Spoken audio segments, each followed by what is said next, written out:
Hello, I'm Federico Magni, Senior SEO Specialist for 10 years with over 100 sites ranked on Google, and now founder of the SEO platform Get SEO Fix.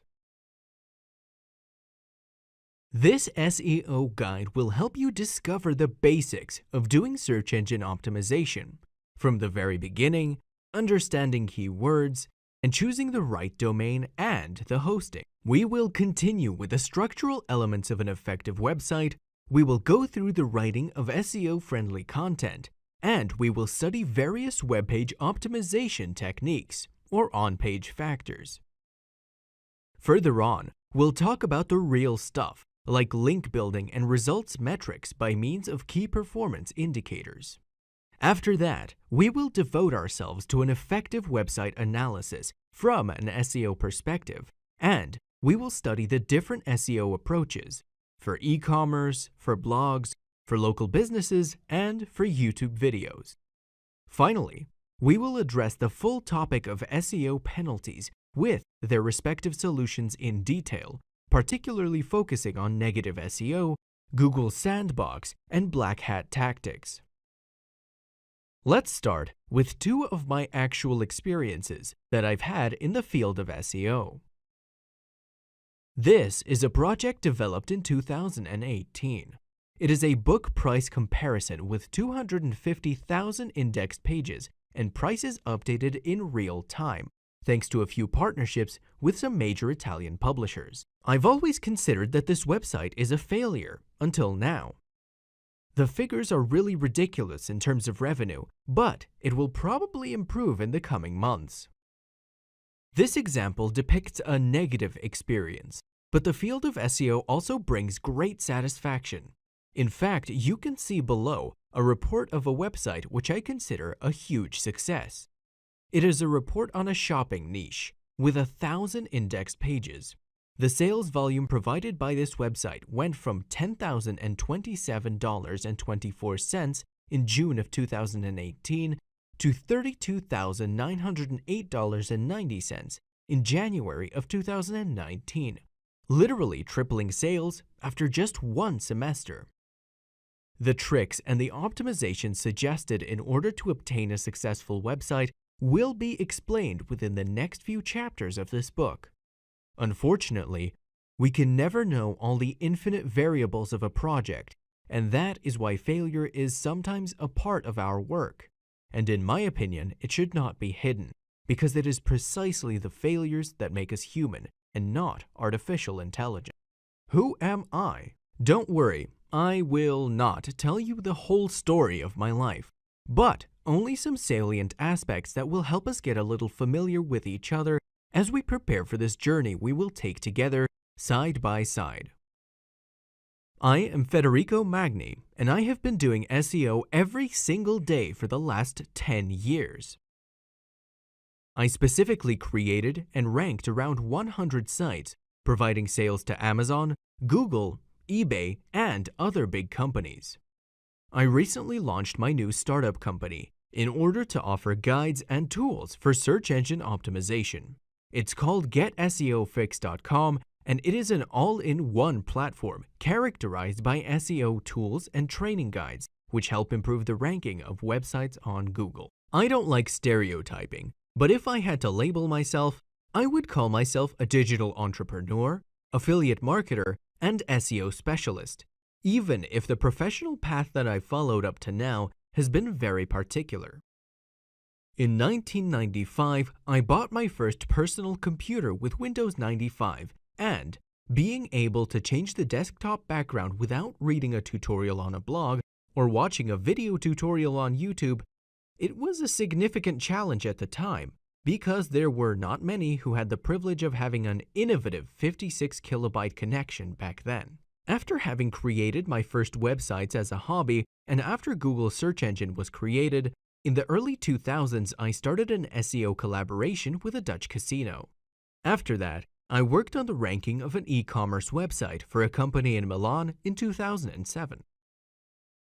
Being a student at the University of Milan, I continued the SEO activity with various projects, trying to experiment with new techniques until the creation of a real network in 2012, related to the pregnancy topic. It was the time when the sinking of Costa Concordia was all over the news. Soon after, a similar disaster happened for some of my projects, and I'll tell you exactly what happened. At the time, not having advanced marketing skills yet, I dedicated myself exclusively to traffic. The results achieved after 9 months, having around 8,000 unique visitors daily from search engines and practically monopolizing the main SERPs, search engine result pages, of that particular sector, pregnancy, were maintained for several months. At first glance, this may seem like a success, but it wasn't really like that. Sometimes, my colleagues call me stubborn, but I prefer the word determined. If I see some potential, I throw myself in. That's exactly what I did on this occasion too. Today, I often tell my clients a phrase like, "You can't eat traffic," because I had to learn the hard way that before jumping into an SEO project, one must study the key words in order to verify the profitability in advance, maybe with a Google Ads campaign. The alternative is to work on the ranking for over 9 months to achieve traffic goals, as in my case study of the pregnancy network, but without obtaining the right conversions and revenue for your business, which is, after all, the primary objective. In the following years, besides developing other websites with SEO in mind, I launched some SaaS, software as a service, on the US market in order to improve my web marketing skills. Recently, I also help students and companies to grow their business by acquiring customers through search engines.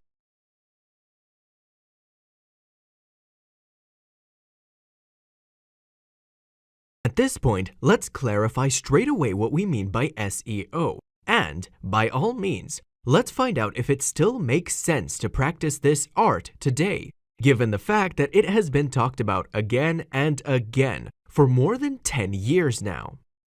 What is SEO exactly? Just flat out, SEO, search engine optimization, consists of a set of practices aimed to optimize one's website in order to improve its position within search results, and thus getting a greater number of visitors. These techniques make it easier to appear on Google search pages, SERPs, in increasingly higher positions and to become more visible to navigators.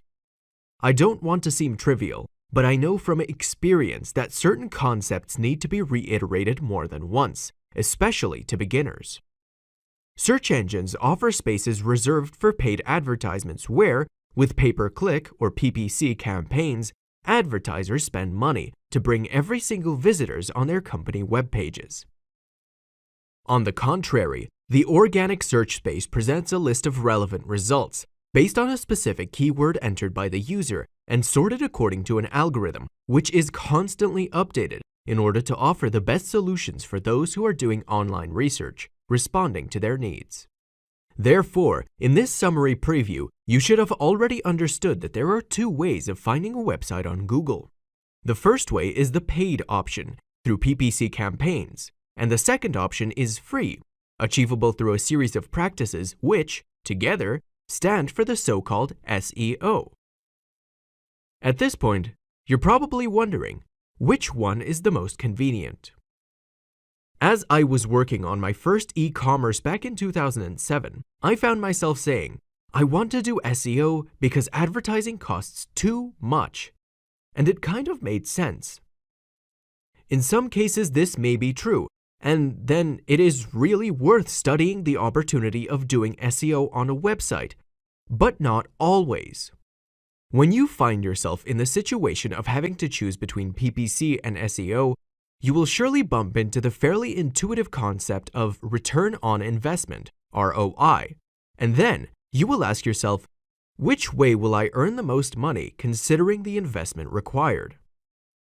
For example, if I spend $1,000 on advertising in a PPC campaign in order to get 1,000 users and I earn $1,200, it means I have a margin of $200.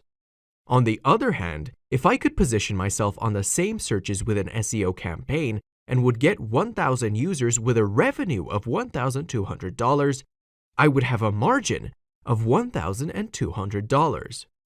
Right? Well, no.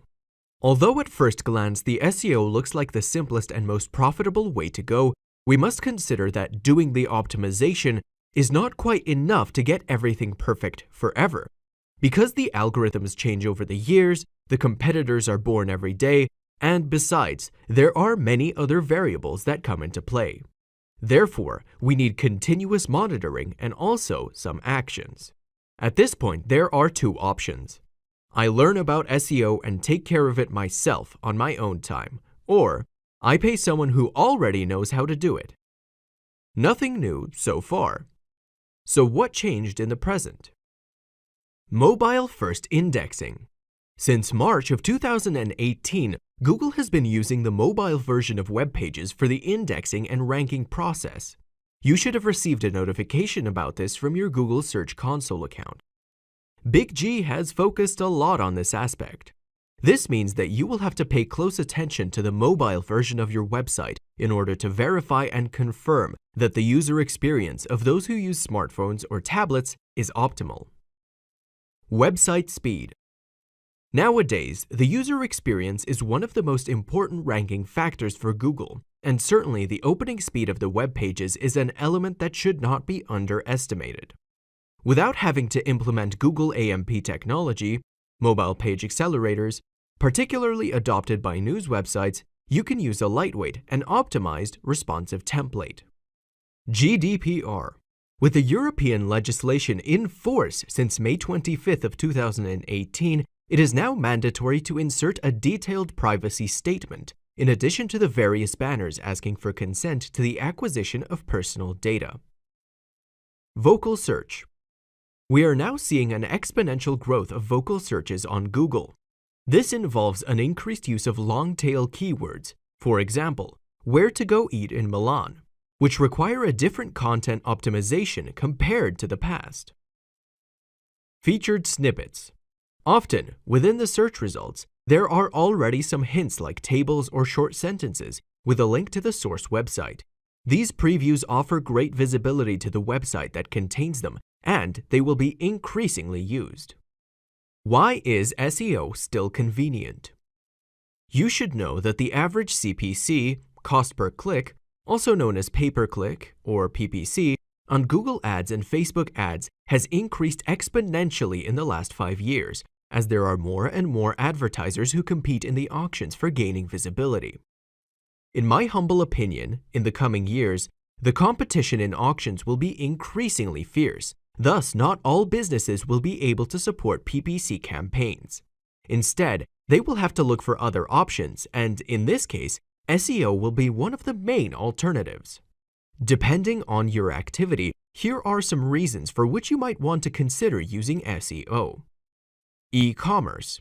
If you have an online store of any kind, you probably already know that in a pay-per-click campaign on Google Ads, you will pay for every single visitor you receive, even if, eventually, this visitor does not buy your product.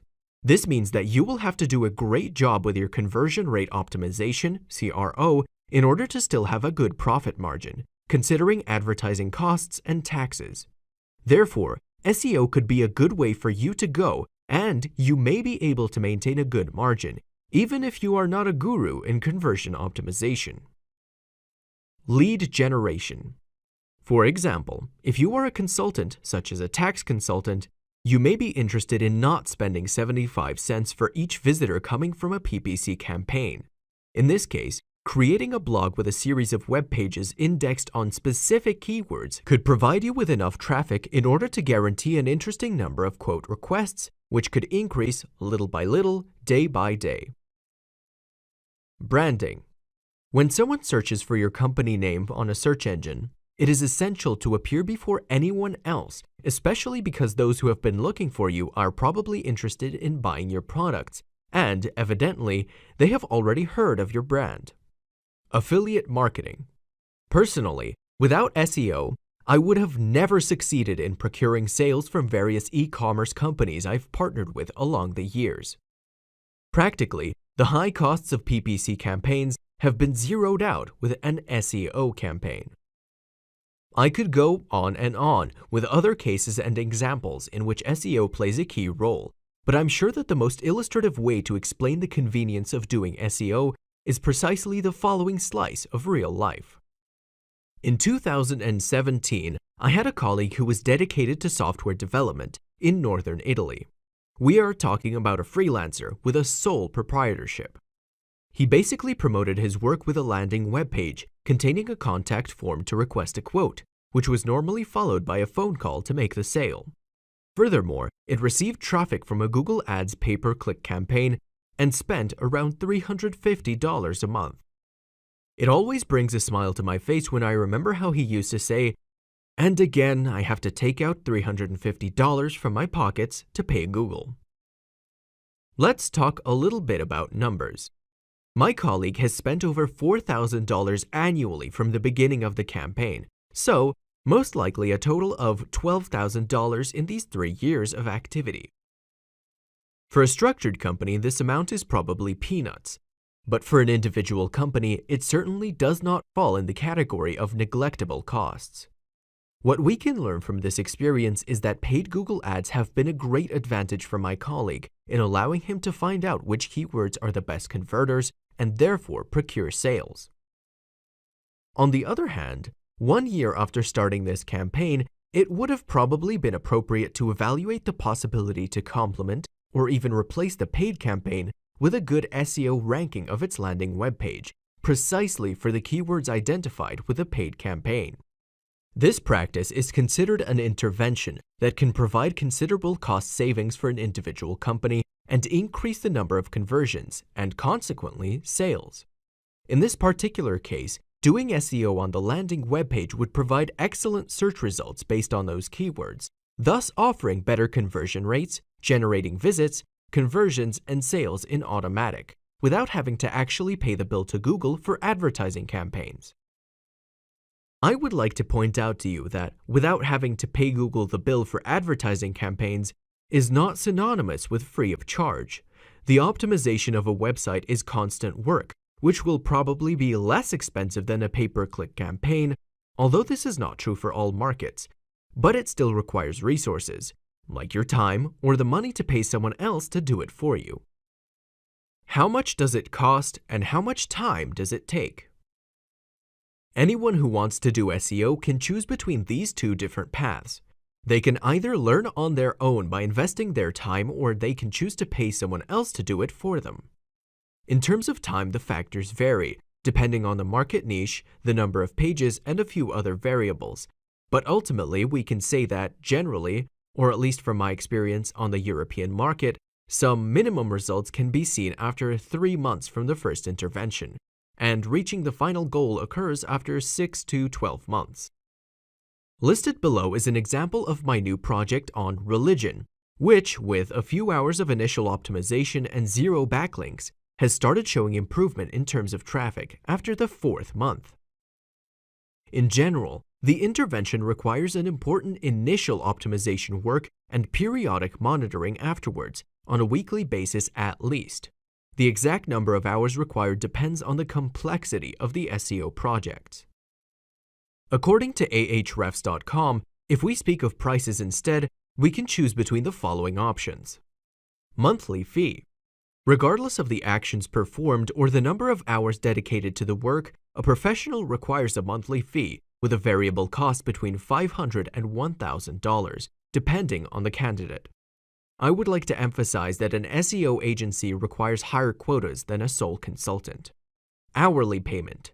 Some professionals or SEO agencies require specific compensation for every hour worked, which is usually around $100 per hour.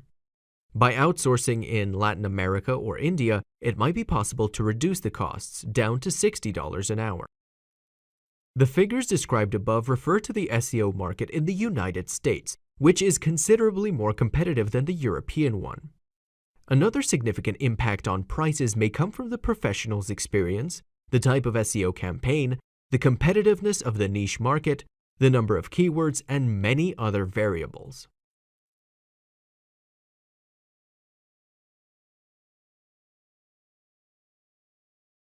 It shouldn't be forgotten that Google integrates over 200 variables in its algorithm in order to sort the results as they appear in the search web pages. It is the duty of every good SEO specialist to consider and work on these factors. To give just a few examples, I mentioned the loading speed, the relevance of the title tag, the age of the domain, the quality of incoming backlinks, the extension of the domain, the social signals, the web page content length, and the performance of click-through rate.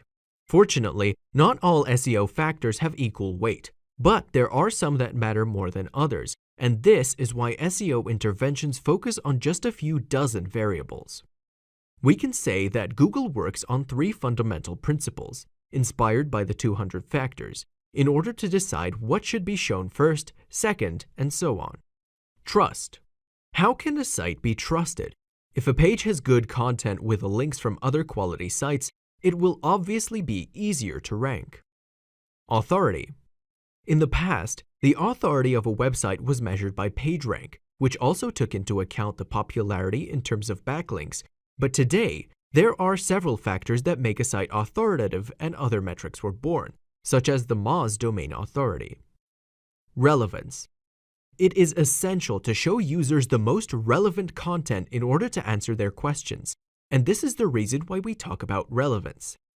Having backlinks from web pages themed with the same topic certainly contributes in a positive manner.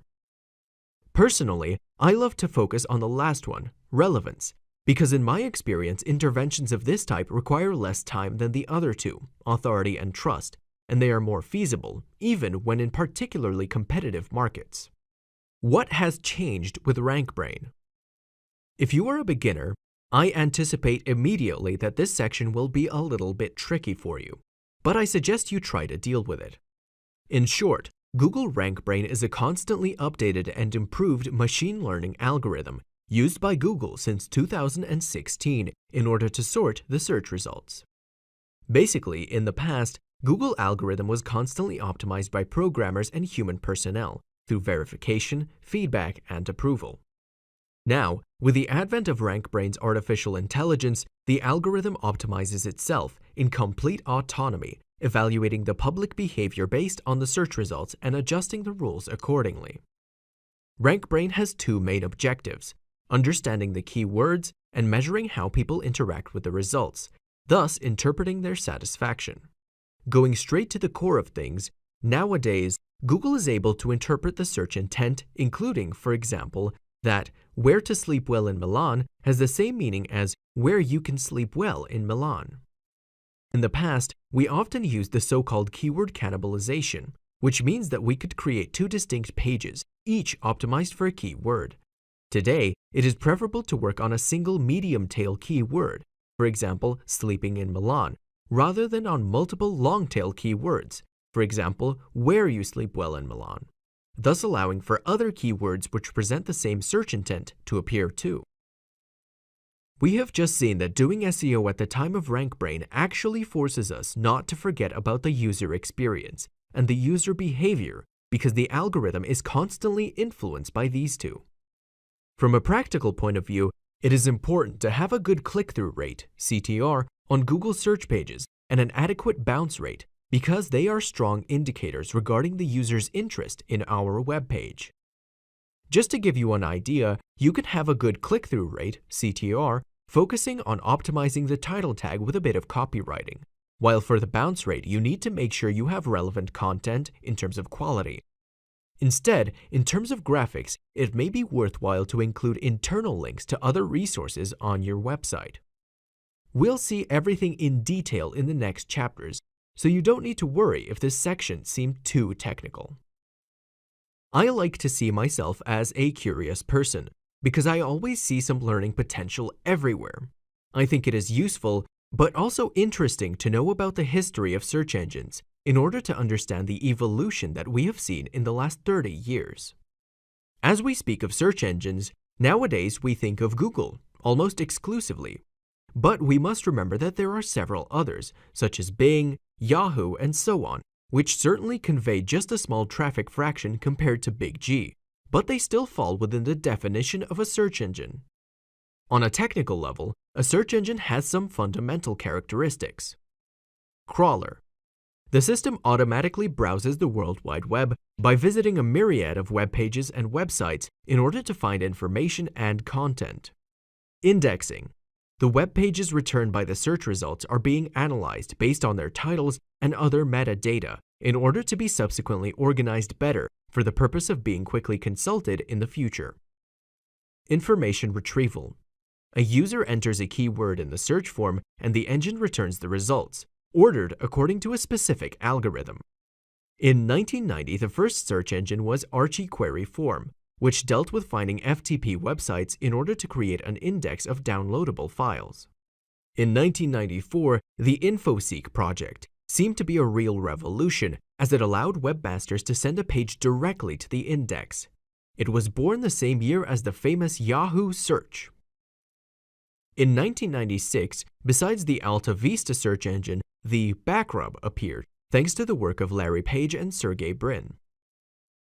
It was a sort of forerunner to Google, as it already used backlinks in its own algorithm.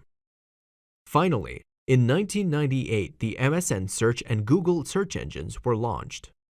The latter released its first significant update, called Boston, in 2003, while in 2005 there was already the advent of no-follow links to fight the so-called spammy blogs. Various Google updates followed afterwards, such as Panda, Penguin, and Hummingbird, in order to fight the increasing spam. In 2009, MSN Search undertook a rebranding operation that gave birth to today's Bing, while in the following year, Google Instant was born with the aim of providing results in real time, already while typing the keyword. In 2011, Schema.org was launched, which offered structured data to search engines. It is still used today for previews of cooking web pages and product reviews, through the famous Rich Snippets as an example. In 2015, RankBrain was released, an update that included the machine learning within the results ranking process.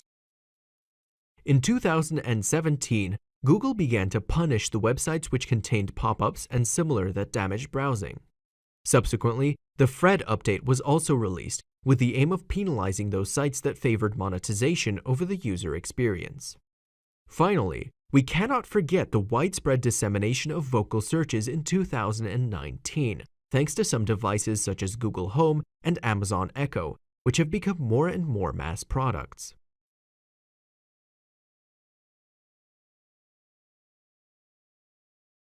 Whether we like it or not, since the 90s onwards, keywords have been the fulcrum of search engines. But what exactly is a keyword? A keyword is either a sentence or a single word that, once inserted in a search engine, returns a series of relevant results. The website's optimization usually occurs based on one or several keywords, which are previously defined, while also taking into account the fact that not all keywords are equally effective, because we should be able to identify those that generate greater sales for our business. Further on in this chapter, I will explain the various types of keywords and how it is possible to generate a list of keywords through various SEO tools. We will then discover how keywords should be evaluated, how it is possible to spy on our competitors, and we will then conclude by talking about voice search and advanced keyword optimization tactics. Types of keywords. It may seem obvious, but keywords are not all the same. Personally, I love distinguishing keywords based on their commercial intent. Informational. The user is looking for information on a specific topic. For example, how a smartphone works. Navigational. The user wants to access a specific site. For example, Media World login. Transactional. The user wants to buy something. For example, buy cheap smartphone. I would like to point out that in the case of an e-commerce, you could actually obtain great results by using not only transactional or navigational keywords, but also informational keywords throughout. For example, by creating specific articles of an internal blog to answer the questions of the public and then propose links to the sale pages of the products mentioned within these articles. Then, we can distinguish other types of keywords based on the length of the phrase or based on its semantics. A short tail keyword. Keyword up to 3 letters in length. For example, SEO. Medium tail keyword. A keyword consisting of 2 to 3 words. For example, Prof SEO tools. Long-tail keyword. Keyword longer than 3 words. For example, SEO tools for beginners. Geo-targeting keyword. A keyword that refers to a city, a region, or a specific state. For example, sleeping in Milan. An LSI keyword. Latent semantic indexing keyword. A keyword that has a thematic relevance with a main keyword. For example, pizza and pizzeria. The choice of a certain type of keyword rather than another varies according to the market niche and to the optimization type. I would like to reiterate the importance of choosing the right keywords. In recent years, I have created various websites, such as the project below, which, with 30 daily visitors per month, in January 2019, brought $858.21 in sales, unlike other sites, which are actually struggling to convert, with over 500 daily unique visitors. How to generate keywords. If you are thinking of using keywords for your next SEO campaign, you should know that short-tail keywords certainly have the advantage of being more public. But, as I said before in this book, you can't eat traffic.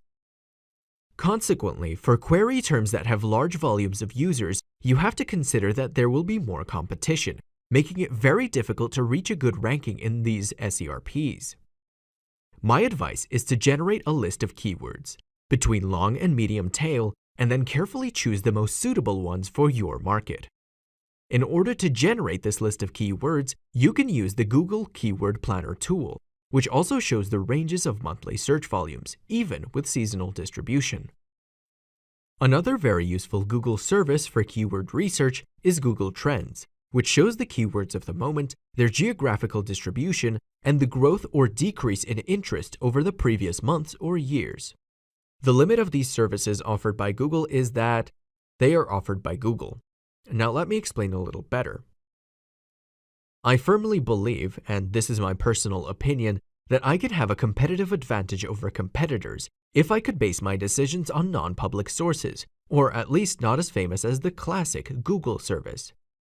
Precisely for this reason, it is worth using other keyword generators or extracting data from the Google source, but in an unconventional way, like the method I have been using for a few years now, and that I explain in detail on www.getseofix.com/keywords-competitors. In order to show you the importance of the keywords, here is an example of the remarkable improvement of my site, obtained in 45 days, after adding various LSI keywords in the pages without any other SEO activities. You can notice a sudden improvement in the ranking as the graph curve suggests. In detail, the pages of this website have suddenly positioned themselves in the top 3 on Google for 6 new keywords, in the top 10 on the front page for another 79 keywords, and in the first pages for over 400 keywords. Keywords is evolution. Very well. At this point, you have generated your list of relevant keywords, but you should have realized by now that not all of these keywords make sense for your project, and you actually have to delete some of them. One of the most common questions I get from my students is, how do you choose one keyword rather than another? I generally use the following criteria to evaluate keywords. Search volume. If you have thought of a specific word, or if maybe you found it elsewhere, you can always use the Google Keyword tool to check its monthly search frequency. The search frequency is important in the sense that it is not convenient to push a keyword of 10 monthly searches with high competitiveness up on the ranking levels, but surely it would make more sense to push onto one keyword of 1,000 monthly searches with average competitiveness.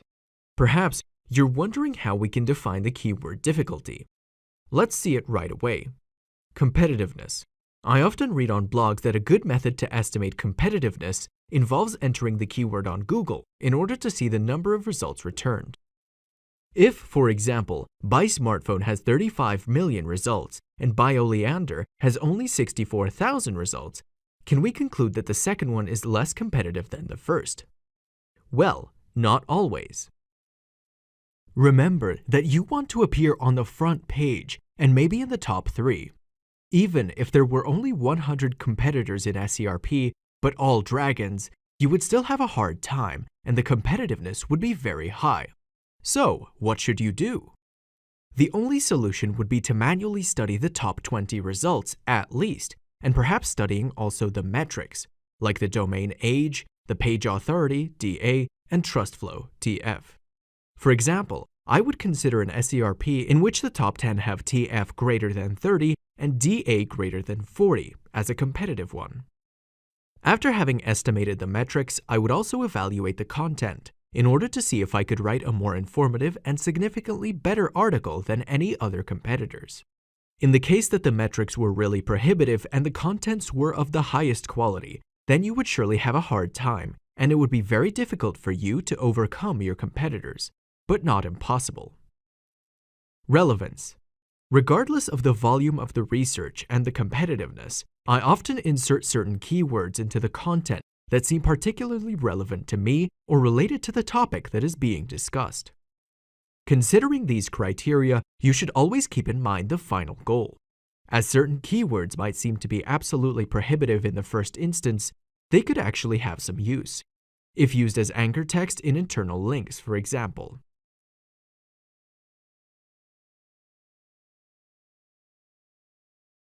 In 2019, we witnessed the spread of voice assistants like Google Home and Amazon Echo. I participated in the Alexa Skills program for Amazon as a developer, and I must say that 1,000 users have already interacted with my interface, even though it is not yet clear how this business will evolve, and we just have to wait for further developments. Only one thing is certain: the future will have an audio component in our lives, especially thanks to these virtual assistants that are now being integrated in our cars, homes, and smartphones. Talking about SEO, the big difference is that vocal searches are not short, but they are of the long tail type or conversational. Now, let's take a few examples about the difference between desktop and vocal searches. While in front of a PC, the average user looks for best pizzeria in Milan. With a voice search, people would say, which pizzeria is open now?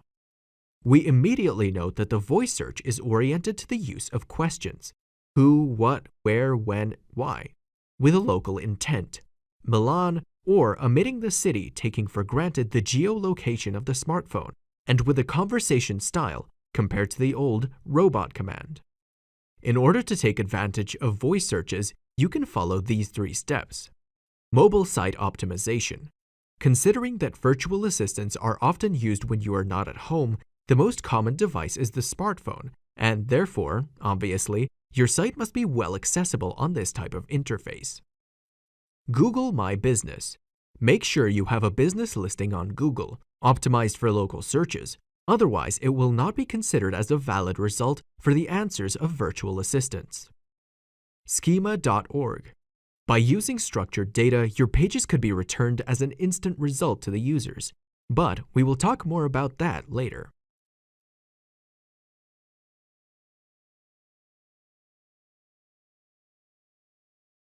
It's no secret that espionage has always been a very hot topic, especially when it comes to SEO, and there would be so much to say around it.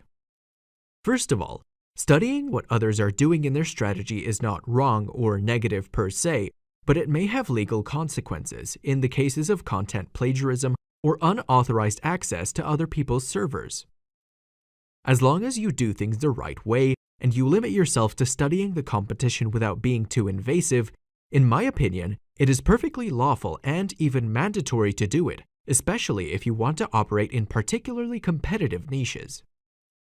From an SEO point of view, you can find out which keywords are being used by your competitors, and this can be a great deal of help because by doing so, you can take advantage of their experience, especially if you have just entered a new market niche. Consider that those who are already in the top 5 of an SERP surely have some element that the Big G algorithm liked, and if you could replicate it on your site, you could get similar positions. But how can we actually find out what are the keywords used on a competitor's webpage? Well, you could read each competitor's article individually and isolate the most important keywords, but this would take a lot of time and it would not be very practical. The alternative is to use an SEO tool that I have developed specifically for this purpose. You can find it on www.edureka.com. get seofix.com/keywords-competitors, and you only need to enter the link to each of your competitors' web pages in order to start using it. This way, you will be able to see all of the keywords used on your competitor's web page within a matter of seconds, including the respective number of repetitions and the frequency of their appearances. Being creative and using these keywords in very different areas can help you improve the relevance of your web page. For example, title tag and meta description, headings, web page URL, article content, navigation menus, anchor text in internal links, external links, or incoming backlinks. Discovering these keywords can also be useful from an SEM, search engine marketing perspective, because they can also be used in the text of advertisements or in a campaign setting to define the target audience. Advanced keyword optimization. As you may have guessed, this section is dedicated to those attempts, more or less vain, of advanced optimizations, with particular reference to the keywords. This section is mostly dedicated to the experts within the market because these concepts are needed to face particularly competitive SERPs. In fact, in these cases, you need to access a higher level of knowledge in SEO. I don't know if that's your case, but in my educational research, when I find something valuable, I always try to reciprocate in some way. For example, by putting a like, writing a comment, or making a gesture to thank the author. Speaking of advanced optimizations, I would like to focus on TF-IDF, Term Frequency Inverse Document Frequency, which is nothing more than a formula which allows the relevance evaluation of a word in a document with respect to other similar documents. Put simply, the TF measures how many times a term appears in the document, while the IDF measures the importance of the term. For example, in a text, the conjunctions that, and, etc., and the articles the, a, etc. appear many times, but their weight is much less than other keywords in terms of relevance. This formula has appeared in some Google patents in the past, and today it seems to be no longer used because we have focused on LSI keywords with semantics that we discussed earlier. At this point, you must be wondering why I'm talking to you about information retrieval mechanisms, and the question is more than legitimate. Now, I would like to introduce you to a much more technical SEO world, with mathematical formulas and technicalities, compared to what is proposed in the various blogs. Until the arrival of the Hummingbird update in 2013, many SEOs applied the so-called keyword stuffing, meaning that they inserted the main keywords in various parts of the document, even in an unnatural way, in order to obtain a keyword density of 4 to 10%, thus increasing the relevance of the content. Unlike the concept of keyword stuffing, we now talk about keyword prominence and keyword proximity. The keyword prominence is the practice of inserting the most important keywords at the beginning of the title tag, meta description, H1 and H2, while the keyword proximity represents how close the single words of a search query are compared to other elements within the text. For example, reading the keyword wall fan. High proximity. The wall fan is ideal in the summer. Low proximity. It seems useful to have a fan to cool all the walls of the house. These practices today are not only less effective compared to the past, but they can also lead to penalties and loss of ranking in the SERP's positioning. Want to know what I think of all these strategies? As with many other practices in the SEO world, I believe that excess is always detrimental, while applying common sense can better lead to benefits.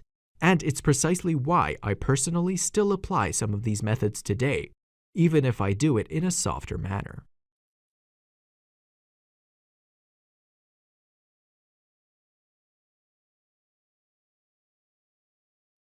After having registered more than 150 domains in the last 10 years, I can say that I found myself in front of big decisions, having to make important choices before the start of each and every project. There were situations where I asked myself after 6 months if it would have been better to use another domain. But now I have a set of criteria that I use every time in order to avoid biting my nails when it is too late. How to choose the domain extension.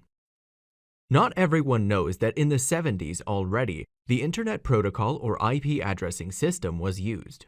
However, it soon became clear that it was not easy to remember all those numbers, and this problem became even more obvious with the advent of email. Precisely for this reason, in 1984, the domain name system was born, which is a system that allows you to avoid using IP addresses by using a readable name that automatically resolves the numerical value. Since that day onward, this system has been a huge success, and today we have over 20 million registered domains. Just to give an example, instead of connecting to port 443 of 178.32.136.223, simply visit the getseofix.com address, which, among other things, is easier to remember. ICANN, the Internet Corporation for Assigned Names and Numbers, defines various types of top-level domains or extensions. CCTLD, top-level domain country code. National extensions such as .us, .de, .fr, and for Italy, .it. GTLD, generic top-level domains. These are the most famous extensions like .com, .net, and .info. Let's get to the bottom of the question. Which extension should be chosen for SEO purposes in order to be pushed in the SERPs? Rule number 1. Country. Who is the site aimed at? If you have an exclusively Italian public, then I would use a .it. If it is French, a .fr. Instead, if it is international, I would use a .com. Rule number 2. If you don't have a brand, consider an exact match domain. For example, if you deal with recycled paper, try registering recycledpaper.com. If, instead, your company is called Get SEO Fix and you deal with SEO tools, then you can register getseofix.com and optimize for the keyword SEO tools, even if this keyword is not included in the domain name. Rule number 3. Pay attention to the trademarks of others. Do a research on EUIPO and USPTO's trademark database in order to verify that your domain does not contain the names of other people's brands. Otherwise, it may be deallocated or you could be subjected to a lawsuit promoted by the interested party. And what if the domain is already taken? More and more people are registering domains every year, and obviously we are heading towards saturation, given the fact that our vocabulary is not infinite. Precisely for this reason, it is increasingly common to find that someone else is using a domain that we would like to use, and perhaps they're willing to sell it for several $1,000s without any apparently valid reason. This is a very common situation, but fortunately we have countermeasures available in order to deal with such situations. 1. Use the hyphen. For example, getseofix.com will become get-seofix.com. But always be careful not to infringe the brands of others. 2. Change extension. If the .com is taken, try .net or .org. 3. Finally, consider adding 24, info, or other short terms. For example, getseofix.com will become getseofix24.com. I created a special tool on www.getseofix.com/domain-search in order to verify instantly if the domain you are interested in is available for registration. You'll also find some alternatives and a helpful tool in order to proceed with a purchase at the best registrar. When you register a domain, you are obviously responsible for it, and you accept a contract by which you become the owner. Your personal data, including email address, telephone number, name, surname, and residential address will be sent to the registrar company. And even if data will not be entirely public, it will definitely be stored. Remember that upon the expiration date of the domain, despite the various reminders that the hosting company will send you, if you forget to proceed with the renewal, you could risk losing it, as someone else can legally register it and thus use it indefinitely. After placing the order, you will have to wait a few hours for the DNS propagation, after which the domain will be officially registered and it will become accessible to the public. Finally, despite the great marketing behind the new extensions .club, .uno, .online, etc., in my opinion, these are just a hype, and unless you are launching a particularly social project or you have a specific idea, I don't recommend using these, especially if you plan to do SEO campaigns. EMD update. Was it really effective? Not everyone knows that at the end of 2012, Google released the EMD exact match domain update. Before that, owning a domain containing a specific keyword provided a considerable competitive advantage within the end result of appearing in excellent positions for a given online search without too many SEO interventions. I have several examples of my sites which, at the time, with only 5 pages of content, got even 400 visits per day after just a few months of life. It was actually an unfair advantage and very abused by the various marketers at the time, who managed to rank for interesting terms while using sites with little content. The situation has now changed. Although there is, in my opinion, a minimum advantage in the use of EMD domains, today it is increasingly difficult to find available ones because among investors, agencies, and domainers, the number of domains available for registration has now been considerably reduced. For example, for the SERP of glass bottles, the glassbottle.com site has a competitive advantage over its naturalis.com competitor. Obviously, many other factors that can invalidate this small advantage come into play, which is why, nowadays, many companies aim to do SEO with their own brand, without thinking about the use of keywords in the website's domain.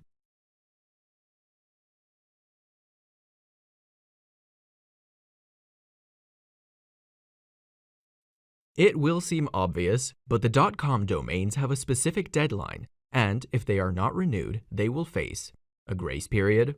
After the deadline, the owner has a few days to renew the domain without additional costs. A redemption period. Once the grace period has ended, the domain can still be recovered by the owner through the registrar itself by paying an additional fee. And pending delete. For a few days, the domain will be unavailable and non-recoverable. After this period, it will become available for registration again. There may be various reasons why important domains have expired. When a company realizes that it's about to lose its domain, it certainly does not idly sit by. In fact, there are specialized backorder services which, through the dedicated API providers such as GoDaddy, allow the registration in just a matter of seconds, as soon as the domain becomes available. Therefore, real scripts fights are created in order to grab the domain a fraction of a second before the other competitor. But why all this interest in an empty domain? The history. In the course of its existence, a domain may have attracted very important backlinks, perhaps from newspapers, government sites, or authoritative magazines. Some SEO specialists make particular use of expired and deleted domains, checking the past history and whether the current reputation is still positive, by evaluating backlinks and screenshots through services like ahrefs.com or archive.org. For example, if I was to deal with birth control pills, I might register the expired domain birthcontrolpills.com, but if it turns out that it has backlinks from sites of cheap coats and screenshots show a clothing e-commerce, obviously it would not be the best solution, because it would be a bad choice in terms of SEO. On the other hand, if the recovered site was perfectly themed with a new project to be launched, personally, I wouldn't see anything wrong with this route. Then, there are other black hat SEO methods to exploit expired domains, but we'll talk about this later in a dedicated section.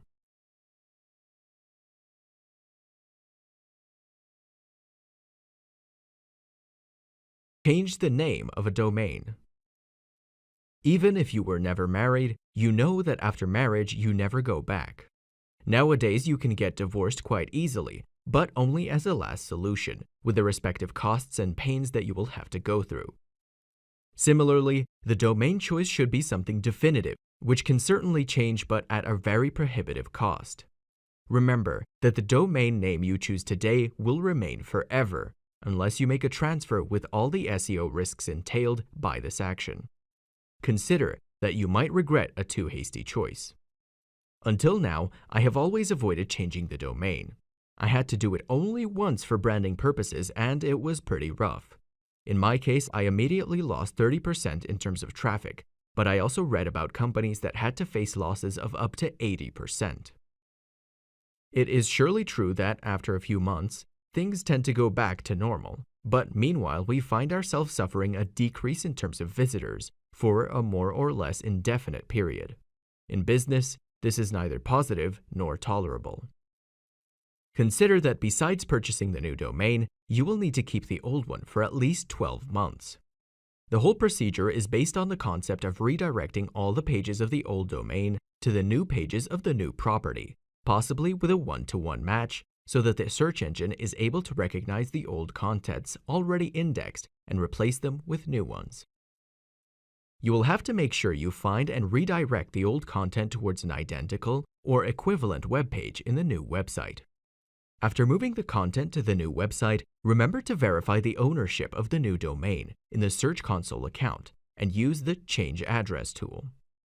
This way, according to Google's Matt Cutts, the search engine should maintain, at least in theory, the same authority and the same ranking positions of the past, and the timing varies based on the number of indexed pages and many other factors. In short, after this overview, you will have realized that changing domain is certainly a feasible operation, and there are various guides to do it. But personally, I think it should be considered as the last solution, because the risk of losing traffic and ranking positions is really too high.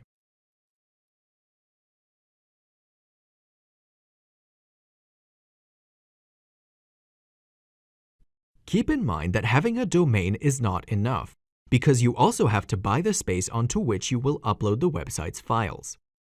This service is called hosting, and generally it is possible to buy at the same time within the same purchase order of the domain. If you need to have a registrar, the company that allows you to register the domain, and separate hosting, you will need to use DNS management in order to point the server's name towards your server's address.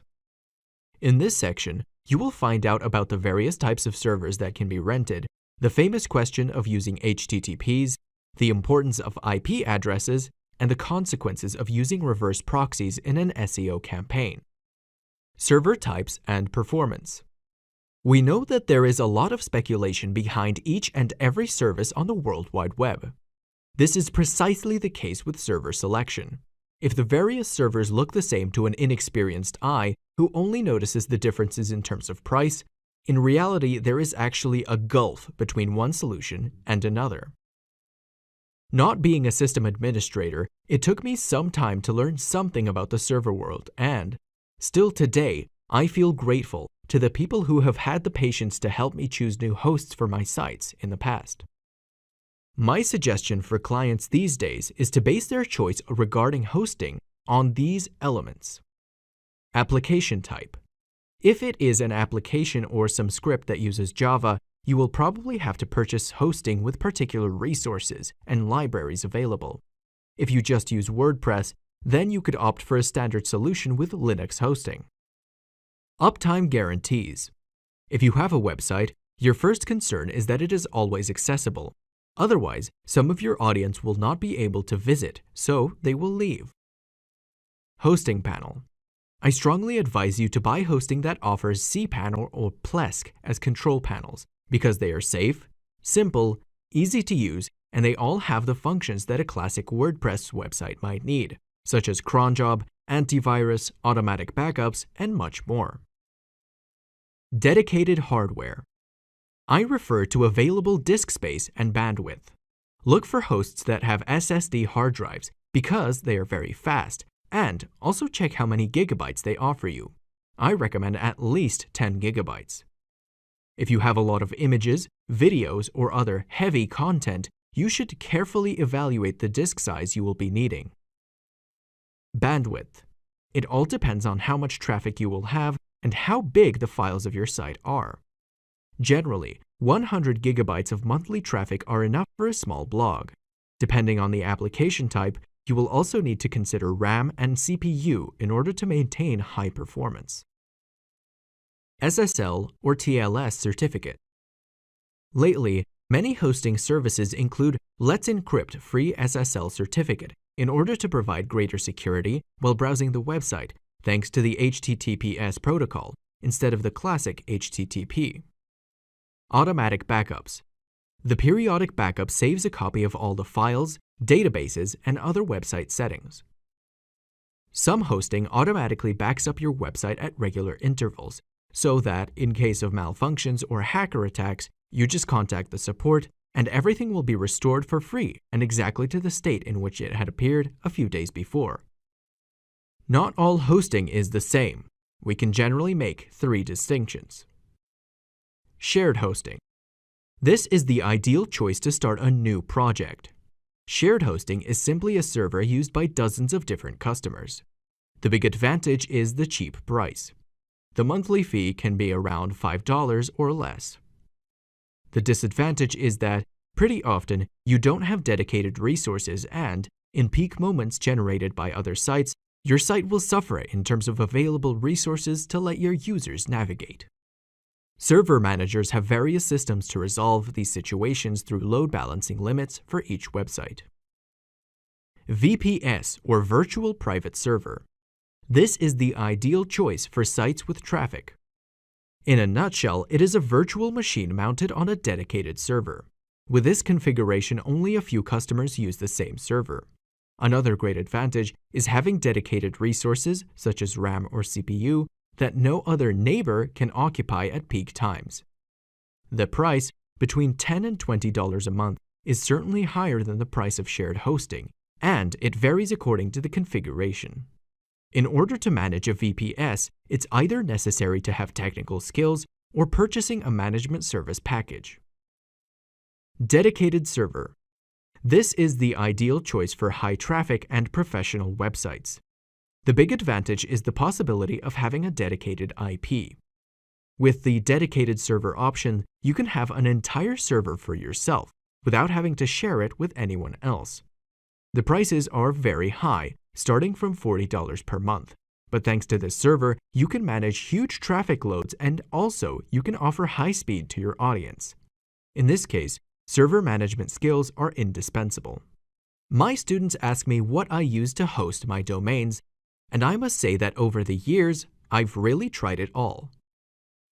I started with a simple shared Italian hosting in early 2000, when the LAR, Letter of Responsibility Assumption of the NIC, was still in place for the registration of a new domain in Italy. After that, I switched to external shared hosting, which hosted dozens of domains. However, I soon realized that I needed something more powerful, so I switched to VPS. Not knowing at the time how to define the load, I noticed that even with VPS the performance was affected, and, as search engine bots were passing to crawl the site, the servers suffered from it. I then switched to dedicated servers, and I'm still into it today, because I believe they are the optimal solution for those who want to take business seriously. Besides having a customized configuration of firewalls and resources, a dedicated server also provides maximum freedom over everything, and, with some Linux expertise, you can really do great things, especially from the point of view of security. I must say that in 2011, as I was moving from shared hosting to a dedicated server, I managed to bring an Italian website in the law market from 70 daily visits to around 2,000 visits, without actually making any new changes. It is most likely that the shared hosting couldn't support all those visits, or there was a problem of IP address neighborhood, which we will discuss later on. In light of this fortunate discovery, I will never cease to remind my students how fundamental it is to realize when your server is down, or otherwise, when it fails to serve all the requests, because due to these problems, we're losing visitors and consequently, we're losing money. Precisely for this reason, I created a service on getseofix.com/uptime-monitor, which constantly checks your website and alerts you with an email as soon as it does not respond correctly, if it presents a response code of error, in order to allow you to promptly take action. In my experience, these problems occurred for two reasons. Hosting. As I mentioned above, hosting did not support the load of visitors, and neither did it warn me about this issue. Human errors. I happened to forget to renew the server contract, so I had various domains down for a few days until, only by pure chance, I noticed it. Due to situations like these, all my sites on Google were unfortunately de-indexed.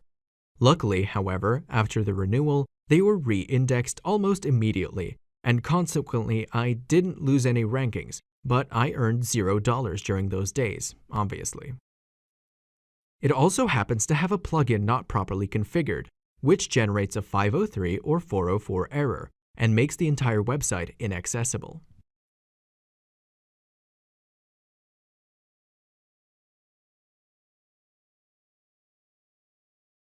HTTPs, do's and don'ts.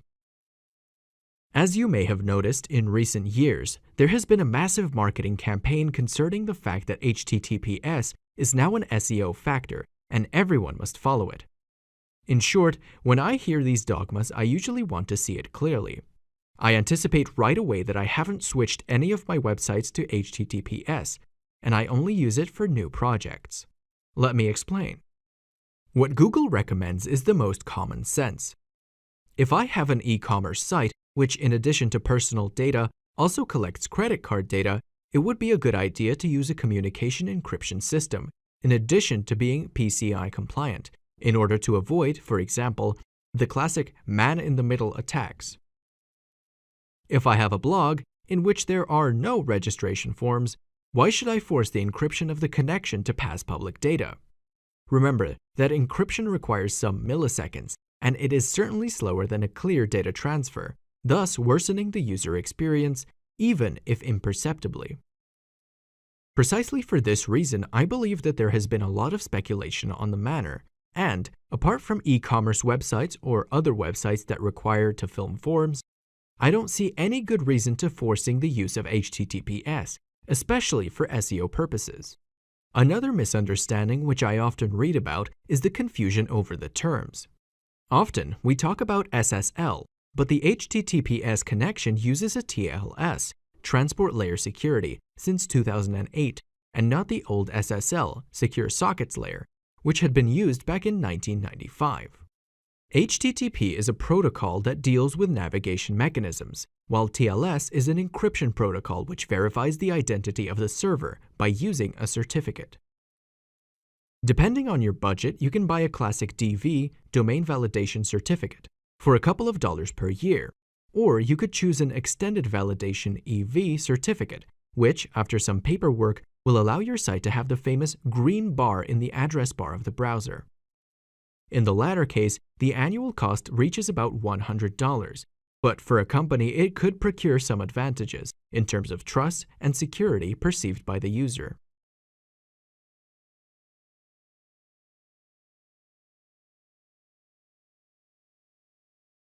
One of the main reasons why I use a dedicated server today is the possibility of having one or more dedicated IP addresses.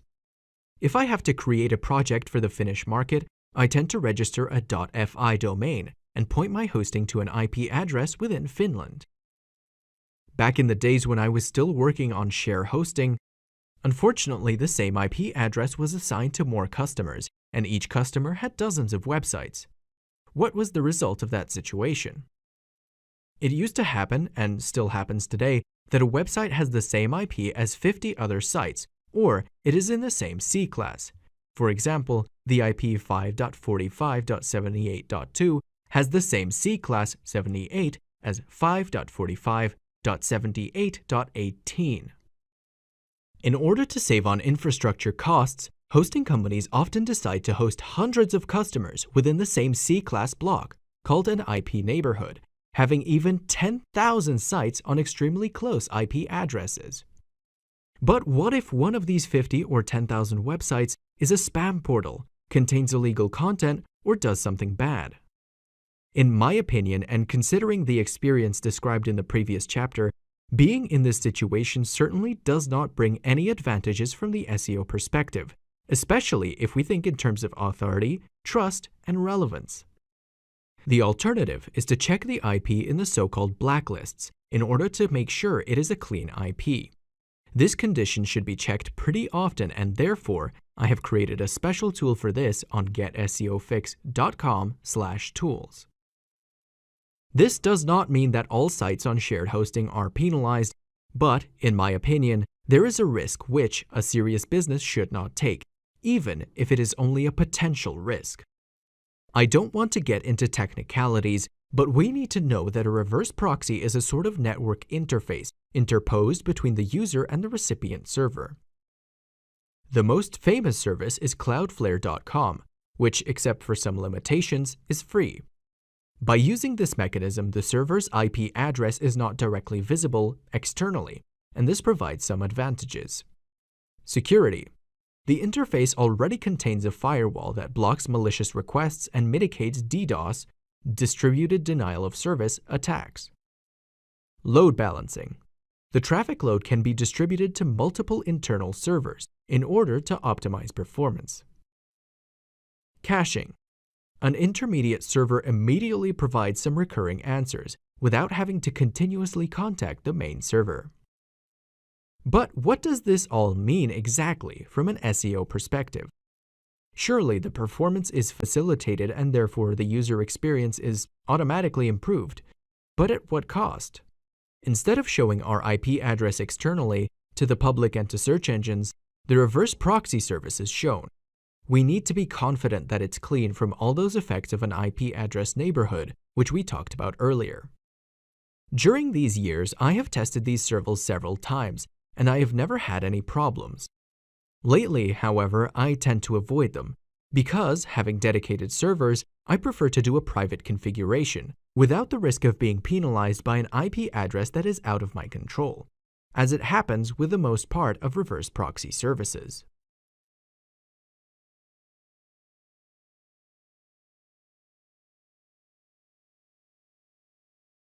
With the advent of RankBrain, it's machine learning that's working on the algorithm now. Offering an excellent user experience, UX, is definitely important for SEO purposes also. Don't forget that search engines want to offer the best results to your audience, and if these people are not satisfied with the experience, they will certainly not come back, and this will put the search engine business down. Precisely for this reason, Google, Bing, and all the other search engines do their best in order to satisfy their visitors, and therefore, the user experience has become one of their most important goals to pursue.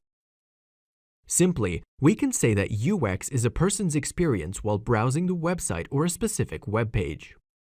In order to improve satisfaction, we must offer a clear and engaging path to all of our visitors. The same applies for search engines, as they try to understand the contents of our website in order to decide if and when to present them to users. From this basic concept, a synergy is born between the user experience and SEO, and it is based on many elements, such as titles. Already from the title tag and from the headings H1 and H2, the user must immediately understand the topics described in order to browse the web page. Navigation. A website that has a well-organized menu is easily navigable by both users and search engine bots. Speed. If a web page loads quickly, the user is inclined to stay on the website. Otherwise, the frustration of waiting could lead him to pursue his search for the same content elsewhere, most likely on a competitor's web page. Mobile. Having a website that is not properly accessible or terribly slow on a smartphone could lead to SEO problems. Technology.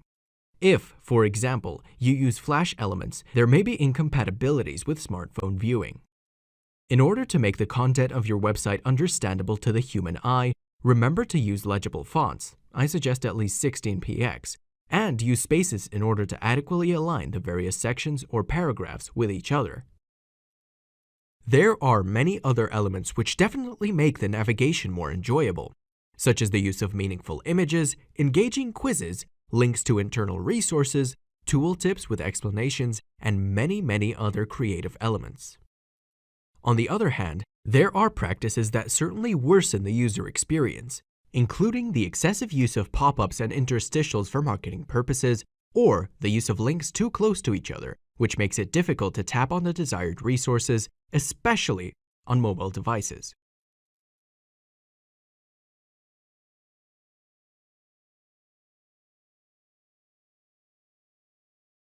Going straight to the point, the breadcrumbs are navigational aids because they show the hierarchy of the website's pages to the user. In other words, this element helps avoiding the loss of the visitor by allowing them to find orientation within the website and thus improving the user experience. As I already said, this discourse is not only valid for human users, but also for search engines. Therefore, the breadcrumbs are of great help for indexing and for understanding how the website is organized.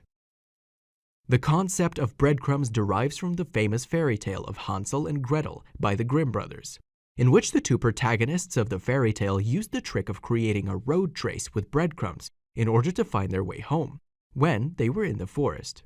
In our specific case, a breadcrumb is a text path with anchor text and links, generally placed at the top of the page and implemented using structured data through microdata or JSON-LD. It is considered by Google because it is shown in SERPs inside the snippet's URL section of your website. As mentioned above, the function is hierarchical, but there are some cases in which breadcrumbs are used for attributes, such as the color or sizes of clothes in an e-commerce store. Here are some incorrect uses of breadcrumbs, which I noticed on my students' sites. Multiple categories. Showing different categories for the same page can be confusing and even harmful.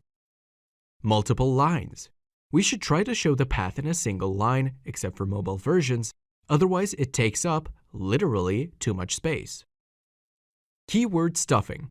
Anchor text must not be over-optimized by continually reproposing the same and identical keyword in an extremely unnatural way.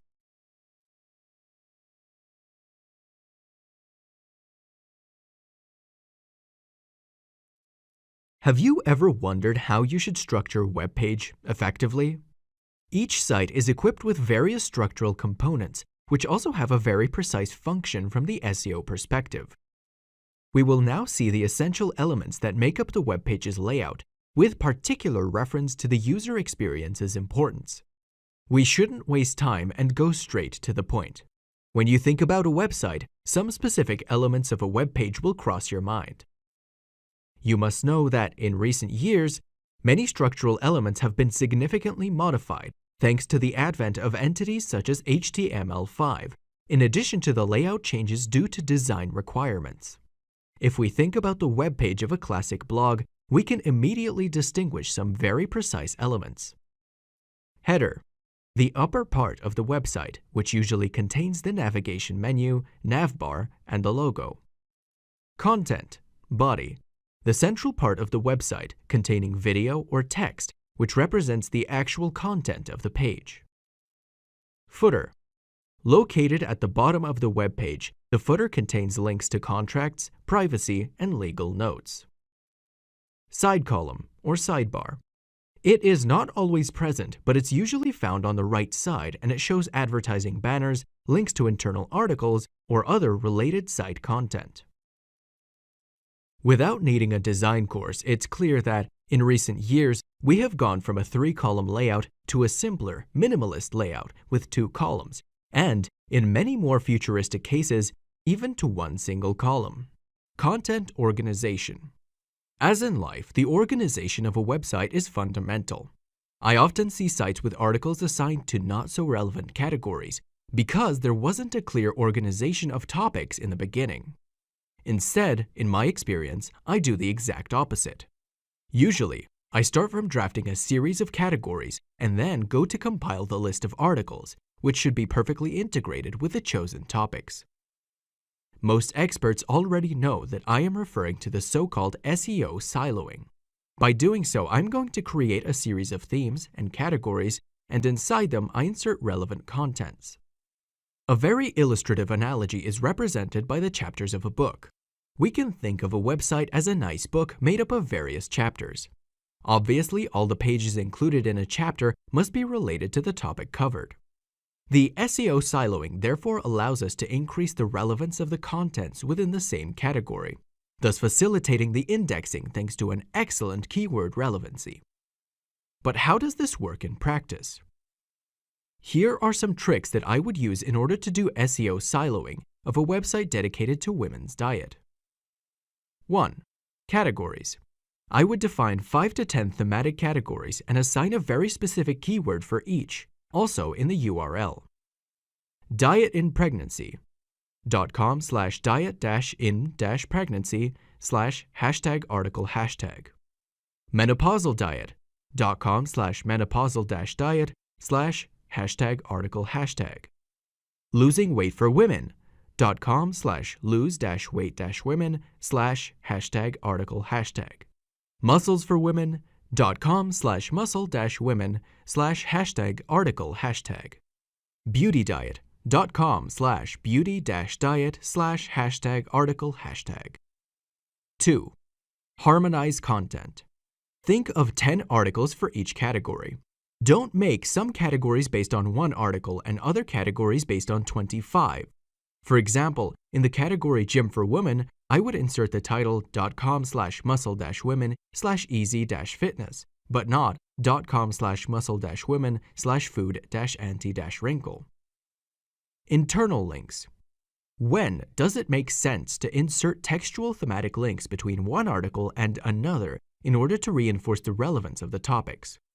If the project becomes complex, like an e-commerce, you can proceed by using sublevels like home to muscles women to legs without exaggeration. The basic concept is to enclose all those contents that bind to each other in thematic blocks in order to increase the relevance of the text on one hand and to have a simple but intelligent organization of the topics on the other hand.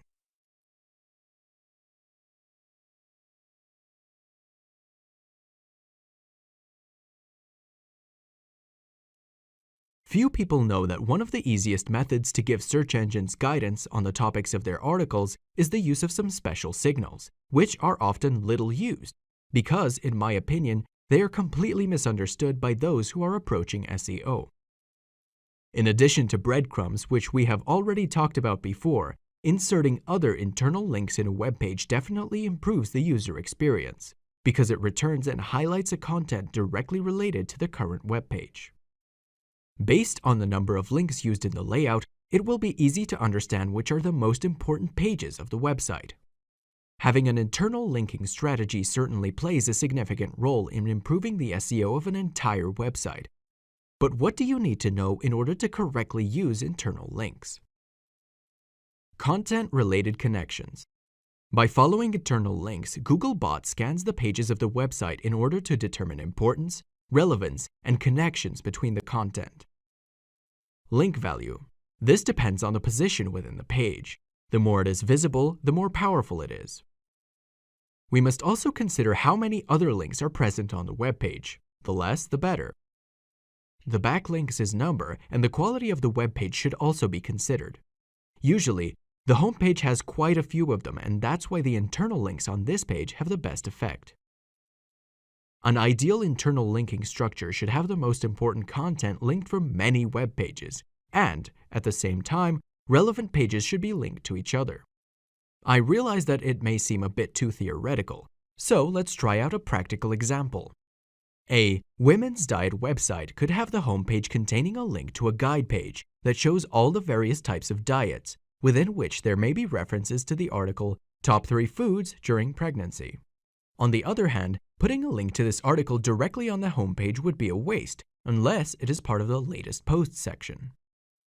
So, where should the internal links be inserted? The menu or navbar. This should only contain the categories or really fundamental pages, because this element will be present throughout the website and will give a very high relevance and importance to the internal contents. Side column.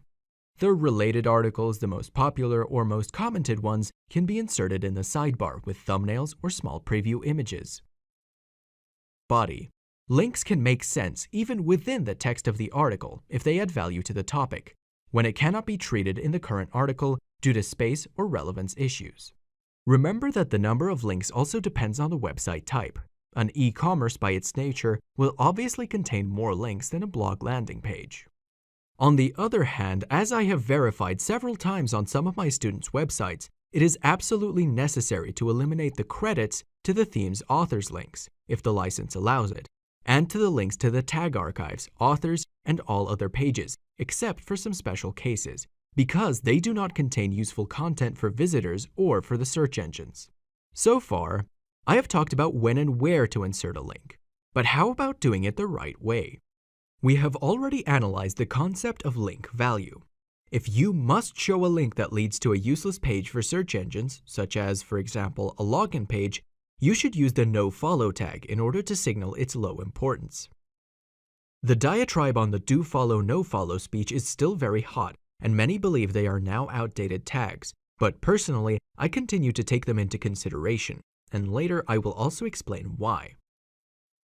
The second component of a link is the anchor text, meaning the clickable text. Be very careful not to abuse it by using specifically optimized keywords, because this type of over-optimization has been the subject of specific Google updates, like Penguin, and the risk of being penalized for these practices is still high. Use common sense and use anchor text with keywords that make sense in your context, without pushing too much on optimization. If we refer to a link in the article's body, my suggestion is to use a sentence of at least 4 words.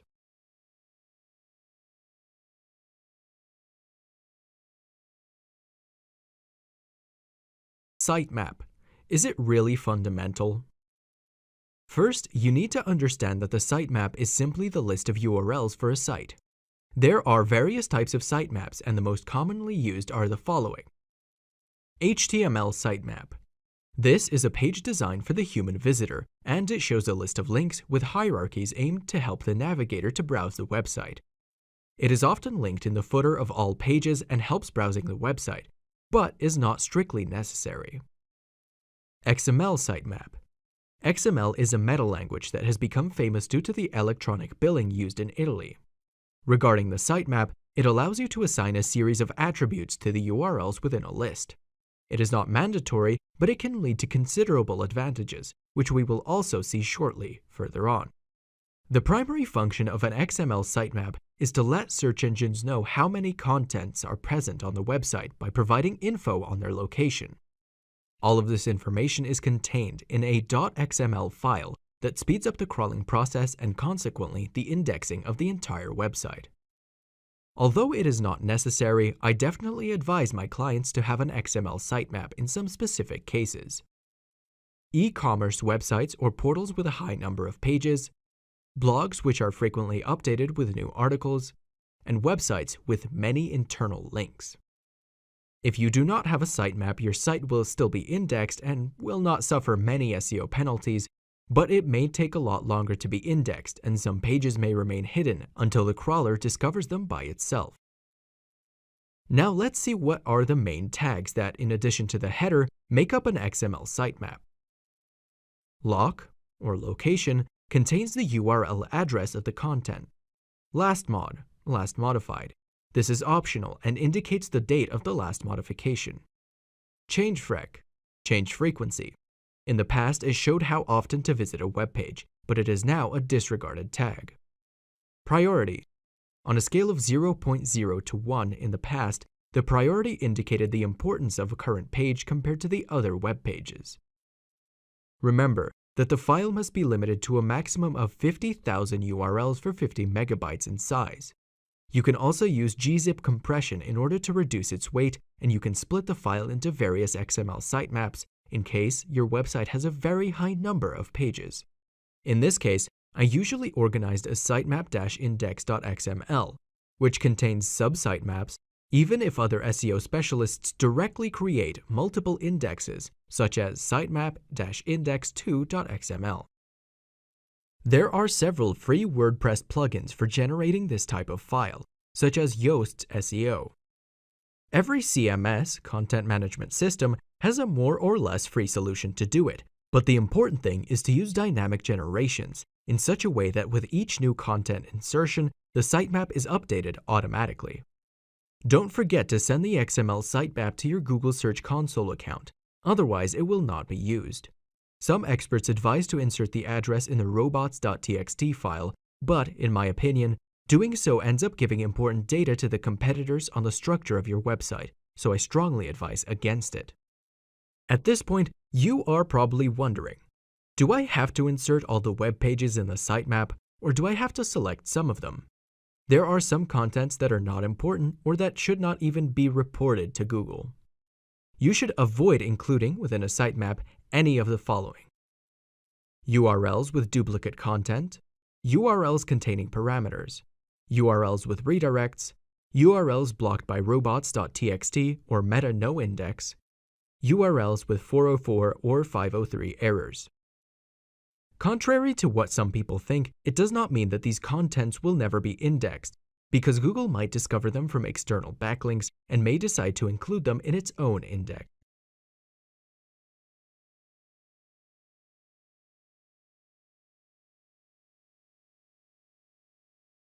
You should know that a server returns one of the various status codes, for example, errors 404 and 503, when the user requests a specific resource. Problems may easily emerge from these situations. Here are the main status codes, which I suggest you should learn. 200. The server returns a correct answer. 301. Permanently moved. The page has been moved to a new location. 302. Temporarily moved. The page has been temporarily moved to a new location and may return to the previous address in the future. 404. Not found. The requested page was not found. 410. Content deleted. The page was not found because the content was intentionally removed without any intention of replacing it. 503. Service unavailable. It is often used during site maintenance. It can also occur when a plugin generates conflicts or in the event of a script error, which could impact the accessibility of the entire website. When Googlebot visits a page and gets a 404 error code, it may remove the page from the search results. It will then try to verify if the content has returned. As I often say to students, 404 errors are also a nuisance for users, and we must try to avoid them as much as possible. The two methods I recommend in order to find out if a website has these problems are: Search Console. Inside the panel, there is a section with a list of broken links, with all the pages involved. However, this report is often incomplete and only illustrative. Paid Crawler. The most famous tool is Screaming Frog, which allows you to visit all the pages of a website within a few minutes and then showing a complete report of all the errors found. But what happens when a 404 error is discovered? The approaches vary depending on the number of web pages involved and the possibility of replacing these errors. If it's a few dozen pages, you can consider checking the links by hand and fixing them by entering the correct address or by creating a new content to replace the missing page. If, on the other hand, it's about hundreds or thousands of 404s, obviously it is a technical problem, and you should check where, how, and why the situation was created. In my experience, I discover similar situations, basically due to a relative infinite loop. Now let's see the details. The crawler follows each link on the web page, and when it finds, for example, a relative link in the sidebar such as href equals article, it will follow the address article/article, where it will find the same link, which this time will lead to article/article/article. This process will practically continue indefinitely, following pages that do not exist. Crawling was actually the core business of one of my previous startups. The relative infinite loop situation often occurs in amateur or small websites. Therefore, it was necessary to contact the webmaster in order to inform him of the big problem that he ignored. Another delicate situation occurs during technical interventions performed on the website, thus making some content inaccessible. If the bot passed during these minutes, it wouldn't be able to view the correct content of the pages, and this might damage ranking positions, even though, in reality, an hour later, the web pages would be fully functional. In order to avoid such disasters, I suggest showing a 503 error code to inform Google that we are working on the server, and this way it should try again later automatically.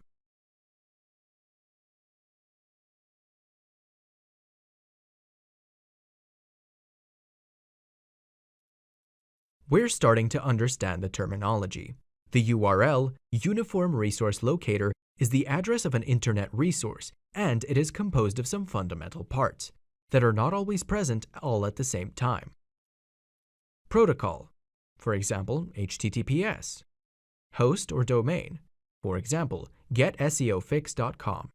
Path, login, parameters, access equals true.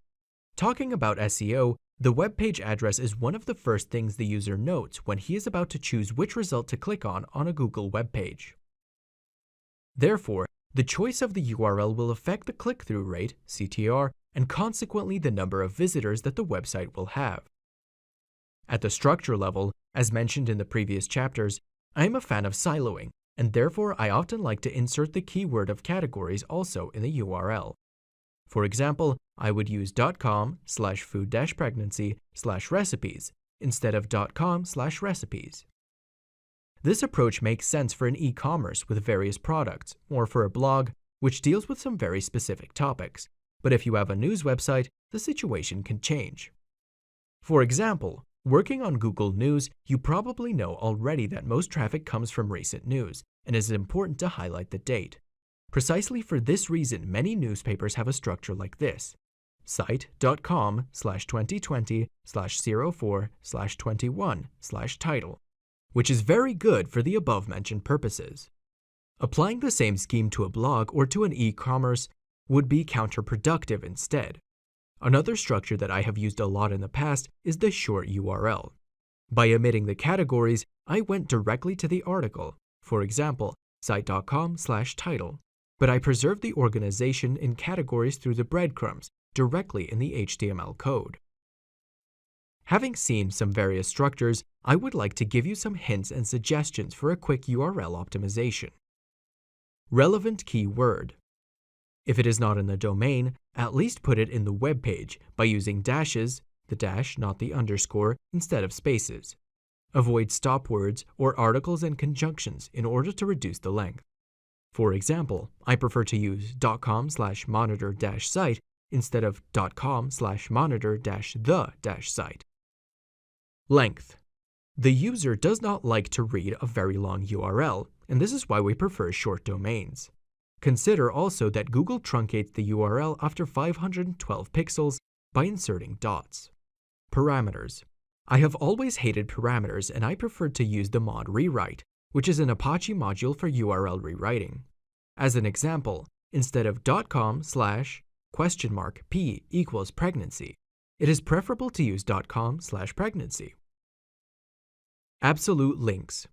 In order to avoid the disaster caused by incorrect relative links, I suggest using absolute links, such as href equals https://www.getSEOfix/monitor-site instead of ahref monitor-site.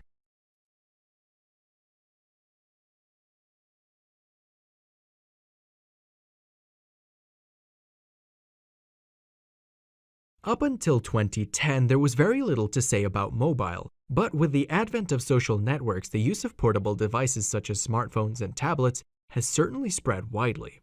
You probably already know that these devices are not only used for entertainment, but, in many cases, for daily research, and they have replaced the use of the classic desktop. The term mobile SEO was born with the need to optimize websites in order to provide optimal consultation of the web pages from various portable devices. Today, about 60% of the searches performed on Google are done via mobile devices, and this trend is constantly. I'm not implying that laptops will be abandoned, because notebooks and mobile devices respond to different needs. Data regarding the use of mobile devices vary according to the niche market, time of year, geolocation, and many other factors. I can often see a massive presence of these devices among my website, as in the following case. From my point of view, there is now a mass of people entering the internet world who, in the past, did not own a computer, or if they did, they used it very little. Let us remember that it was exactly Google who released the mobile-friendly update, or Mobilegeddon, in 2015, in order to penalize those websites that were not optimized for mobile access. Furthermore, in 2018, Google announced the Mobile First Index. From that moment on, the search results are based on indexing the website's mobile version. This obviously also affects desktop searches. There are two separate approaches when it comes to optimization for mobile. Multiple versions. With this type of approach, there are two sites created, site.com and m.site.com. An automatic redirect takes the user to the correct version, based on the type of device they are using. Otherwise, while keeping the same URL, a dynamic system loads different HTML and CSS based on the type of device used. The disadvantage is that in terms of content and technical management, this solution becomes particularly complex. Responsive design. The page layout adapts according to the user's resolution, maintaining the same URL and avoiding redirects. I've always been a fan of this solution because, in my opinion, it is the best and easiest way to handle cross-device compatibility. In order to verify that your website does not have accessibility problems on mobile devices, you can use the special Google Mobile-Friendly Test, which offers many practical indications regarding the interventions needed. Consider that you will probably use custom JS and CSS. I would like to anticipate here that blocking these external resources in the robots.txt file is a bad idea because Google would not be able to view the page correctly. In the past, Google has released special updates against invasive pop-ups and interstitials in order to improve the user experience.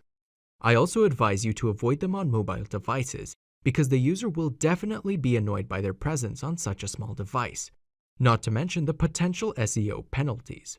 Speaking of mobile SEO, I tell my students to check their websites for the following aspects. Loading speed. Especially with a 3G mobile connection, it is essential that the page loads quickly by reducing the size of the included assets. Readability. Pay attention to the font size of the characters, at least 16px, and the titles. A 50px headline may be acceptable on desktop, but on mobile it becomes invasive. Menu. Use the famous hamburger menu, those 3 lines that activate a drop-down menu in the header next to the logo. Images. Make sure that there is a CSS code aiming to adapt the image to the width of the device. Spaces. Use spaces between buttons and paragraphs because on mobile devices, the fingers cannot press the correct target if the elements are too close together. I would like to conclude this section by talking about Google's AMP, Accelerated Mobile Pages, project, because in my opinion, it has been over-speculated during the past years. AMP is a technology built to show web pages at an extreme speed on mobile devices. The websites that use it can be recognized by the lightning icon next to the snippet in the search results page. At a theoretical level, it seems to help the CTR, but at what cost? Ads management is very limited. Graphics have restrictions on style sheets and reduce both branding and graphic customization. And link building. A backlink to your AMP version is not a link to your domain, but to google.com/amp/s/site. I must say that I tested it out of curiosity, but I abandoned it almost right away. I prefer to optimize the speed of my graphic template rather than having fast pages, but with the disadvantages described above.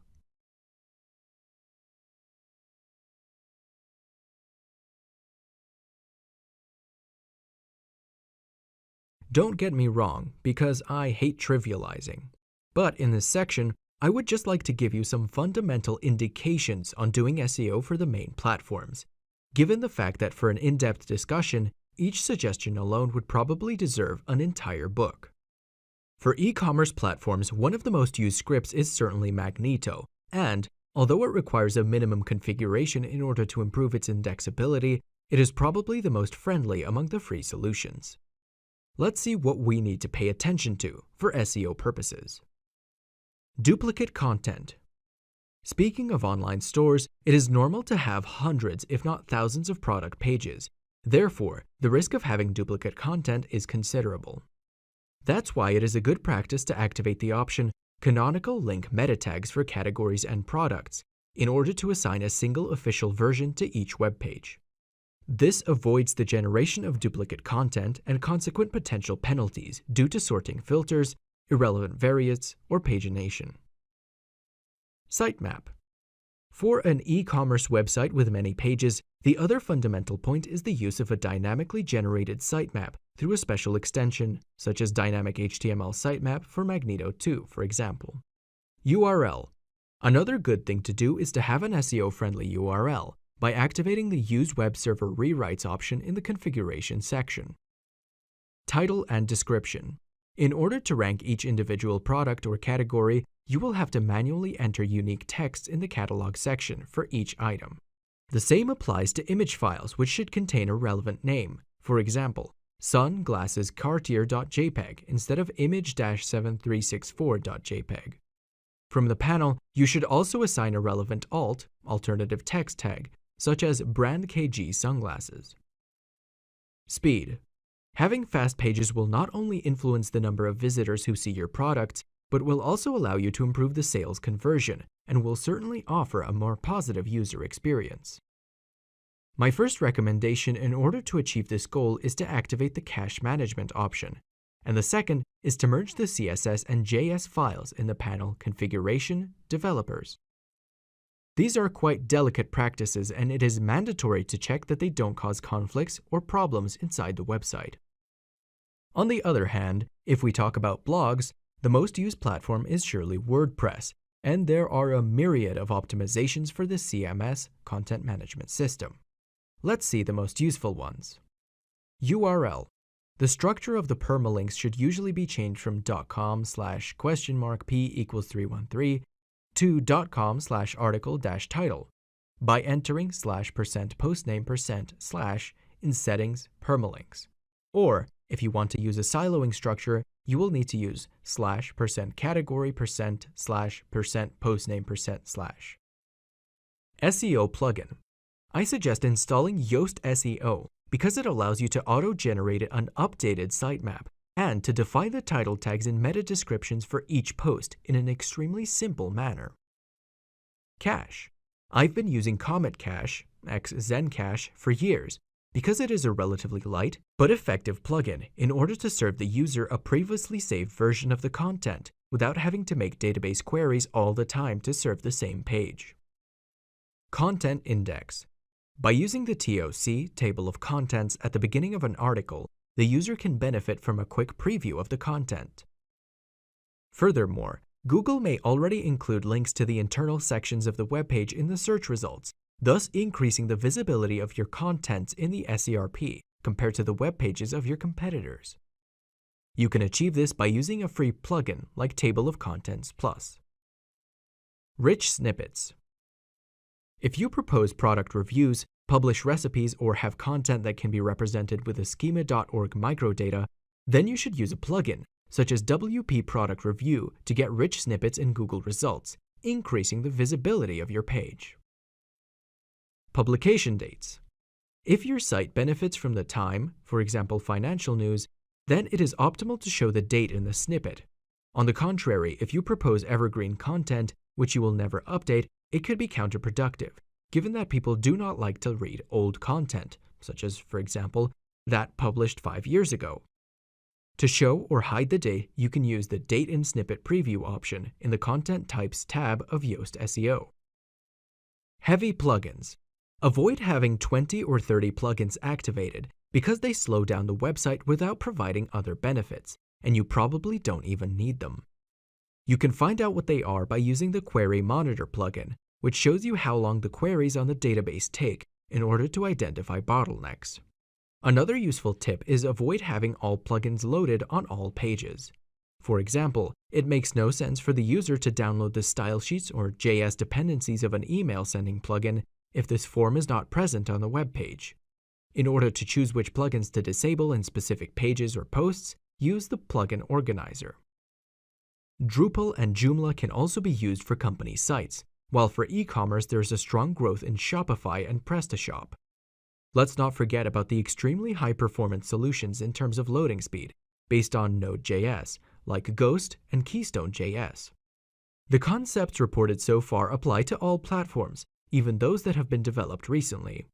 In my experience, however, I would stick to those that have been tested and developed for years now, and also have a strong supporting community, with myriads of plugins or extensions to integrate those features which, otherwise, would be quite expensive to develop from scratch. In my case, since the 2.0 version was launched in 2006, I used WordPress a lot. Currently, it's gone beyond 5.0, with significant changes especially in terms of features and free plugins availability, which allow us to achieve anything we want. In 90% of the cases in which I am required to work on WordPress, I can easily find a plugin that offers a ready and free solution. It may need to be adapted further on, but it certainly avoids having to spend hundreds or thousands of dollars on custom development by hiring an external developer.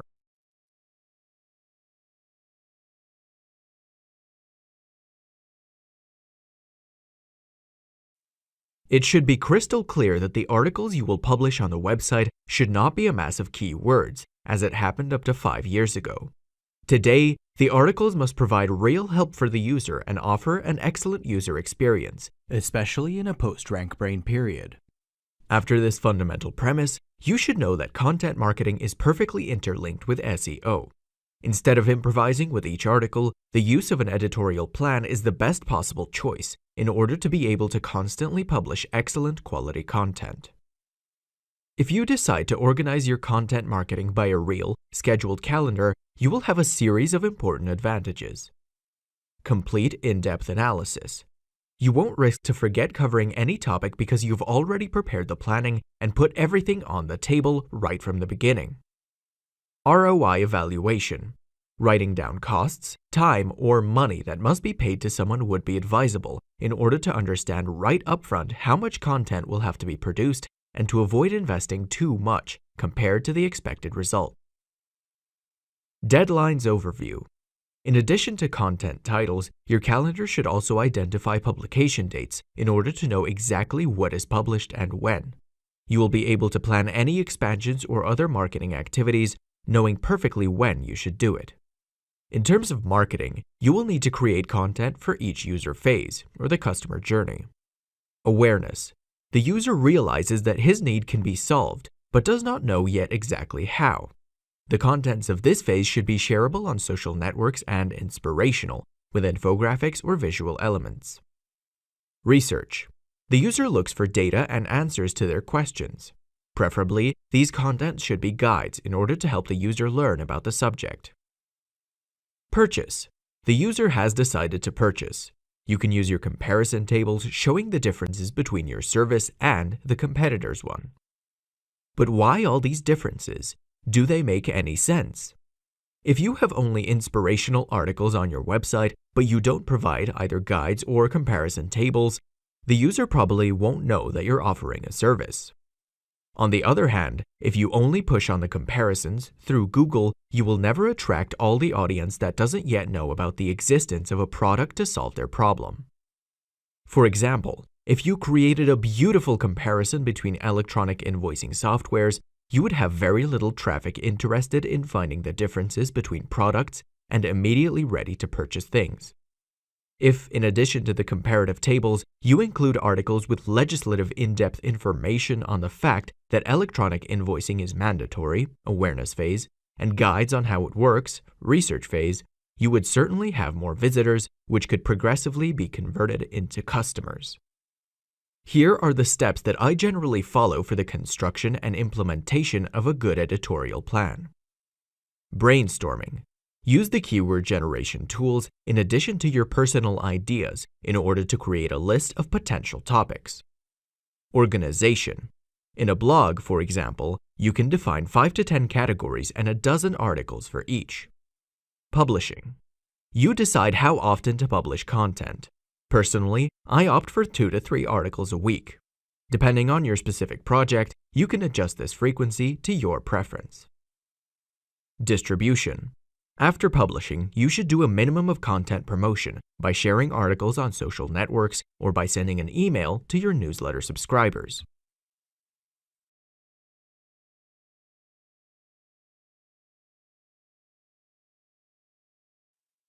It will seem obvious, but not all content on a site is of the same type because they respond to different purposes. Each page must have a purpose, which can vary from sharing on the social network to signing up for a newsletter, up to filling out a quote request, and so on. From this point of view, just waiting or hoping will not be enough in order to convince the user to do one of these actions, just because our website looks nice. We will clearly need to do some very specific interventions aiming to persuade the user to do even one of these actions. In addition to the web page's layout and all the marketing concepts that make up its conversion optimization, we can create a text that is engaging and forces a user to do a precise action. On a psychological level, when I address this issue, I apply some principles taken from the book Influence: The Psychology of Persuasion by Robert Cialdini, which can be summarized as follows. Reciprocity. When someone offers us something, we feel compelled to reciprocate. The lead magnets, for example, Enter your email address and receive a free gift. Meet this principle. Social proof. In making decisions, we often rely on what others do. E-commerce reviews are a great example of what social proof is. The clear abuse of this method is false opinions. Authority. The best example of what is meant by authority is the esteem generally held towards doctors or lawyers. If an expert writes something in an article, it is often taken for granted, even if the user has not verified it at all. Scarcity.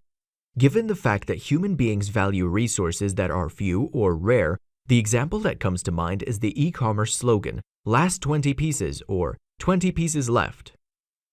Sympathy.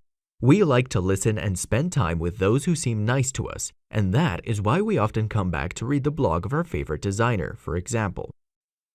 Commitment.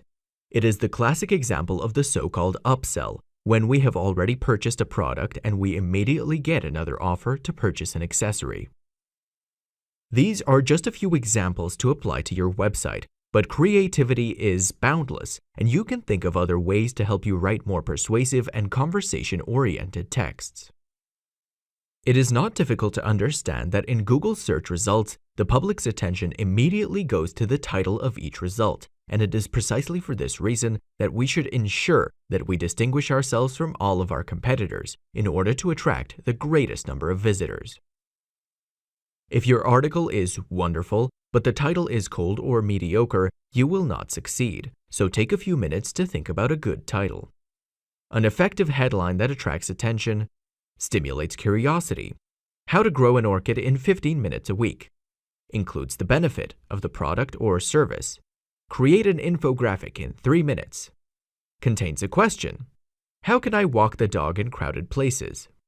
Works as a definitive resource. Complete Guide to Vegan Cuisine in 2020. Includes the main keyword at the beginning. Electronic Invoice, the complete guide. Has the title case format, Tricks for Growing Orchids at Home, instead of Tricks for Growing Orchids at Home without capitalization. For tricks lovers and in order to increase CTR, the title should include odd numbers, brackets, symbols obtained with the HTML code, and current year. I realize that it is not simple, but I suggest referring to newspapers, magazines, or directly to other competitors in the search engine results pages, or SERPs, in order to find interesting ideas to use in your own title.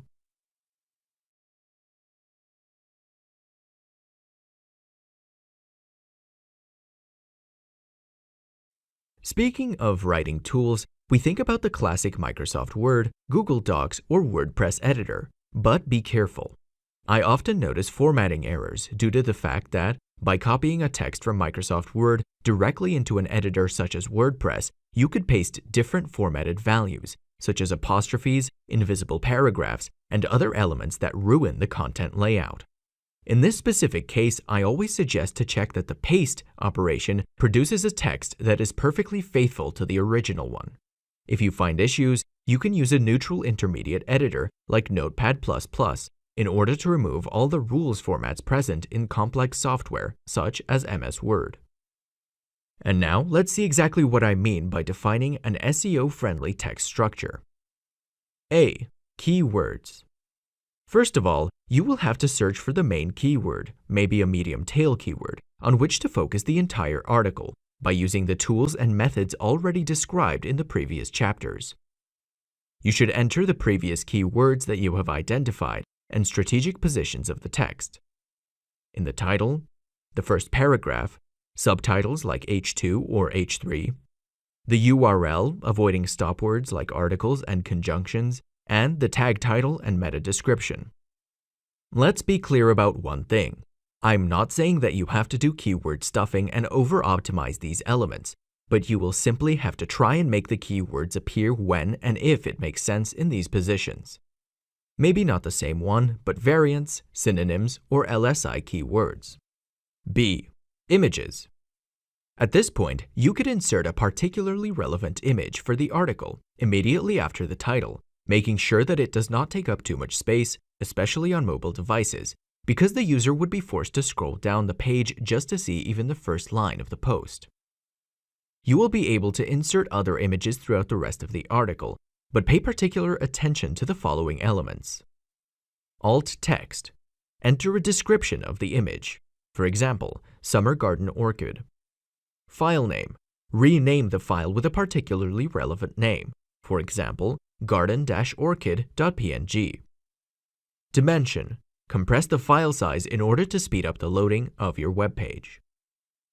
C. Internal links or external links.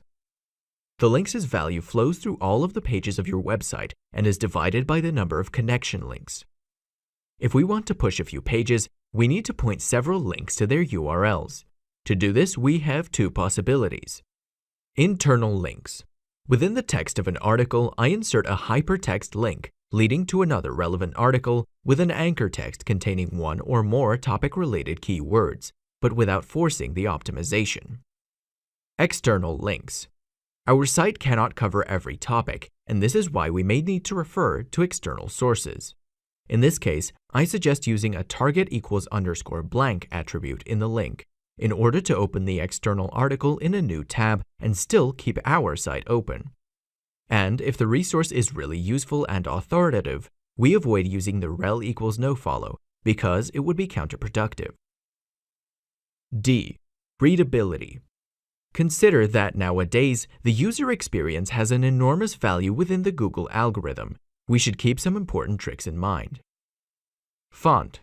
For good readability, I suggest a font size of at least 16px and a sans serif font, without extending features called serifs at the end of strokes, as in the case of Open Sans, Lato, or Roboto.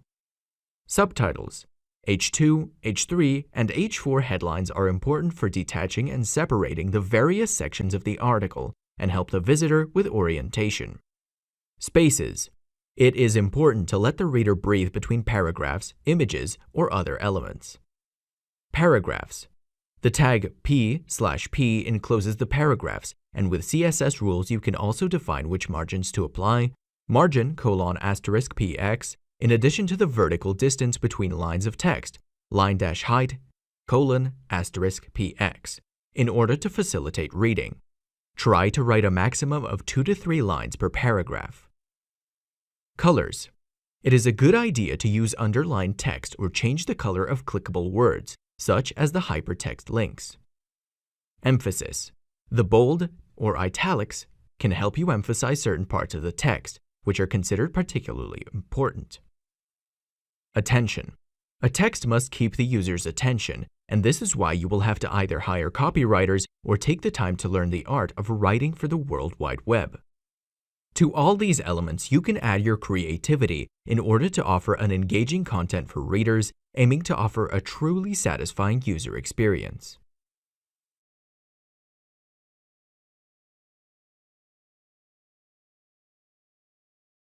I often read articles about SEO with phrases like, "You must write at least 1,000 words." This indication certainly has a shareable basis, but it can be a bit misleading. As you might imagine, one of the most frequent questions I receive is, how long should an article be? The answer? Well, there is no predefined number, and there is a specific reason.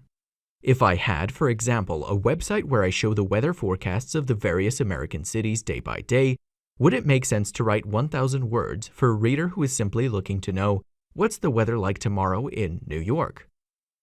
Obviously, this person wants to know only if it will be sunny, the temperature, and a couple of other things, but they certainly have neither the desire nor the time to read 1,000 words of text. Just think of Google's featured snippets, which, as in the case of weather forecasts, shows only the relevant data without frills directly in the search results page. This does not mean, however, that writing in-depth articles is useless. On the contrary, everything depends on the specific case.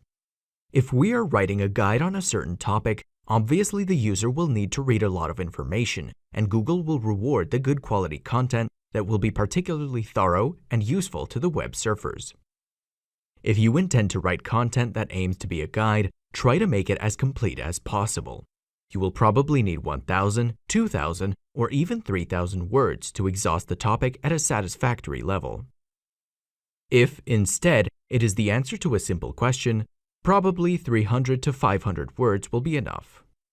In short, the length depends on the topic and the search keyword of the specific case. A more analytical approach shows that generally, in the Google.com results, the most common post length in the top positions is around 2,000 words, but this does not mean that it is also ideal for your project, and, above all, it definitely does not mean that this was the primary factor that has led Big G to rank those sites so high. I'm sure that whoever has a blog with many articles of about 2,000 words has made a considerable investment in content marketing and has done many other SEO actions that will add up to the word count.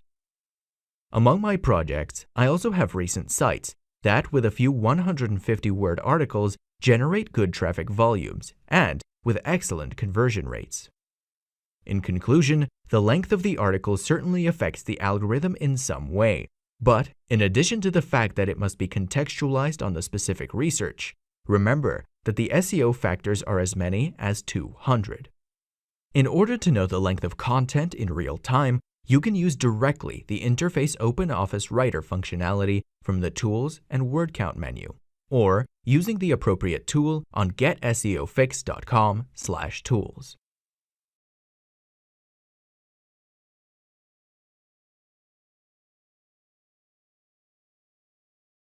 Going straight to the point, the approach of doing SEO actions on our pages, modifying code and other elements, falls completely under our control and forms of the so-called on-page SEO, which differs from off-page SEO, which includes backlinks and other topics which we can only partially influence. In a nutshell, the title tag, inserted in the head section of the page, is basically the title present in the SERPs, search engine results pages, for each result, and it plays a fundamental role in attracting the user's attention, given the fact that it determines the first impression. Furthermore, the title will appear in the browser tab's header, and it will be automatically shown in the preview of the shared post on the social networks, Twitter, Facebook, etc., even if it is possible to edit it with other specific meta tags. Meta name equals Twitter, title, content equals, or meta property, OG, title, content equals. A good title has the following characteristics. It's not all uppercase. It is never over-optimized, repeating a keyword over and over again. It is unique throughout the site. There should be no pages sharing the same title tag. The main keyword must be inserted towards the beginning of the title. It contains the brand name only if it is important. In an EMD, exact match domain, it could be useless and it would only occupy space. Take advantage of all the available length, but don't go any further. If you love tweaks, you can try entering parentheses or symbols in order to get the user's attention. Talking about the structure instead, I generally use the following: main keyword, dash, secondary keyword, vertical dash, brand. For example, title, SEO tools, dash on-page analysis, vertical dash, get SEO fix, /title. At this point, you are wondering if there is a length limit, given the fact that the space in the snippet is limited. For desktop results, the maximum length displayed is 70 characters, while for mobile devices it is 78 characters. Actually, talking about characters is not correct, because in reality the width is based on pixels, and some characters, like W, occupy much more space than a T, but we often refer to characters instead of pixels. Now, which length should you choose? In terms of ROI, return on investment, if you notice from your reports that a site performs much better on mobile, you could choose to optimize it for these devices, and at the cost of affecting the desktop results, you could take advantage of the 78 characters length.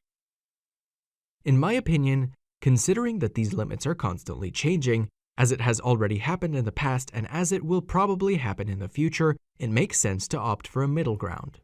Personally, I try to stay within the 60 characters limit.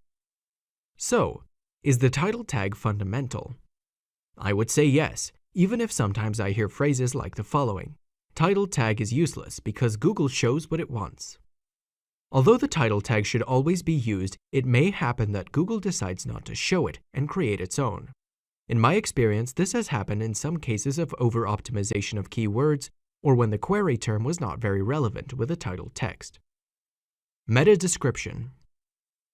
Not everyone knows that the meta description, inserted in the head section of the page, is not an HTML element, but a simple attribute consisting of a page's brief summary, which anticipates the user with the content to be read by clicking that result. If the title element was used in the title tag, an attribute should be used for the description. Meta name equals description, content equals sample summary.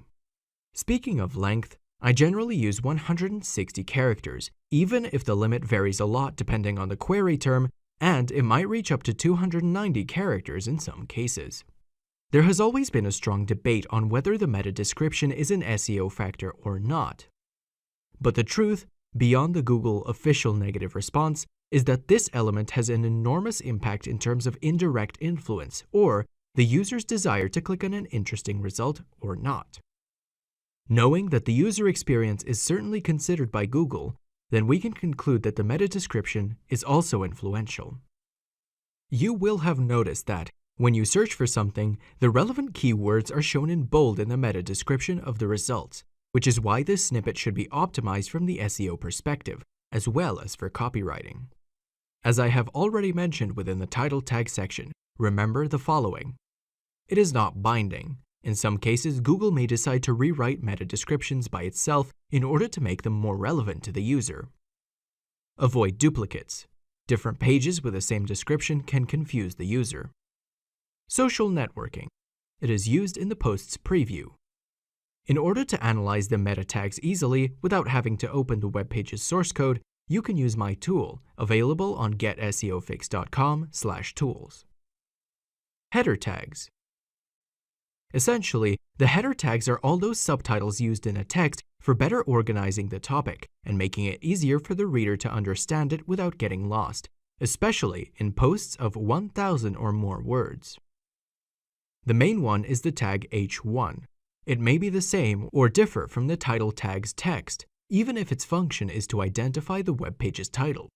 It is inserted directly within the content and not in the head section, as it happens in the case of meta description and title tags. Then there are the tags H2, H3, H4, H5, and H6. Consider as the number increases, the font size will be smaller, as will their importance for the search engines. The H2 are like real chapters on the web page. Increasing the number, we will move on to less important subsections, although all these tags play an important role in organizing the appearance and structure of a page. A recent advantage of using the H2 or the H3 is that, in case of objects list, for example, the 6 Christmas gifts to get for your girlfriend, Google might consider them for the creation of featured snippets and therefore earn an additional space in the SERP. Here are the main features that differentiate H1 tags from the following ones.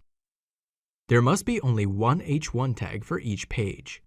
Someone disagrees, but I personally believe this is a rule to follow. The H1 font should have a larger size than the other elements. It should be placed at the top of the page, and it should contain the main keyword, emphasis, and other HTML elements. The fact is this.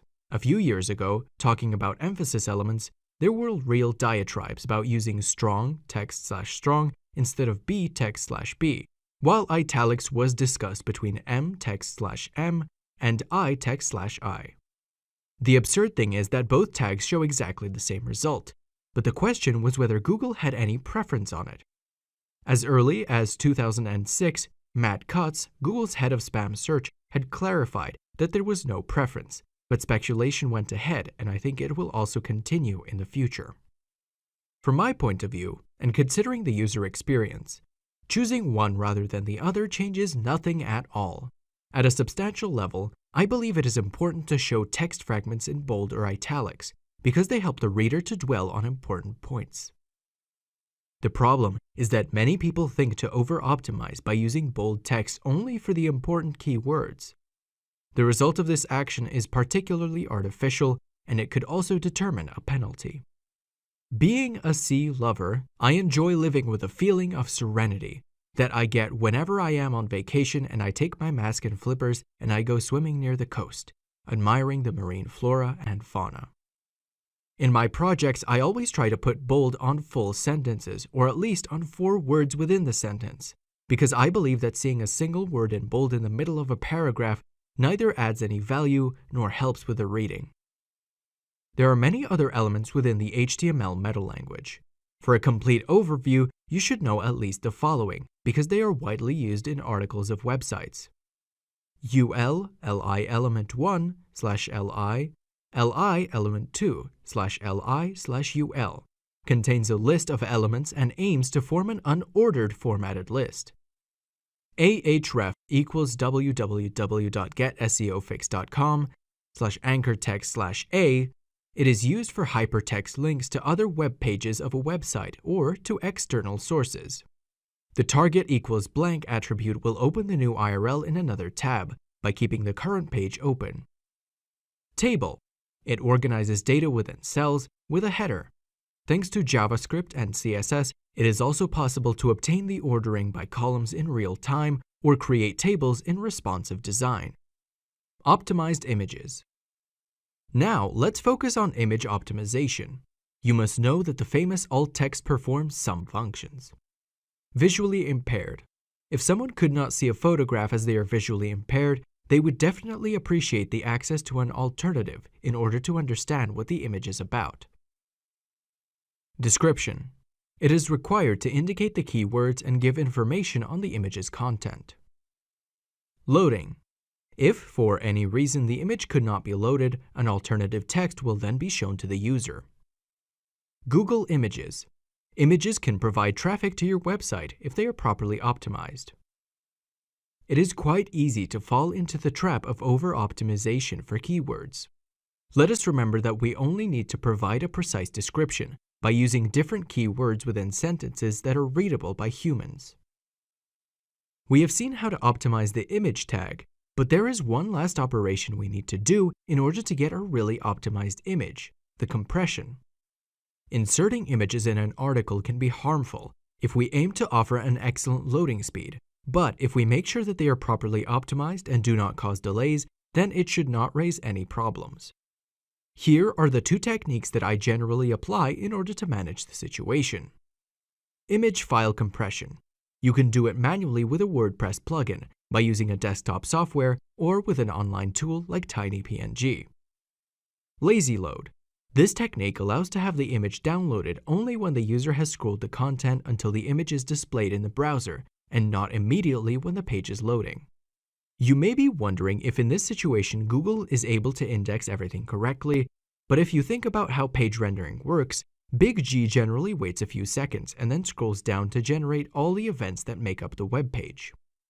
Technically speaking, the implementation is not immediate, but you can use WordPress plugins like Lazy Load in order to enable it in one click. Optimized PDFs. Let's be clear on one thing. Google has been able to read and index PDF files since 2001, and this is why we often see them directly among other SERP results. Remember that a PDF is, in reality, a great source of keywords with attractive content and immediately available to read for both Google and human users. When I'm dealing with projects that include PDF files, I apply some tricks. File name. Use the keyword already in the file name. For example, cooking-in-garden.pdf. Title. Set a title with keywords. With Adobe Acrobat DC, you will find the field in File, Document Properties, Title. Description. Set a description with keywords. In Adobe Acrobat DC, you'll find the entry in File, Document Properties, Subject. Compression. If the file includes images, try to load compressed versions in order to save space, since a 100-page PDF can occupy several megabytes if it contains various images. Organization. Use subtitles and paragraphs in order to detach content and make the reading easier. Internal links. Try to insert a link from your website to the PDF file in order to let Google find it and assign a relevant importance. Do not save it as an image. Some tools allow you to save the document into PDF format with non-selectable text. In this case, search engines may have difficulties indexing your document. I would like to point out that a PDF file uploaded to the server is accessible from the address site.com/filename.pdf, and it is considered as any other page on the website. Text to HTML ratio. Without complicating things too much, you need to know that the text to HTML ratio is simply the relationship between the code and the text within a web page. It also includes JavaScript and CSS lines belonging inline to the source code. I reassure you right away by saying that this is not an official SEO factor. Even Google's John Mueller confirmed it in the past. But in my opinion, it may have an indirect influence. Having a web page with a lot of code, perhaps with an HTML weight higher than 275 KB, often means increasing the load speed or the rendering time, and considering the continuous push to have faster websites. This can be an indirect disadvantage. Basically, you need to make sure that your text to HTML ratio is aligned with that of your competitors and other similar websites within the industry. Generally, for an e-commerce website, the ratio is around 15 to 20%, while for blogs we're talking about 25 to 30%, especially if we use WordPress with sophisticated themes and plugins. Here are some of the steps to follow in order to improve the text to HTML ratio. Include CSS and JavaScript in external files. Delete HTML comments, and delete unnecessary code. In any case, remember to check the value of this ratio in your competitors' web pages because things change considerably from niche to niche. And in order to easily calculate this ratio, you can use the tool that I've inserted on getseofix.com/tools.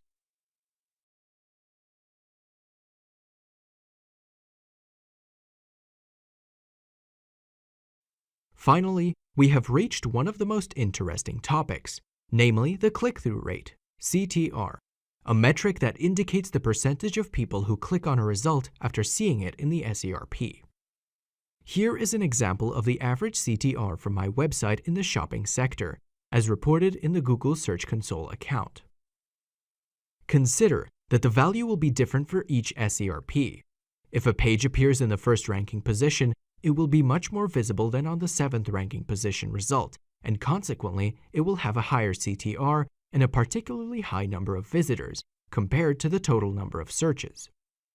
Hence, the need to bring results higher and higher, but be careful. This is not always the case.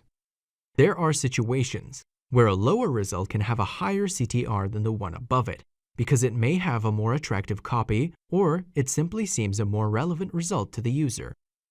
It may not be a direct SEO factor like backlinks are, but it certainly has a very strong impact in indirect terms.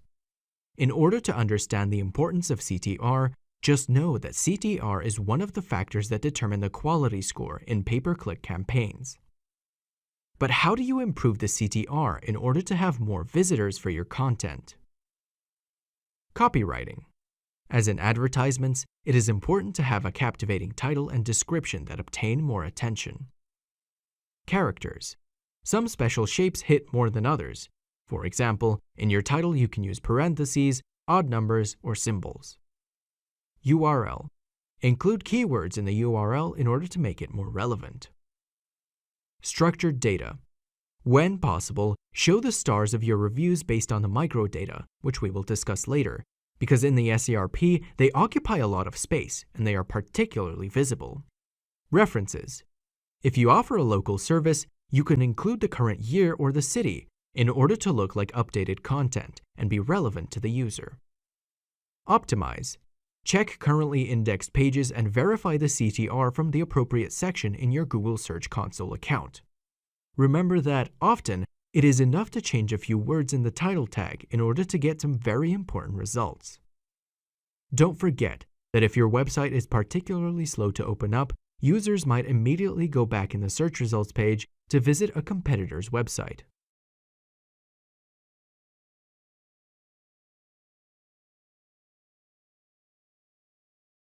In general terms, the snippet is a search result shown by Google in the SERPs. We can talk about rich snippet when such a result has something extra and, depending on the niche market or the content type, we obtain additional data such as stars, photographs, or other data. For SEO, the importance of these rich snippets is given by the fact that they attract the public's attention and, consequently, they influence the CTR of the result, procuring a greater number of visitors for the article. how can you get them on the pages of your website? Google, not always but only at its discretion, shows the rich snippets on the basis of the structured data it finds on your web pages. A special code brings additional informational value to the article, according to a specific format that follows some universal standards, and can be interpreted by search engines. Here is a short list of the types of topics that best suit the use of structured data: books, movies, recipes, events, organizations, people, places, products, offers, and reviews. Schema.org is a project that aims to offer and promote the use of structured data schemes for web pages and email messages. It makes use of the so-called vocabulary available in various encoding or markup, including RDFA, microdata, and JSON-LD. Among these three options, the easiest way is JSON-LD, JavaScript Object Notation for Linked Data, because it is simply a JavaScript code to be inserted at the bottom of a page, which contains all the additional data. It is no longer necessary to intervene on the HTML, as it happens with microdata instead, and risk to complicate the generation of the web page or interfere with the layout structure. On the official website, there are several practical code examples, which you can use directly with your web pages, adapting them to your content and immediately checking the result by using Google's Structured Data Test tool.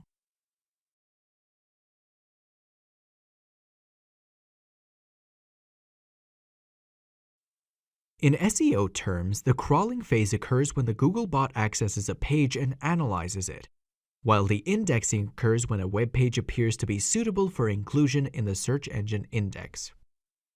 Since the 1990s, webmasters around the world have used a robots.txt file in the root of their websites to provide any bot with some instructions on how to access their content. In this very simple text file, a disallow directive is inserted, containing the paths of the pages or the folders that the bot must not scan, in order not to overload the resources of the server. There's also a user agent for referring to a specific bot, like a Googlebot, Bingbot, etc. User-agent * disallow/secret. In order to generate this file, you can use a specific tool, available on getseofix.com/tools. In addition to the robots.txt file, we can communicate with the bot crawler through the robots meta tag, which needs to be inserted in the head section of the web page. There are 4 combinations, alternating between index and follow values with a negative variance. Metaname equals robots, context equals index, follow. For example, using index, follow will allow the bot to index the current web page and also scan the pages linked within its content, while with no index, no follow, we suggest neither indexing the current content nor following the links. By playing with the robots.txt file or the metarobots tag, we can choose which contents to hide or index. Now, this is the theory, because in practice many smaller bots don't actually care about our directives and they do a wild scan without rules, spoofing the user agent in order to avoid being blocked. At least the main search engines follow our indications, but I have many experiences with minor bad players which are really annoying and difficult to block.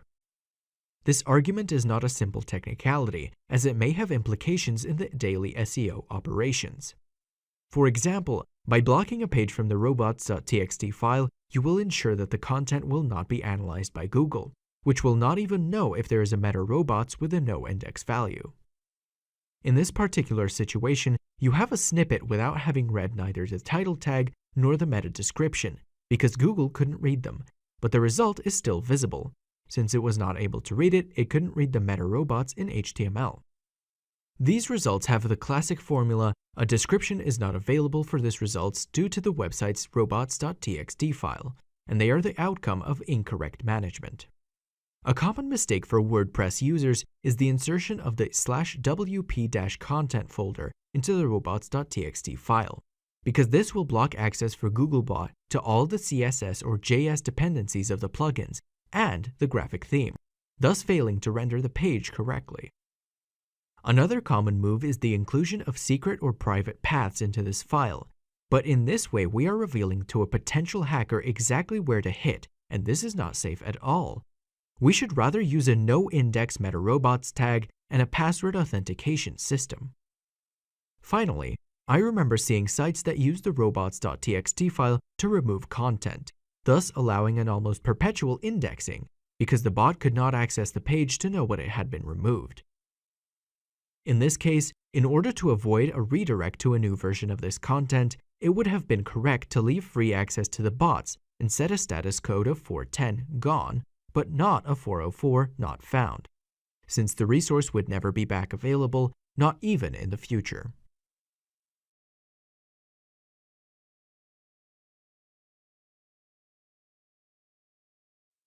Many people wonder what they would need in order to have a web page indexed within 60 minutes since its publication. Personally, I don't think it's just a quirk. For those who deal with SEO in a professional manner, knowing immediately where content ranks is important. Although it probably won't be its final position, at least it gives an important signal. In order to speed up or force this process, we need to let Google know that we have published new content on our website, and there are various ways to do that. URL check. In your Search Console account, there's a special section where you can enter the URL of your website and ask Googlebot to scan it and index it as soon as possible. Links.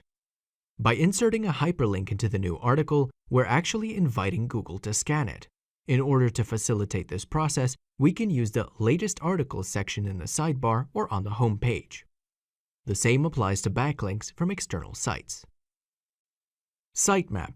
By adding the new article to the sitemap.xml list, we're actually making sure that the bot will notice the new article and proceed to its scanning and indexing at the next check. Social sharing. Sharing a new article on social networks is an excellent idea in order to make it stand out. By doing so, it could actually get linked from a web page that is being scanned by Google bots in the next couple of minutes. Ping services. There are dedicated websites that deal with notifying the search engines when a particular website has been updated.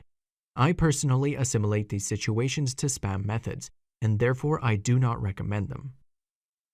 Of all these options, the most effective is generally the first, because it only takes a few minutes to find the article on Google.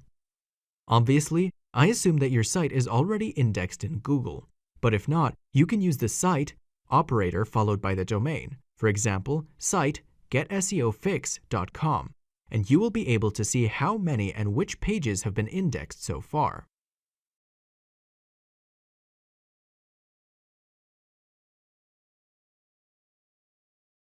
If doing SEO on a website can be complex as is, approaching a multilingual project is even more difficult.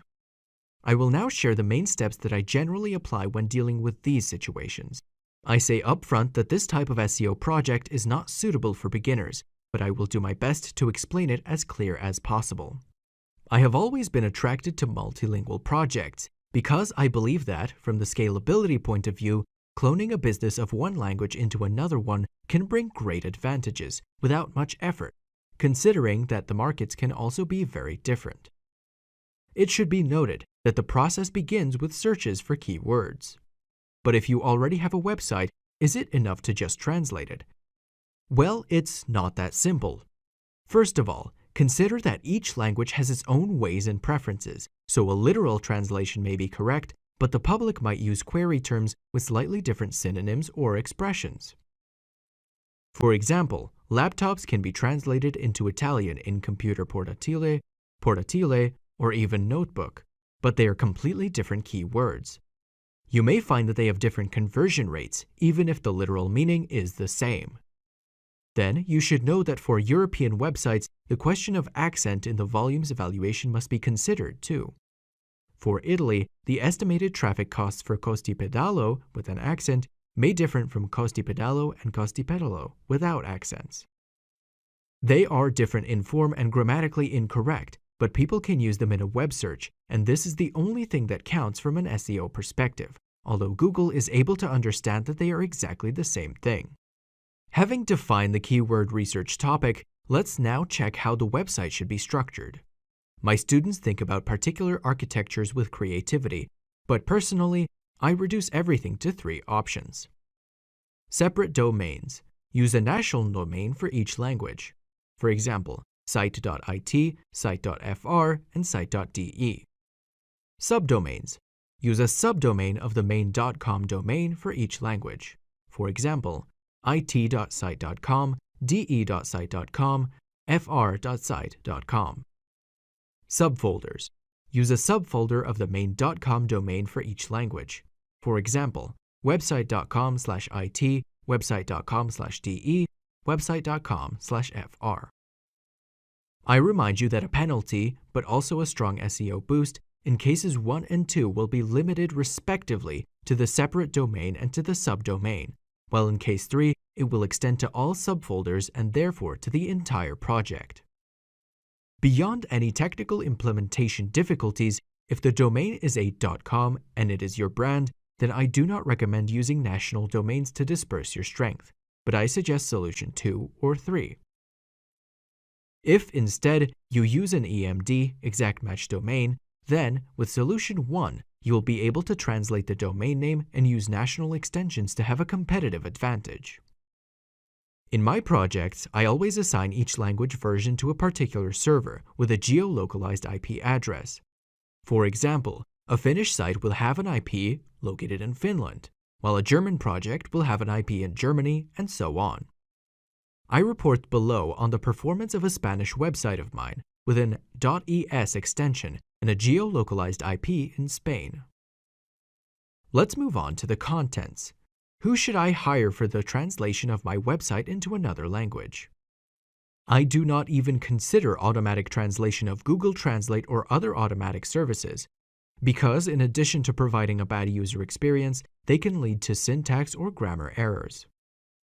With the experience of having had over 65 different suppliers in the past 10 years, today in my project, I rely on freelance translators, exclusively native speakers, because even if I may seem old-fashioned, I believe that for a US project, a highly trained Italian translator will never match the work of a native English speaker, especially if I am dealing with particularly technical subjects or topics related to the culture of a foreign country. Speaking of freelancers, I remember that in a Dutch project, I had the pleasure of working with a mother tongue translator, with whom I communicated in English for the creation of websites. I was astonished by the fact the following Christmas, I received a handwritten and signed letter in the office, thanking me for our collaboration. This is obviously a very trivial episode, but it makes you wonder upon how business relations and the human side also emerge in an SEO-related work environment, which, in some ways, may seem very detached from our concrete reality. Getting back to the content, in order to help Google understand that your project has contents translated to different languages, there is the famous hreflang tag that specifies the language used on the current web page. By indicating the URLs of all the other translated versions, Google will be able to provide the user with the most appropriate web page based on their language, based on also geolocation, IP, browser preferences, and other data. Link rel equals alternate. href equals http://example.com/en. hreflang equals es-mx/. In this example, it is clear that the specified URL is in Spanish, but the notation contains two entities, language and region. For example, hreflang equals es-mx refers to Spanish in Mexico. The language format is ISO 639-1, while for the region the ISO 3166-1 Alpha 2 standard is used. In order to avoid mistakes, I often point out for my students that there is no hreflang equals en-uk, but only hreflang equals en-gb. I understand that this is a complex topic, but the main thing to know is that you will have to insert the link rel equals alternate with all the languages in which this page has been translated, with the relative URLs, in the head section of the web page. We also need to add an hreflang equals x-default, which will be the main version if the page hasn't a language version for a specific foreign visitor. The hreflang tags, alternative, linguistic version, and canonical, official/canonical content version, are added to the head section. But remember that, in my opinion, the correct way to make them coexist is only the following. The canonical tag of the Spanish version must point to itself and not to the English version, as I often see in some incorrect implementations. As for non-HTML files, such as PDF documents, you can specify the language in the HTTP header as follows. Link https://es.example.com/file-es.pdf rel equals alternate hreflang equals es, or http://n.example.com/file-n.pdf rel equals alternate hreflang equals en. Note that these are only signals for search engines and not obligations, and they will be free to either follow them or not, at your absolute discretion. I would like to conclude this topic by reassuring you that there are special plugins to simplify the management of multilingual projects, because manual management, in some cases, is really complex, plus it could and would cause various human errors.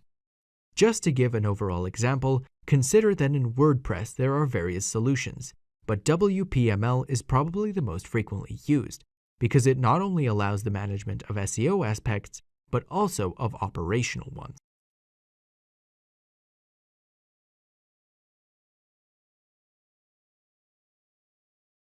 As you already know, search engines assign a different weight to each backlink. These values determine the trust that your website could benefit from in terms of positioning. Here are some features that help determine the value of a link. Popularity. Having links from many other websites is a positive sign for search engines. Thematic popularity.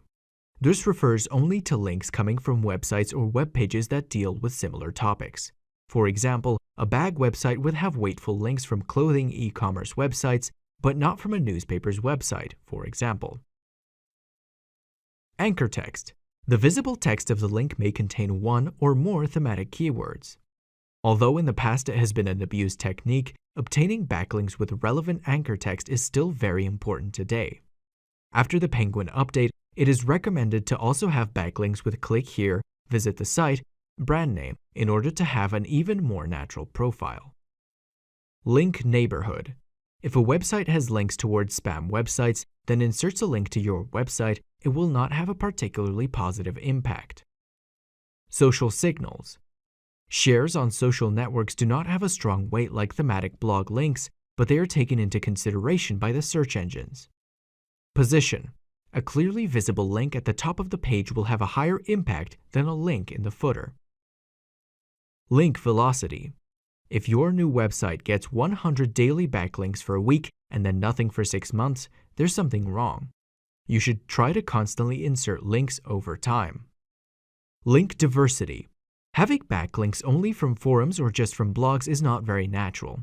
You should try to diversify and focus on various typologies such as directories, newspapers, and social networks. When I talk with my students, I notice that they often do like Rocky. I'm not actually talking about Stallone's movie, but about my dog, Rocky. I have a 3-year-old border collie, which by nature should work 24 hours a day to gather sheep. Actually, he assists me in SEO activities. He supports me in my work, perhaps more than necessary, and in my spare time I reward him with some outdoor workout. By nature, Rocky tends to run, be active, and play constantly because he's a dog. SEO is the opposite. It takes time, patience, and we must not push more than necessary, because otherwise the risk of penalization is just around the corner. Now, in order to evaluate a backlink or a link-building strategy, it is enough to just consider all the points mentioned above holistically, because if treated separately, they can be misleading and even incorrect. For example, having a large link popularity, but from spam sites with bad link neighborhoods, would actually be counterproductive. Now, I would like to address the delicate subject of metrics, or the numerical values that indicate a link's strength, such as the trust flow, TF, citation flow, CF, domain authority, DA, and many others. Surely they can help speed up the work, but be careful. The crawler of these companies, although powerful, will never match Google's power. I often find websites with domain authority, DA, equal to 4 out of 100, simply because the bot had not yet scanned the websites containing important backlinks. In this situation, the DA value is very misleading. By considering it, we could risk making the wrong choices. In other situations, they are, instead, useful. For example, finding a blog with citation flow equal to 42 out of 100, but trust flow only 7 out of 100, means that there has obviously been an excessive boost, and the risk of having spam links is very high.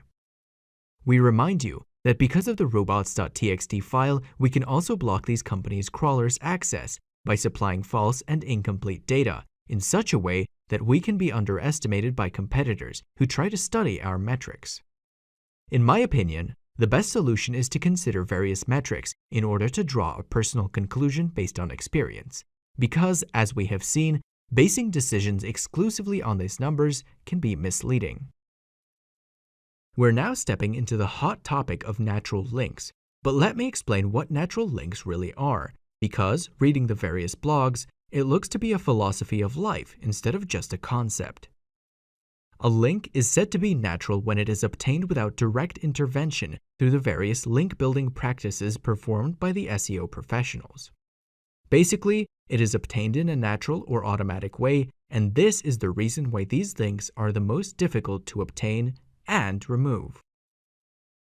Precisely because they are not under our control, these links could even be harmful to us.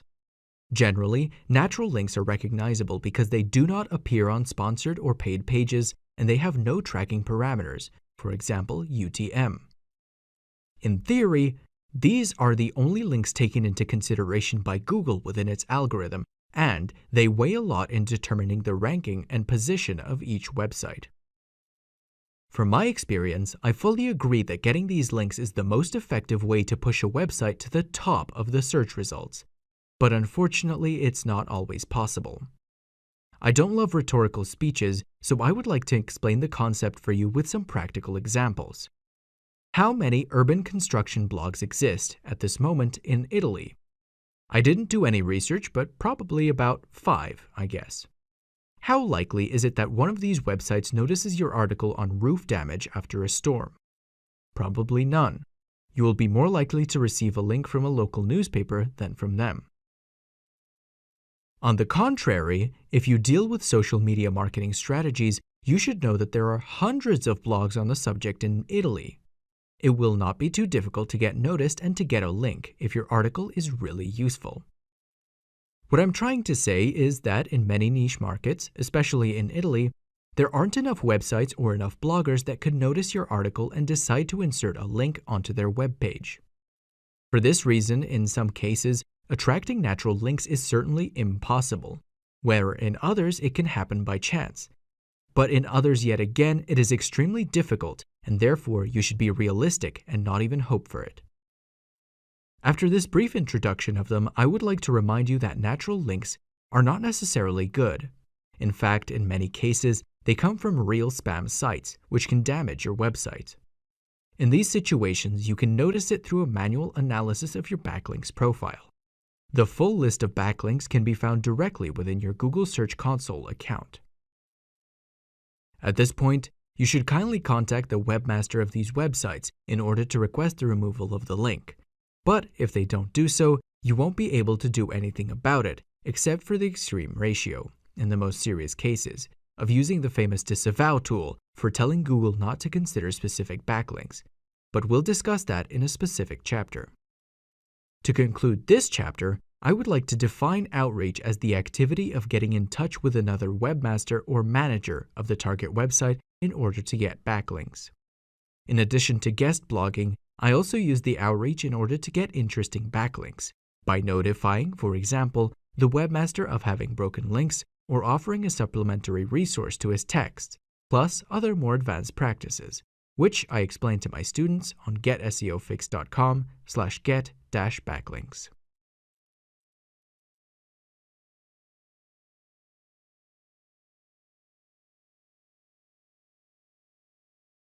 Basically, the nofollow links are simple hyperlinks with rel equals nofollow attribute in the HTML code. ahref equals https://www.getseofix.com/page rel equals nofollow. The main purpose is to inform the search engine that it should ignore this link and not transfer the value. In this case, we talk about link juice. The opposite is the do-follow rule, or the omission of the tag, because by default, Google considers all links to be followed. The no-follow tag was created to fight comment spam, that is, the practice of leaving comments in blogs by inserting a link to your website in the message. In the past, this had caused problems in the search results. Today, we still find no-follow links in the external links of Facebook posts, YouTube, Wikipedia, and forums. I suggest using the no-follow in these cases. Paid links. Buying links is not prohibited, but if we do it, to avoid penalties, we must use the no-follow attribute. User-generated content. Social networks generally use this attribute because they don't know what people might link to. Links to pages not useful to Google, for example, the pages of a private area. Links to low-quality sites. Comments. WordPress has this option active by default. Getting no-follow links is not useless because they also bring positive effects, including direct traffic, because the average web navigator can follow a link on a web page, regardless of whether it has the no-follow attribute or not. Secondly, from the link diversity point of view, having various no-follow links makes the backlinks profile of our website more natural, considering that not having these would be really suspect.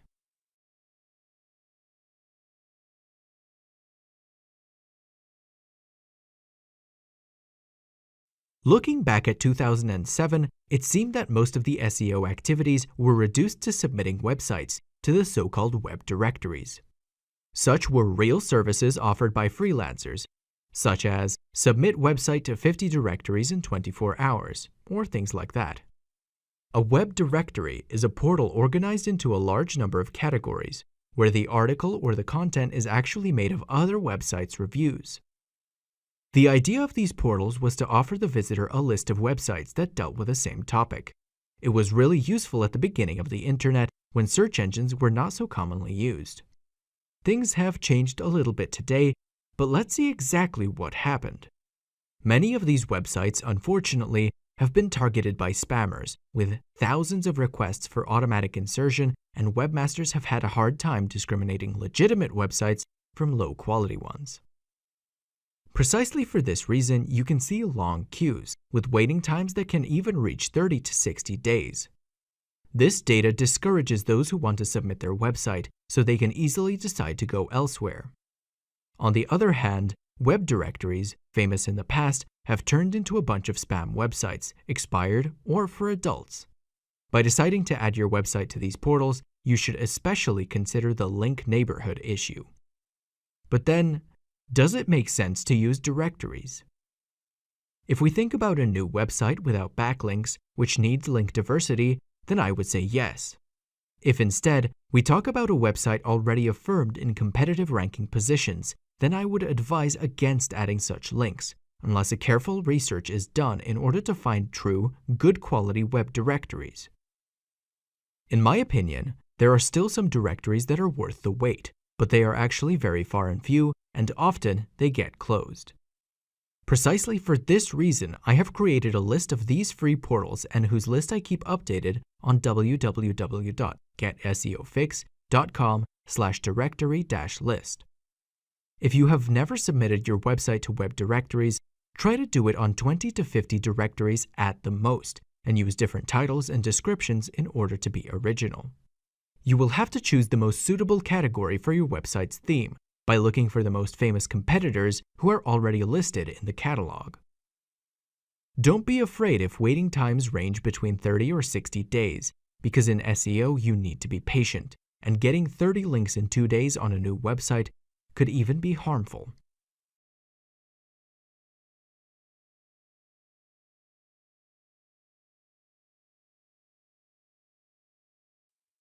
Nowadays, there are Facebook groups and many other social solutions. But forums continue to exist, although they might not have all the interest and traffic that they had only a few years ago. The great advantage of a forum is being a website focused on a very specific topic, and consequently, having a backlink from these pages can be very relevant for your article. But how do you get links from forums? First, you need to do research in order to find the right forum for your industry. This opens up a rich scenario in terms of opportunities. If you deal with asbestos disposal, obviously it will be difficult to find a forum dedicated to this topic, especially in the European market. But you could take advantage of specific sections of a forum about building constructions. After finding one or more forums, you will need to read their rules in order to know two fundamental things: the possibility to insert a signature and the possibility of inserting links within the posts.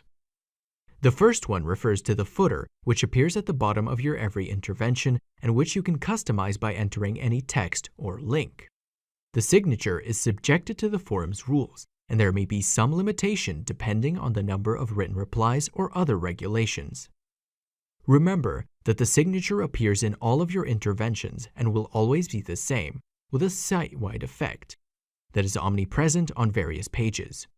In my opinion, it is not a good move on the SEO side, and in fact I prefer the second option, which we're about to cover now.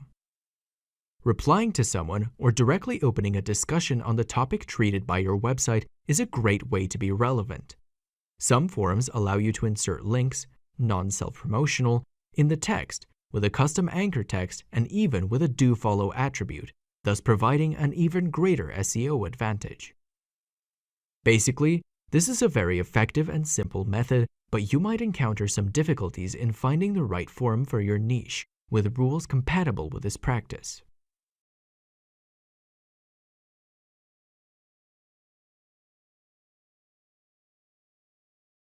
As in the rest of the world, the practice of guest blogging has been developing quite a lot in Europe for several years now, and it consists in publishing an article in another person's blog in order to create authority and links. This way, your brand will also be visible to the audience of other websites, thus allowing you to reach an audience that you might not have. The situation is win-win, because everyone wins. The webmaster gets a quality article without doing anything, you get a backlink, and the audience has new content to read about. In practice, the guest post is an article with a section, author box, at the bottom of the article, containing a quick description about you and a backlink, do follow or no follow, to your website. Now, let's talk about the procedure of inserting your post on someone else's blog.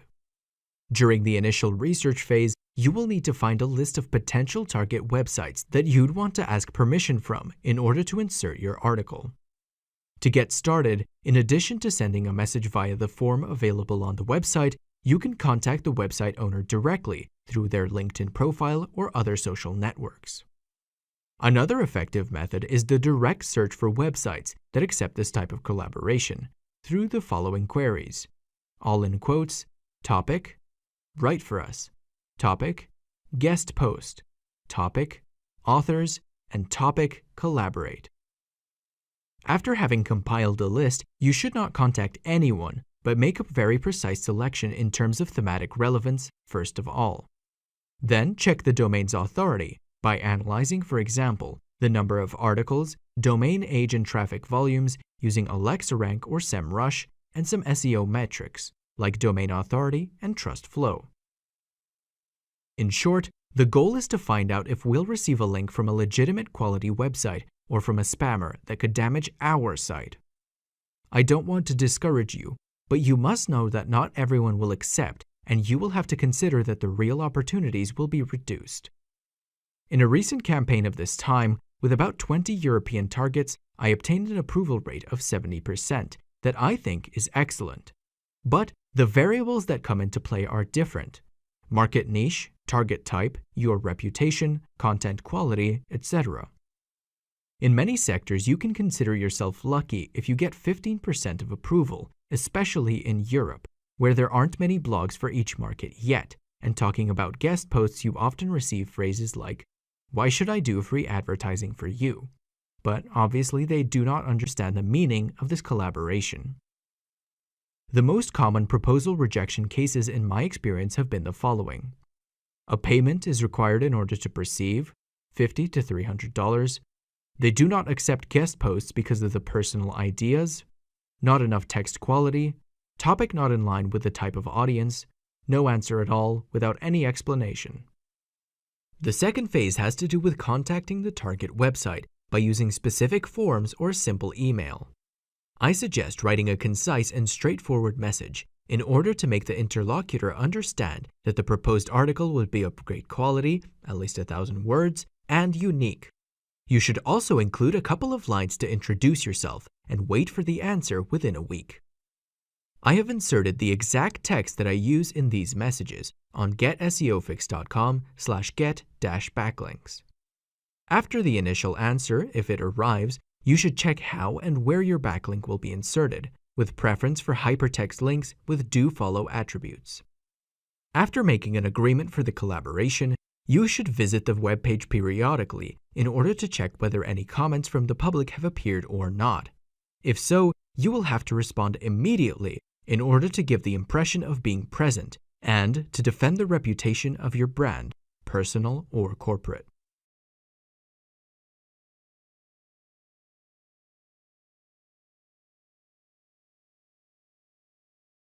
We have already talked about ROI, return on investment, if you remember. But in this section, we will analyze the key performance indicators, KPIs, which stands for the metrics identifying those objectives that allow us to measure the success of an SEO campaign. How do you know if all your work so far has been effective or not? Not everything is reduced to the position in the search results, because having to deal with an entire business with investments and revenues included, we need to have an overview and a structured way of thinking. There are various KPIs available, and each SEO professional has their own preferences. But personally, I stick to the number of visits, ranking position, and number of conversions and bounce rate. I often get requests from potential customers like, I want to double the traffic on my website, or I want to get ranked at the top position. There is nothing wrong with having these desires, but it actually means something else in reality. Now, let me explain better. I hate those who do my job incorrectly, making unrealistic promises and playing on the edge of misunderstanding with the client. I believe in the law of karma, so doing harm to someone today, besides being an ethical issue, will certainly bring some problems in the future. On the other hand, working with transparency, in addition to making me sleep peacefully, it also allows me to be proud of each success, to be aware of the failure risks, and it gives me the strength to always go ahead. Precisely for this reason, I preferred to refuse a job rather than accept it, given that in a sector as complex as SEO, there are very few certainties, especially after RankBrain. I wanted to dedicate a special chapter to objectives, because it is an underestimated issue for people involved in SEO. Number of visits. As you can imagine, the number of visits your website received for free from the search engines, organic traffic, is an important indicator, and therefore we must define it correctly. In Google Analytics, we often cite the term organic sessions as the visit of the user referred to a time horizon. The timeout is usually 30 minutes. To take a simple example, if the user returned to our website after an hour on the same day, we would have 2 organic sessions, but only 1 visit. Beyond the purely technical issues, the number of visits allows us to immediately understand how many people access our website. So, getting an obviously increasing number of visits confirms the success of our SEO efforts. This value is directly influenced by other metrics, such as the location of the snippet within the search results and the CTR, or click-through rate. This means that, in order to increase the number of visitors to our website, we can intervene with specific actions to improve these 2 metrics, through the suggestions already seen in prior chapters. Here is an example of my new website's performance, which shows a clear increase in the number of visits. Keyword ranking. To put it simply, the ranking position of your web page in search results for specific keywords greatly influences the number of visitors of the website. You should have noticed that, unlike 5 or 10 years ago, the importance of ranking positions has greatly diminished, and now I'll explain why. A visitor's geolocation, the browser language used by the user, the hours of the day, access from a mobile or desktop device. Considering these factors, the same query term can generate an SERP with completely different results. This is precisely why we should not fossilize on the position, as it used to be the right thing to do in the past. We should correctly say and use phrases like, I am ranked the 5th by the keyword SEO tools by accessing the web from the desktop at 8 p.m. with a browser in Italian language and using an IP address from Rome. Moreover, you should consider that the fluctuations are constant, and a website that is ranked 5th today could be 7th tomorrow and then 3rd. Despite these considerations, I believe that a software that acts as a keyword tracker is still useful in order to get an overall view of your SEO strategy's results, since the main objective is to scale positions after all.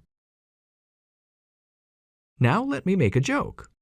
Do you know where the mafia hides the bodies? On the second page of Google results, because nobody ever looks there. Beyond the humor, it is true that appearing on the first page in the top 3, or better yet, in the first position is definitely a good thing, and it basically translates into having more visitors on your website. We must also consider that not all keywords are equal. Therefore, appearing 3rd for 10 keywords with 50 monthly searches will cause less traffic than being 5th for a keyword of 10,000 searches per month. To conclude these considerations, what really matters in the business is the sales or leads, and that's why the best way to evaluate the keyword ranking is to relate it to conversions, which will be discussed in the next chapter. Here is an example of a position's climb for one of my sites, starting from the 12th to the 1st position. Although it is not a keyword with large volumes, it has a very good conversion rate, and this is why I decided to focus on its ranking positioning. Number of leads and conversions. If, so far, we have seen 2 KPIs that operate directly on attracting the public towards our website, now we will move on to a topic that is often mistreated by those involved in SEO, and especially by those who are not familiar with marketing. What do we actually expect the user to do after landing on our web pages? Evidently, an action of some kind is desired: a purchase, registration, a quote request, social shares, or an email opt-in. At this point, we are getting closer to marketing concepts than to SEO. First, not all actions performed are equal, especially in terms of value. For example, a 40% increase in shares on social networks is a good sign, but it would be even better if it were in sales. Remember that leads and conversions can come from various keywords related to very different buyer intents. For example, the first position for LGK4 price will probably lead to many more conversions than LGK4, although the second keyword has more traffic volume than the first. The message is clear: we cannot live on traffic alone, but in addition to choosing the appropriate keywords for our goal, the conversion rate must also be considered. We should be doing the so-called conversion rate optimization, CRO, which includes work on the interface, content, calls to action, and above all, includes the sales funnel developed by the marketing department. Bounce rate. If you love definitions, the bounce rate is a percentage value that represents the ratio between the sessions where the user immediately exits without taking any action on the web page and the total number of sessions. It is no secret that there has been speculation on this value for years, and even today we talk about it, precisely because it is a good indicator for evaluating the user experience on the pages of each website. One thing to keep in mind is that it is not always accurate, so we must be careful. First of all, there is no correct or optimal value, because keywords respond to different needs and market niches are multiple. For example, if I am looking for how to say yellow in Italian after opening a web page and finding giallo, why should I stay on that website any longer? Having had my request solved already, I can leave, but I leave satisfied. Actually, in this case, if we want to be picky, if the website had a bad interface not showing the translation immediately, I would be forced to visit other internal links, thus improving the bounce rate of the page, but I'd be coming out frustrated for not having found the answer. Now, this does not mean that the bounce rate is useless or makes no sense, but like many other SEO concepts, it must be contextualized according to the web page type. Now, let's see in detail how exactly it should be contextualized. Inside a sales funnel, if the cart page has a bounce rate of 90%, something is obviously wrong. In this case, working on the graphical interface might obtain a 30% bounce rate and would be a great success. On the other hand, having a bounce rate of 95% on the thank you page after entering the email address is perfectly normal, and it would make no sense to waste time on it. Other cases where the bounce rate is relevant: when you know the bounce rates for a competitor of the same keywords, after a substantial intervention on the layout or on the contents. In these situations, it is very important to make sure that a drop in terms of bounce rate does not occur. Here is an example of my legal theme site with a very interesting bounce rate. As you know, this value is generally different depending on the source of traffic.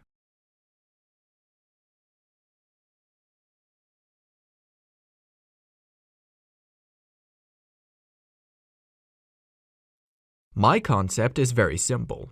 If a website already has great rankings, Google obviously likes it because it does something better than my website. From this small consideration, in the SEO field, we use phrases like spying on competitors or studying competition, or other similar formulas. Since you probably operate in a niche where there are already other players, there are standards you can follow to optimize your site and even do something better than they do. For example, if you have a blog and the top 10 results have articles with 800 words, you probably wouldn't be able to compete with only 350, and you'll want to reach 800 or even 1,200 words.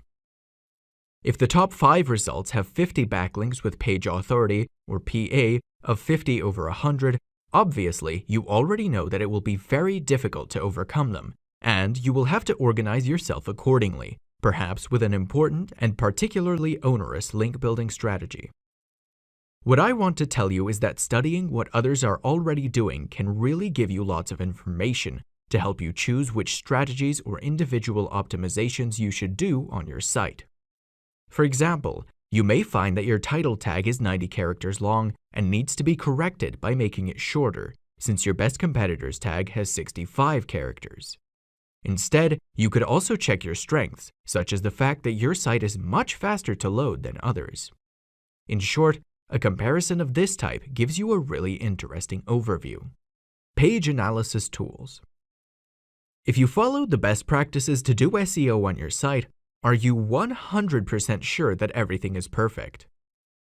We are all human, and some error, oversight, or forgetfulness can always happen. And it is precisely for this reason that both for new and mature projects, it is essential to verify the SEO of a page. For example, on getseofix.com/site-analysis, I offer a manual SEO analysis service to create a very detailed PDF report with strengths and things to improve on, thanks to specific suggestions and explanations. Here are just some of the points I consider during a serious SEO analysis: the domain, usability, content, on-page technical analysis, backlinks, keywords, competition, and action plan. Although there are dozens of automated tools for the SEO analysis of a website, unfortunately, these evaluation services do not allow you to go deep into the problems. This means that various problems are discovered only with the experience of those people who have done this work every day.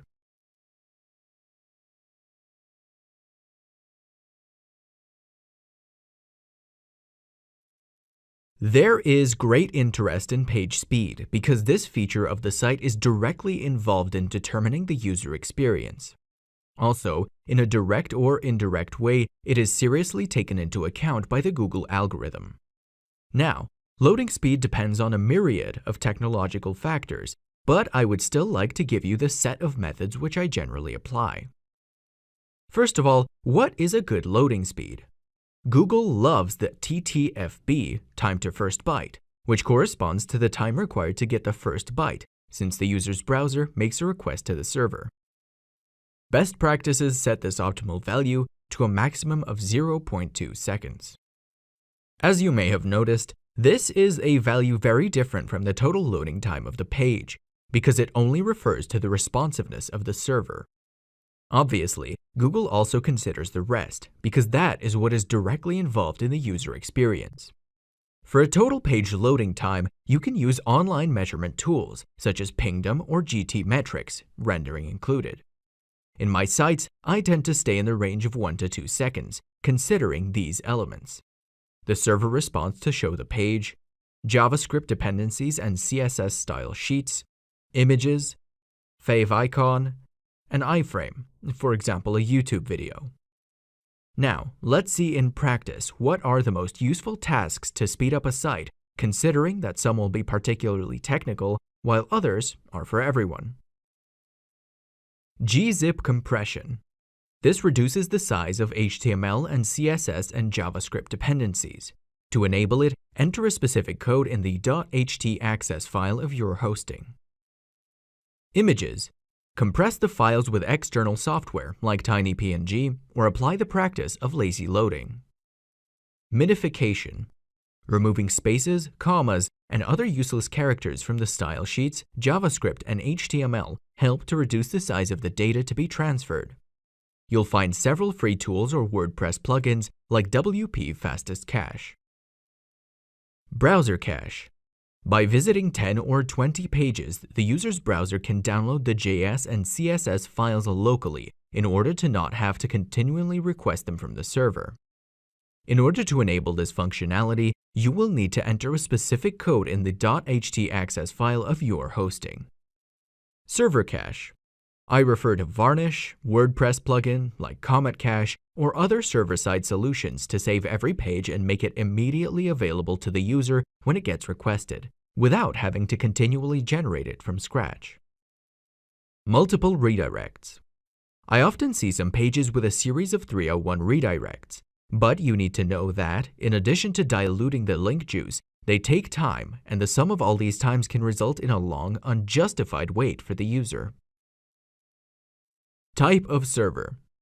Based on the number of visitors and the type of content, you can do all the optimizations you want, but a shared hosting could still be inadequate, and you will need to switch to a VPS or even a dedicated server with exclusive resources to better manage the requests of your visitors.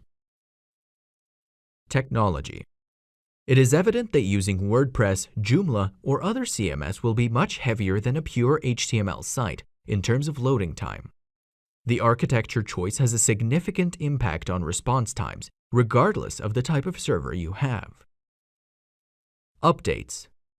Technology advances and new versions tend to be optimized. For example, in a recent benchmark made by Kinsta.com, it has been verified that with WordPress 5, having PHP 7.3 offered significantly better performance, with 253.2 requests per second, compared to the classic PHP 5.6 with 91.64 requests per second, which is still used in many servers.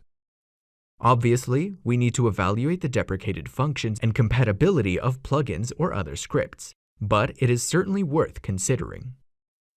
So far, we have seen technical optimizations, which should be done only at the end, but we have other equally effective implementations to apply from the beginning of a project. Light themes. When you choose graphics, you should opt for a small and fast loading template. Otherwise, you'll have a hard life trying to optimize it later. Limit the plugins. If you use WordPress, from the beginning, you should try to activate only the plugins that you really need, or you could merge them together. For example, instead of using 3 plugins for social sharing functionalities, just check if there is only one that already does everything. Restrict media. It is important to use images or multimedia content in the pages, but it is equally important not to overdo it. For example, including 50 photos in a solar panel cost is obviously excessive and would only slow down the page loading. The same goes for YouTube video embeds, since uploading 20 videos on one page doesn't make much sense. Remove unnecessary dependencies. When you remove some features from the template you just bought, it happens to still have references to CSS and JS files, which only take up resources and slow down loading time. In this case, you should proceed to remove them from the HTML code.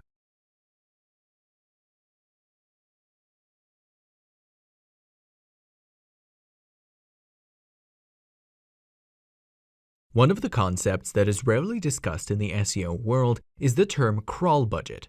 That is, a value that represents the number of pages that a search engine scans on a site, generally with reference to 24 hours. Since Google does not like to waste resources of its servers, it will prefer to spend its time and performance to scan content that it believes to be of quality. Evidently, Googlebot will assign a larger crawl budget to a site that it likes, while it will reduce it in the case of spam or problematic websites. So how do you increase the crawl budget? Trust. If we get new quality links to the site, we will increase the general trust towards our content, and we will be more taken into consideration. Update of contents. If a site is constantly updated with new articles or with modifications to existing ones, frequent scans will be necessary to keep up with the updates. Upload speed. If the server responds quickly to the bot, in a fixed time it can scan more pages than in a slower site. In order to view the pages crawled by Googlebot, you can see the charts directly in your Google Search Console account, discovering the number of pages visited daily, the bandwidth used, and the loading speed. Looking at these charts, you will be able to tell if it is the case to upgrade the server resources or take another action to improve the accessibility to your site. I personally believe that crawl budget is a concept to be known, but with some clarifications. Referring to e-commerces or larger sites with thousands of pages, real indexing problems can be treated, especially with a frequent update of products, prices, and variants. In these cases, the crawl budget must be taken into consideration to ensure that all sections of the site are indexed and checked periodically. On the other hand, whoever has a blog with 100 pages will probably never suffer from these problems, but can just monitor the situation to make sure that all the pages are equally scanned and everything is correct. So far, we have talked about aggregated data, but how do we know what specific pages or categories of the site are scanned? For this purpose, we are helped by log files, which we will see in the next chapter.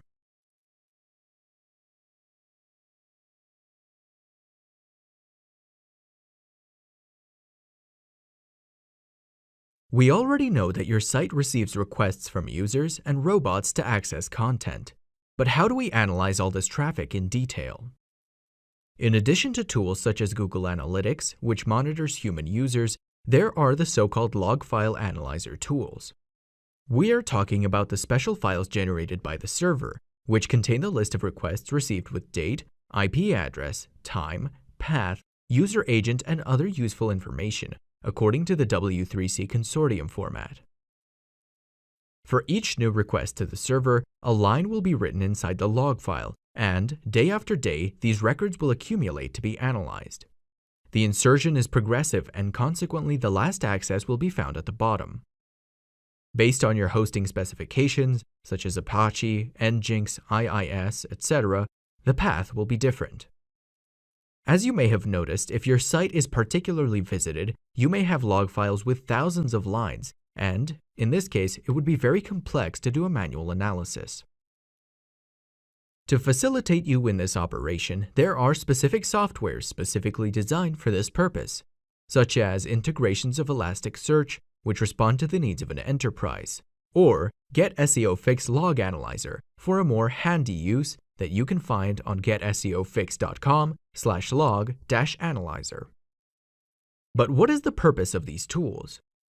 Well, security, bug fixing, correcting technical malfunctions, and SEO analysis.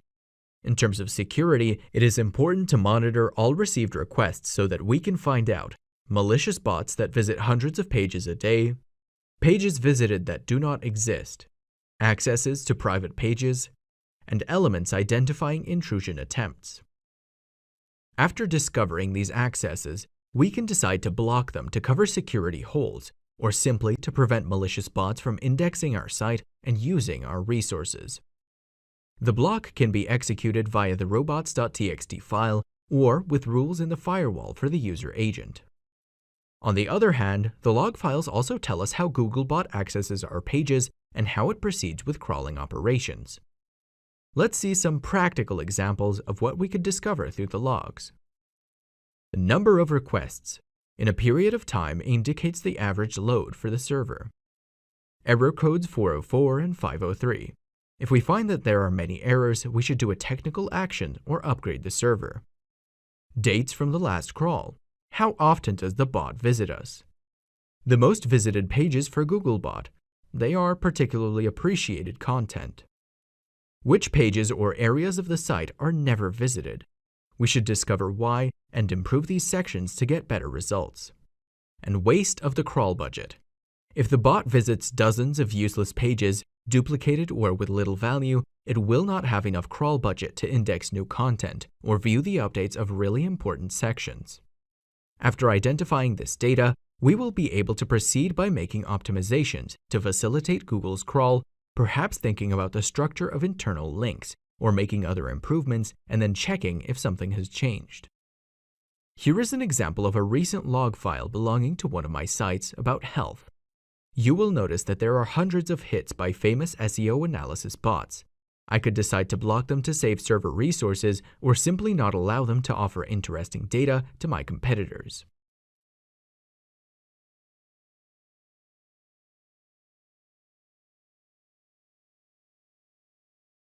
If you remember, in the past, slogans of the SEO agencies said, "We will take you to the top positions," or at least on the front page.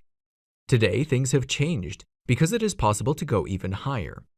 Above 1, there is 0, and this is why we speak of position 0. I refer to the so-called featured snippets, that is, a sort of promoted organic result that appears above all the others. This snippet is very special because it can contain a title, URL, images, tables, or other elements. Its function is to show an answer to the user's question directly on the search page, since Google already has all the contents in its index and it is able to process and present them immediately, with a link to the source. This does not happen for all search queries, but only in some cases, and often when it comes to particular questions or topics. For its graphic appearance and size, it is certainly a result that is more noticeable than all the others. Some might think that showing the answer already in the SERP almost seems like a content theft, but actually, some US case studies have shown that CTR does not change so much, and it may even increase. Users are now used to their presence as they appear more and more often on Google pages, and they will probably remain forever. You must be wondering, how do you get featured snippets for your pages? Position. You must already be on the first page because you don't see featured snippets of results on the second page or beyond. Answer. Your post should contain, among the various contents, the factual answer to a question. For example, how much is X? Title with questions. The title should start with why, how much, how, who, when, where, or what. Contents. Use tables, lists, and various headings. By creating new articles following these rules, you could get a privileged space and be really visible to the visitors.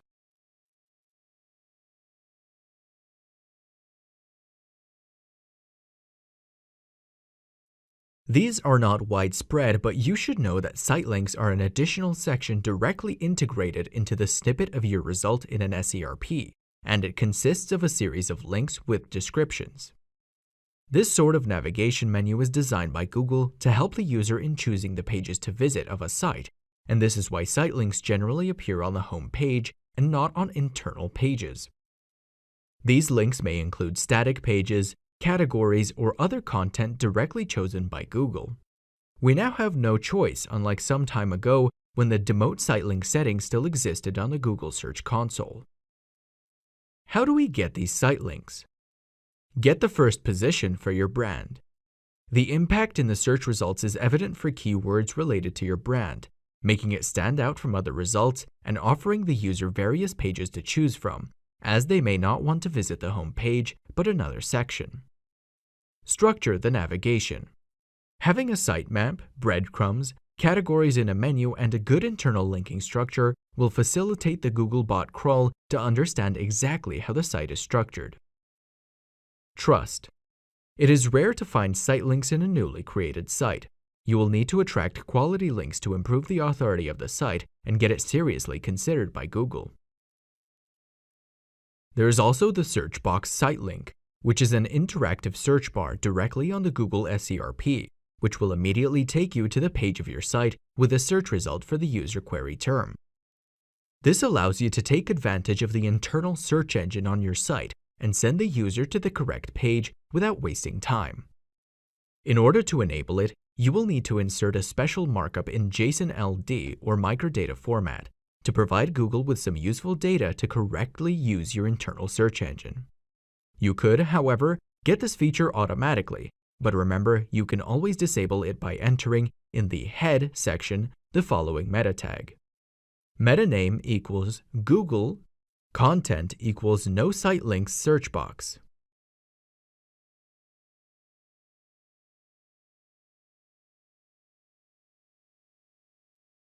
If you decide to create a new blog to do content marketing and to publish content, you will need to bear in mind some key points to avoid wasting your time. Thanks to my personal experience, I am increasingly convinced of the importance of these 10 principles, and I often suggest them to my students as well. Think about your target. If in the past it made sense to do keyword cannibalization and create hundreds or thousands of posts to target different keywords, today this trick doesn't quite work so well, and it makes sense to focus on a few but quality articles, to talk about a topic in the best way and sincerely help the visitors. Editorial plan. I advise against improvising and writing articles as the day go by. Initially, you should do a title research and then plan exactly when to write and when to publish. Link building.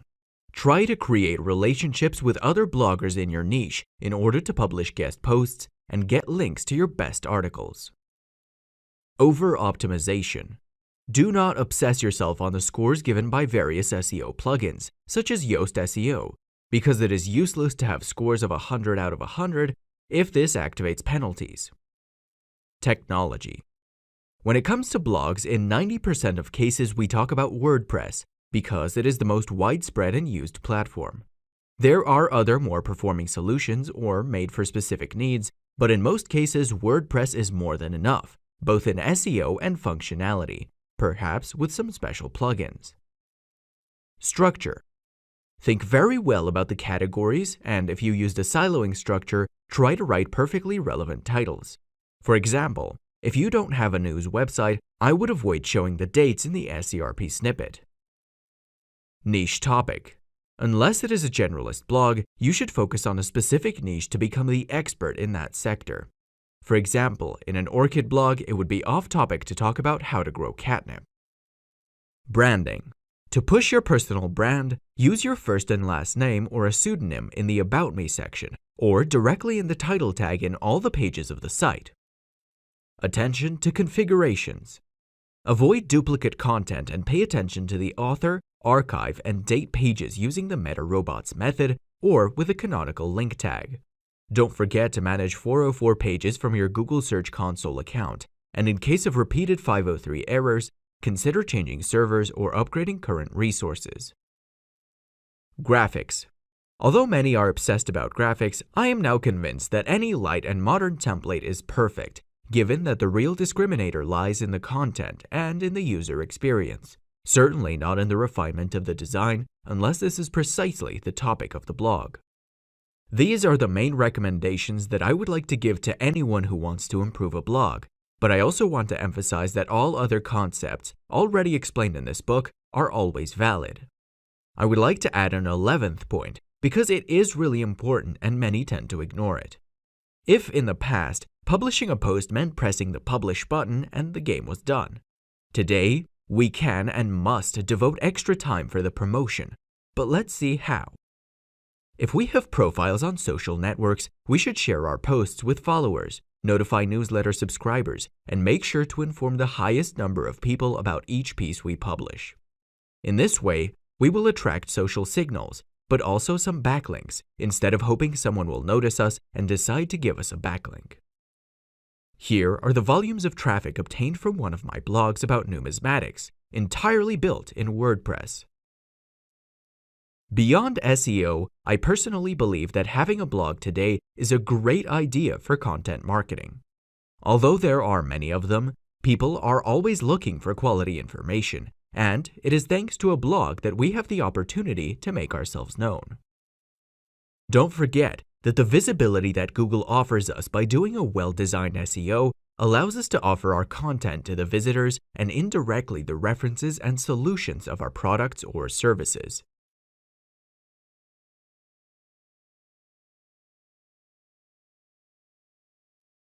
Perhaps it is not obvious, but I assure you that doing SEO on an e-commerce site is not like working on a blog, because there are so many differences and the approach itself must be different. An online store will probably have many products to offer, considering the variants, the models, and other peculiarities. It could have 100, 1,000, or even more pages, organized in dozens of categories and sublevels. Let's see how to generally proceed to do SEO on an e-commerce site. A. Keyword research. It is not obvious that the name of a product does not always match with the same keyword that people know. For example, if you sell an object that you know as pool bag, you may find that many customers call it swimming bag. In short, these are different ways to identify the same object. Perhaps for this reason, a research for keywords will be necessary before proceeding to write the contents. The same thing goes for the organization in categories, since we often see commercial terms which are known by a small number of potential customers. This is an example of a missed opportunity to attract qualified traffic on very important pages for an e-commerce site. To understand how your customers talk, in addition to already knowing the market, you can already study your competitors by looking at the organization of their site and using the same keywords, which otherwise you would not have discovered. Talking about volumes, you need to consider that some keywords have obvious seasonal relevance. For example, Christmas sweaters in winter, or hidden, for example, dog food in winter. Another fundamental thing to consider is the commercial intent. This differentiates queries that express a desire to buy a product from those related to mere curiosity. For example, the best sweaters versus how to make a sweater.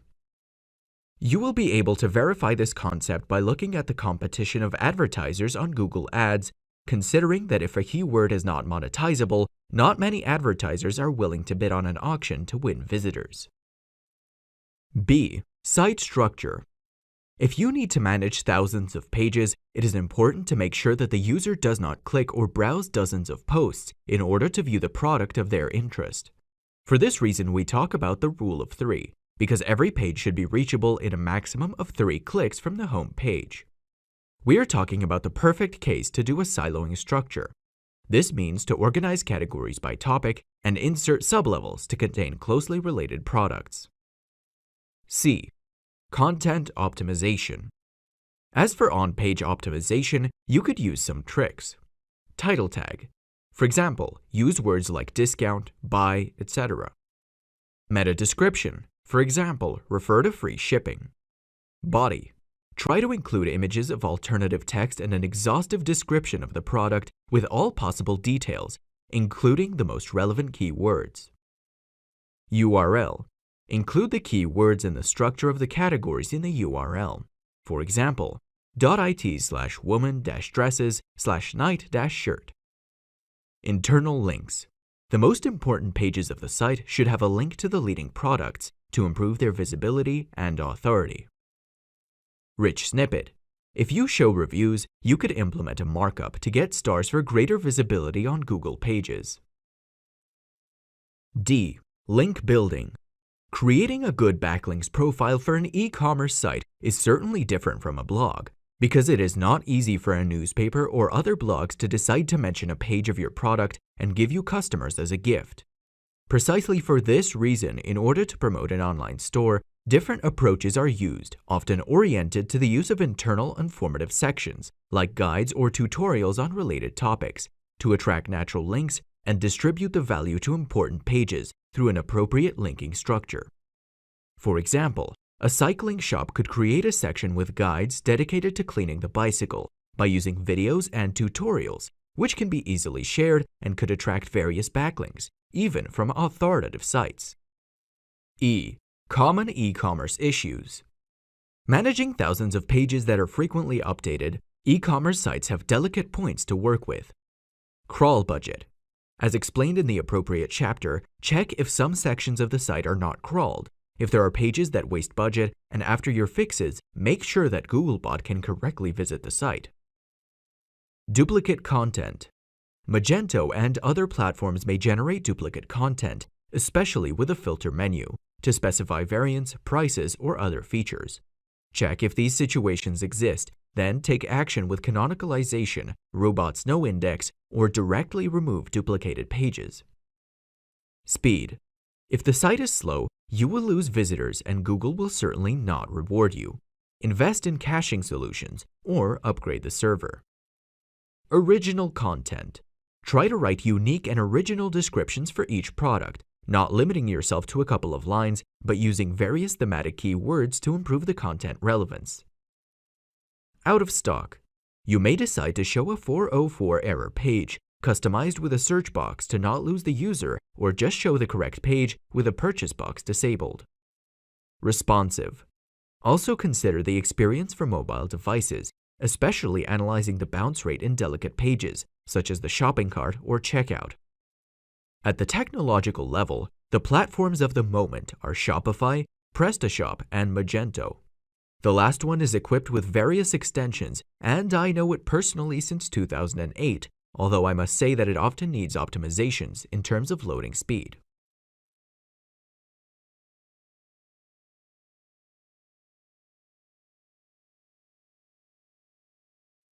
If you have already run a campaign with Google Ads, previously Google AdWords, you will know what landing pages are and why they are important in an SEM, search engine marketing, strategy. In a nutshell, it is a page where we send traffic. Generally, we tend to optimize it to obtain a good conversion rate through specific forms and calls to action in order to make sure the user takes some action. Many sites need to focus on one or more landing pages to generate sales or leads within their business strategy, and that's why you need to know how to treat them in the best way. At this point, planning the structure and the content, a dilemma may arise. Is it better to focus on organizing for SEO or for conversions? In the case of an SEO orientation, you should prefer content that contains many relevant keywords. There will also be internal links to various resources to lower the bounce rate and distribute the link juice to other pages on the site. Conversely, a conversion-oriented job, perhaps because the page is the subject of PPC campaigns at the same time, must leverage the user's attention. This means that this page should contain less text and avoid inserting links that could disperse the attention. The target audience is already qualified and very restricted in order to encourage actions. You shouldn't target keywords that are too general or inappropriate to convert. The choice of the right approach for your project may not be so clear, and it's very common to prefer an intermediate solution, using some characteristics from one and others from another. Going even further in practice, when you need to improve a landing page, you should follow these steps. Keyword search. You need to find the keywords that exactly match the content of the page in order to have high conversion rates. Link building. Try to get quality backlinks to this page, but also to the others to which this post is directly linked. In this way, you will have a much more natural backlink profile without having 100% links to a single internal page, which would seem very artificial. CTR, click-through rate. To improve this metric and consequently the traffic that will come to the page, you could improve title tags and meta descriptions by inserting a call to action or adding rich snippets if the topic is adequate. Above the fold. This concept simply means that the most important content, and maybe a call to action, must be visible at the top of the page, because many users often decide to leave before even scrolling the page. This does not mean that you always need a content of 100 words, but simply that the top part must be the most interesting. Speed. Needless to say that if we did SEO or spend money to bring traffic to a page, this must load quickly to avoid wasting all of our efforts. It is possible to serve a cached version of the landing page because many times it contains static content only. Depending on the project, some speed optimizations could be performed only on this page, but not on the rest of the site. For example, combining CSS or JS dependencies, disabling irrelevant plugins, etc.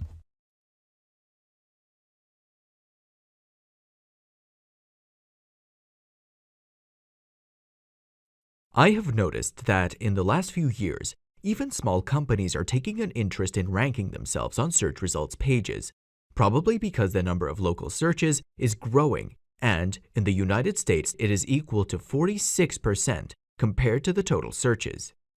The so-called local SEO is a series of practices to rank a snippet related to geolocation in SERPs, for example, by entering the name of a city in the search query. There is also a growing number of searches related to near me, such as restaurant near me or synonyms. Now, in order to appear in these situations, you certainly don't have to put near here or other formulas in your pages because it would make no sense and it immediately looks to be an over-optimization.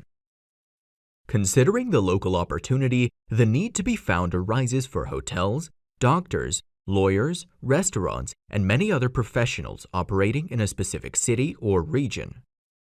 In the local SERPs, there is a part dedicated to the classic search results and another called Local Snack Pack, which includes some relevant commercial activities with reference to Google Maps.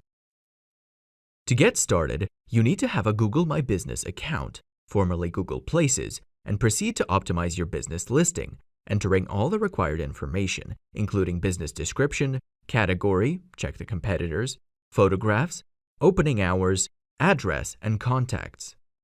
Google's local results algorithm works on three main factors. Relevance.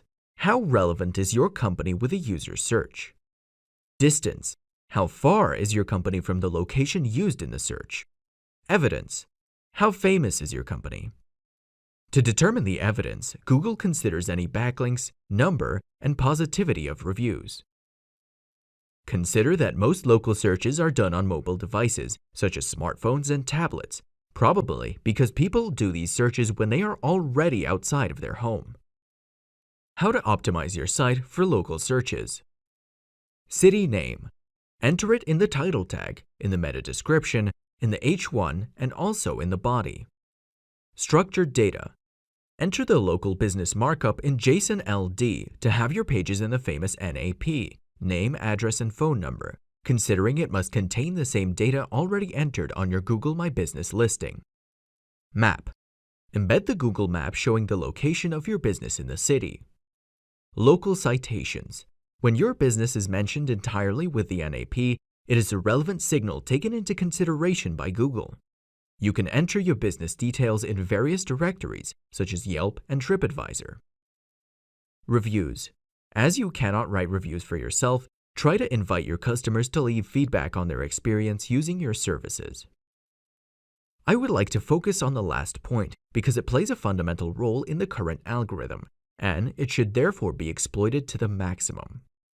As this is not a customer care or marketing guide, I will simply point out that you should consider the following in relation to customer reviews. Ask for them. Many customers are satisfied and don't leave a review because they don't know it is possible or they forget to do it. Make sure you invite them to write a comment about their experience. Always reply. Whether it's a positive or negative opinion, it's always a good idea to answer to increase your presence and show people that you care about your customers. Negative reviews. It is true that they can damage your reputation, but you can use a few tools to appeal in very serious cases, or just apologize in order to try to win back the customer. Constant improvement. Having 50 reviews with an average of 2 stars is a problem, but having all 5 stars may not be achievable. You should always look to improve the current situation, considering that any value greater than 4 is an excellent result, and the more you get, the better.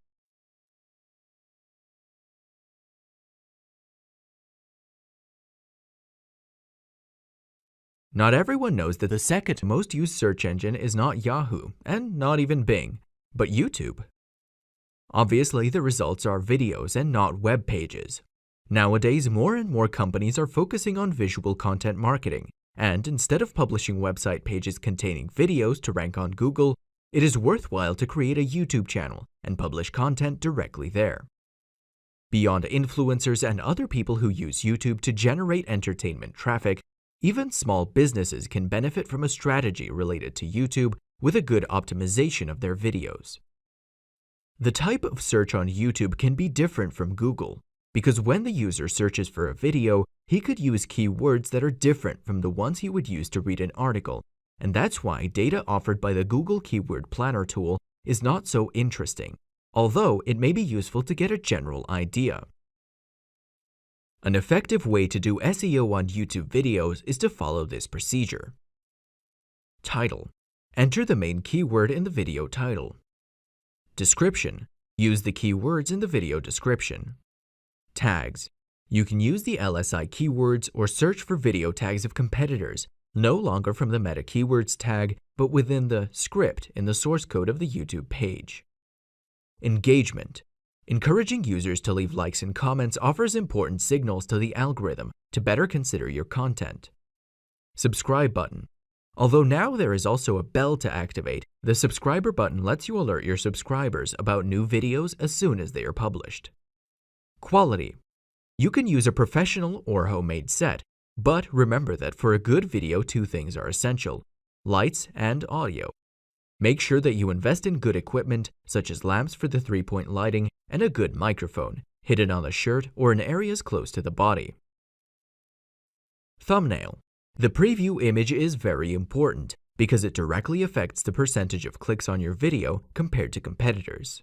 Try to use colors in contrast to the rest and maybe include keywords or facial expressions that invite visitors to open your result. Subtitles. Inserting the captions of the video contents, besides helping users in understanding, will have a positive effect in terms of SEO, since it helps the YouTube algorithm to better analyze the content and the key words pronounced in the audio of the video. File name. Use a relevant file name. Unlike video1.mp4, you should upload idraulico-roma.mp4. Share. In addition to sharing your YouTube videos on social networks, you could also embed them on your website or try to get backlinks from other platforms. Duration. In addition to keeping the user's attention high, the ideal duration for each video should be between 5 and 10 minutes. Soon, I will also explain to you why. Playlists. Organize videos by topic and insert them in special thematic playlists in order to increase the relevance of the content, as if they were real website categories. We must also consider that YouTube measures the user experience when viewing your video. By playing the movie directly on its platform, the software is able to collect a myriad of data. In particular, the metric of the watch time is important, and it means how many minutes have been viewed by your users. Obviously, if you produce 30-second videos, this value will necessarily be very low. It is necessary to know how to interpret these numbers because, unlike the famous YouTubers that generate millions of views for a single video, we address ourselves not to the mass, but to a very specific and very limited audience. This means that even making a few thousand views per video may be a great success. For example, here is the watch time of my YouTube channel focused on people interested in WordPress in Italy. The other important value is the audience retention. This term refers to the various metrics related to how the video has been viewed, like what percentage is usually viewed compared to the total duration. If your video was watched for 30% of the total duration, you should obviously consider whether it is a topic or communication problem. In this situation, you could insert pattern interruption to keep up the attention. These reports offer you very important statistics and data to become aware of all the improvements that you can implement in the next videos in order to offer a better user experience and obtain higher positions in the YouTube search results. Lastly, don't forget that most of the traffic on YouTube comes from related videos. I referred to the section of suggested results that are shown directly on the pages of your competitors.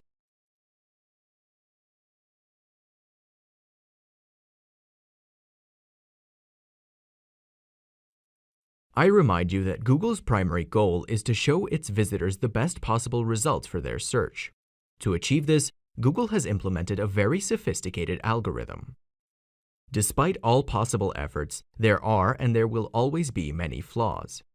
Precisely for this reason, Big G has developed punishments for those who play without following the rules and exploit these loopholes to get higher rankings without deserving them.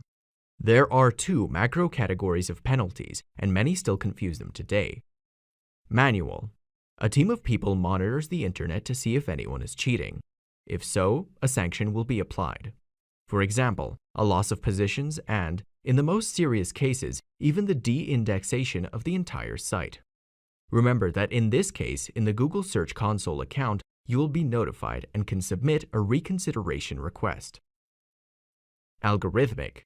The algorithm updates are not real penalties because they are simple rule changes, which cause a preference for sites that were previously less considered and a drop for others who, on the other hand, were highly appreciated. In this case, there is no possibility to request a reconsideration, but you will have to directly modify the site to adapt it to the new algorithm update. The most common situations considered by Google are unnatural backlinks to or from your site, paid and without rel equals nofollow, site victim of hacking.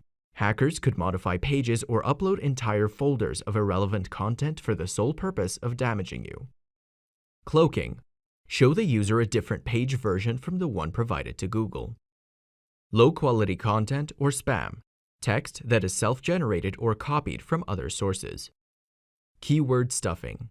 The insertion of keywords everywhere in the page to over-optimize it.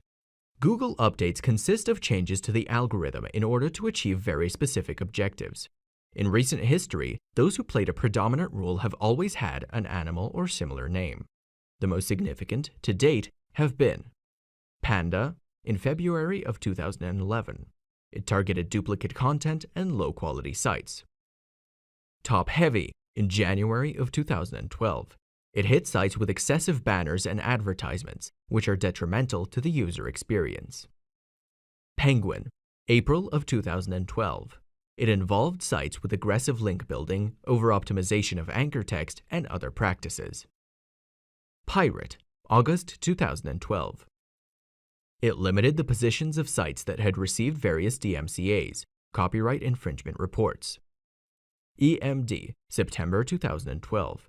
It prevented low-quality sites from reaching high positions just because they had exact keywords in the domain name.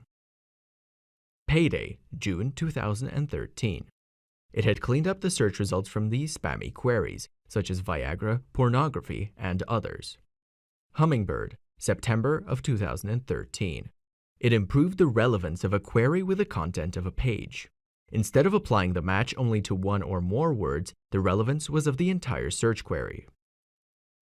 Pigeon, July of 2014.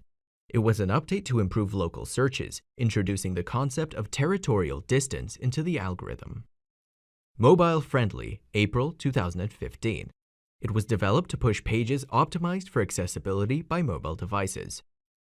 RankBrain, October 2015. An artificial intelligence was implemented to understand the relationships between words and measure the user experience. Fred, March of 2017. It hit sites that favored monetization over the user experience.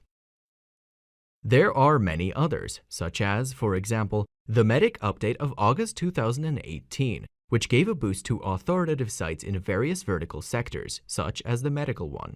Here is what happened at the end of April of 2012 with the arrival of the Penguin update to one of my sites with a female topic. I would like you to note the immediate drop from one day to the next, going from about 3,500 to 700 daily visits.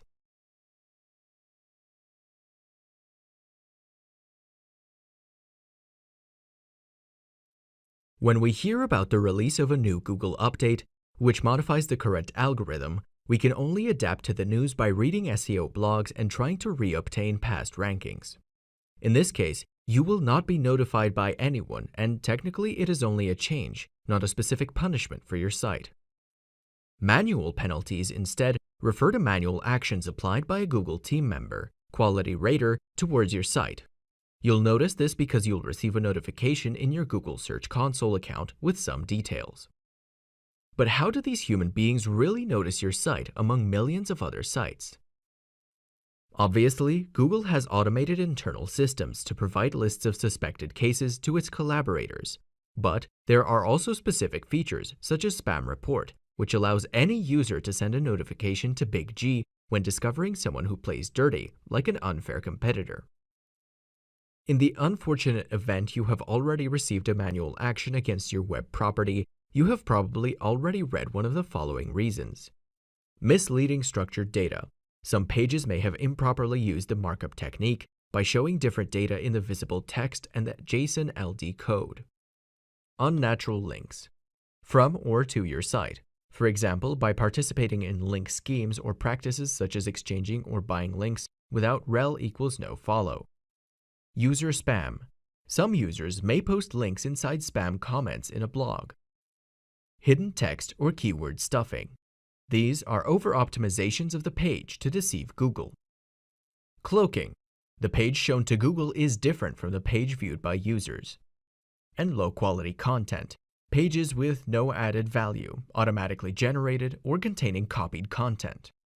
In many cases, the cause of a penalty is due to our aggressive approach, which aims to over-optimize the pages or to get backlinks by force.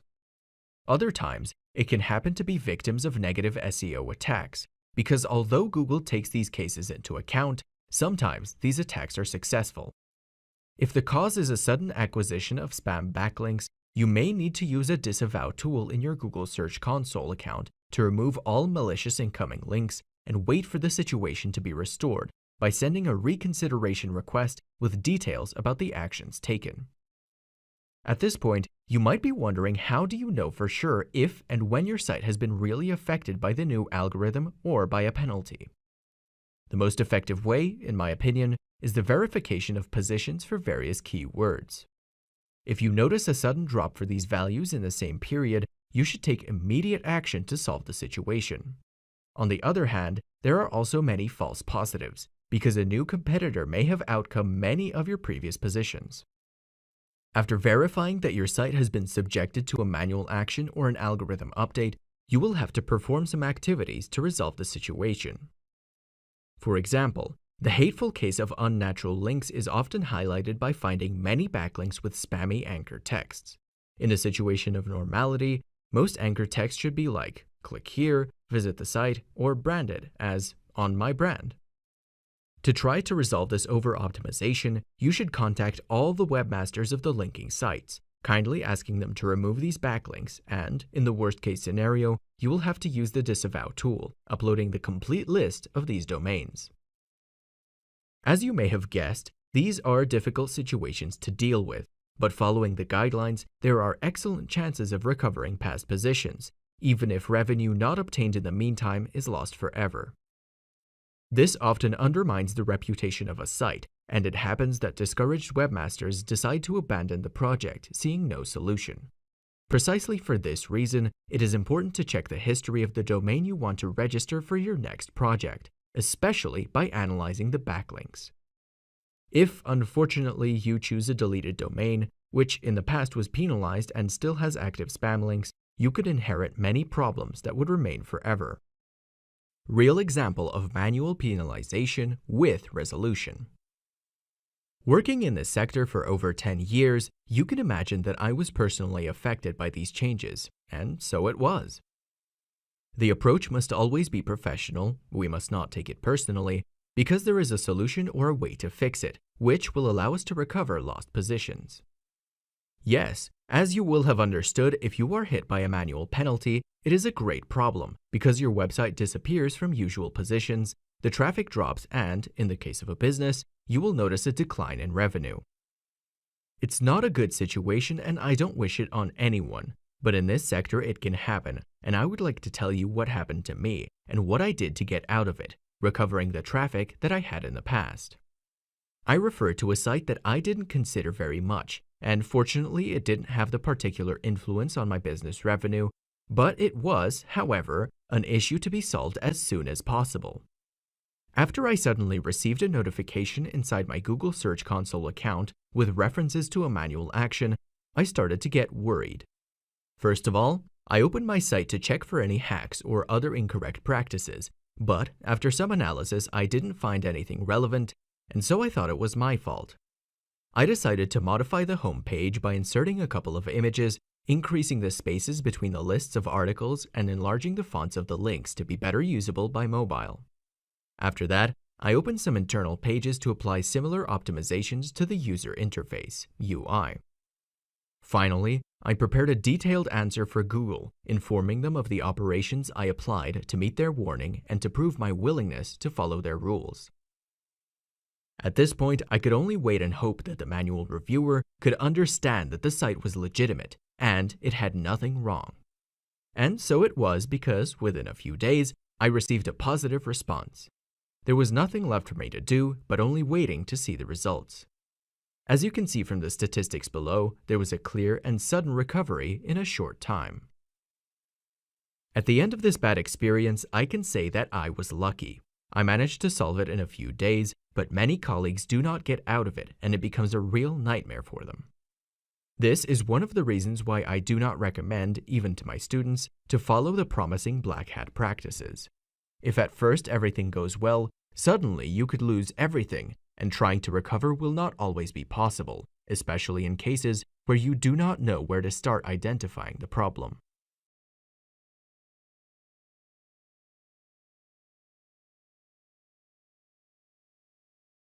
Years have passed since the topic of duplicate content has generated a series of myths in the SEO community, which still confuse many beginners, but also experts. Basically, a content is said to be duplicated when it appears several times on different URLs of blogs, e-commerce, or other sites. You must be wondering why it is a problem, and to answer this question, I'll show various solutions. Search engines. Google does not know which page version should be included in the index or which version should be shown to users in the search results. Webmasters. At link building level, some webmaster may link content to unofficial sources, causing a loss of important backlinks. Plagiarism. An attacker could force the indexing of his copy of others' content before Google visits the official version, taking advantage of the efforts of the real owner. About 29% of the web, according to Raven Tools, contains duplicate content. In recent years, Google has warned webmasters on this topic. For example, with the Digital Millennium Copyright Act, or DMCA tool, the real owner can request the removal of all copied pages from the search engine index. To debunk some myths, Google does not officially penalize duplicate content because it now has various ways to recognize it, but takes action instead when it verifies that someone uses it to deliberately try to manipulate search results or to perform other activities of this type. Where are duplicate contents? Equivalent URLs. Some CMS can generate different URLs for the same content. For example, .com/article-1 P equals true and .com/article-1 P equals false. Versions of the site. If you have a separate version of the site that runs on HTTP or HTTPS, www or without www, it can happen that various URLs are generated for the same content. Content theft. Many people still copy and publish other people's articles. What are the solutions to these situations? Canonicalization. In the section Head of all duplicate pages, enter link href equals official page, rel equals canonical, to indicate to Google which is the official version. Redirect. Use a 301 redirect to send anyone who visits a duplicate page to the correct one. This practice also applies to HTTP versus HTTPS and www versus non-www. No index.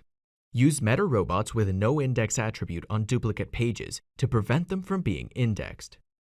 To find out who is copying you, you can use services like copyscape.com or manually search Google for a phrase in quotation marks and then contact the webmaster to ask to remove the page.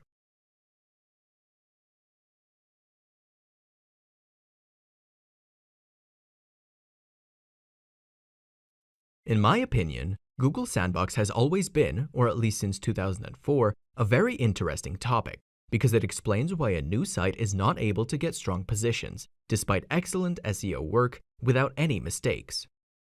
Although it is an unofficial filter, I personally find its presence in most of my new projects. Google Sandbox is not intended as a real specific algorithm, and Google has always denied it, but as a set of conditions that generate this effect. Unfortunately, it does not have a precise duration, but I can say that its effects vary from a couple of months, in the best cases, to over 7 months. The reason for this phase is understandable because it allows new sites to have time to gain authority through content and relationships with other sites in the same niche without being rewarded too easily. This avoids that spammers and aggressive marketers with very little effort get positions and visibility that they would not deserve, overcoming authoritative competitors who have been working in the industry for years. If there is nothing to object about this point, it must be also considered that a beginner, not seeing interesting results after a few months, could easily become discouraged and give up on continuing the project, bypassing, according to the most malignant, to launch PPC campaigns and increasing Big G's income. Here is an example of my recent financial site. You can see a significant increase in traffic after 4 months from launch, despite the fact that no link building or content publication activity has been done. In my experience, I believe that the main factors that determine the presence or absence of this sandbox are niche. Some sectors are more sensitive because they are easy targets for aggressive marketers or spammers, for example, make money online, or because they deal with sensitive topics, for example, medicine. Aggressiveness. If you insert banner ads, call to action, and push a lot on monetization from day one. Poor content. A blog with a few short articles and little content is unlikely to be considered immediately. Quality of links. Do not limit yourself to only having links from social networks, but also look for authoritative sources with the use of guest blogging or other link building methods. As you may have noticed, these are all features common to spammers too, and this is the main reason why Google leaves new sites in a limbo for a few months. In the meantime, Big G will be able to collect metrics on the user experience to verify legitimate projects before offering excellent positions to the analyzed website. To summarize, if your site doesn't get results in the first 6 months of life, it could just be a problem with Google's sandbox. You can't do much, but just wait and persevere with SEO activities without getting discouraged. On the other hand, I believe there is always a limit, and if after a year of work you don't see anything yet, or you are very discouraged, there may be other factors, for example, too competitive a niche, which should make us desist from continuing the project. This approach of mine is often opposed by those who believe in, if I do things right, I will certainly be rewarded. With experience, we then realize that reality is very different. We are not at school where commitment is rewarded, and from a business perspective, you have to consider the time and money invested.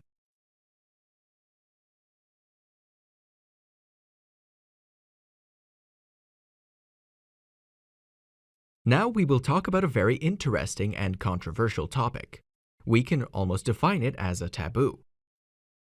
Negative SEO consists of a series of actions of black hat or similar things made for the purpose of worsening the positioning of another site, a direct competitor, on search engines. I believe it is an act of responsibility on my part not to spread too many details on these practices, which sometimes are also effective, but which may have legal implications. On the other hand, I would still like to treat the subject to warn everyone of the existence of these techniques, which in most cases are performed incorrectly, not causing repercussions on the positioning of the site.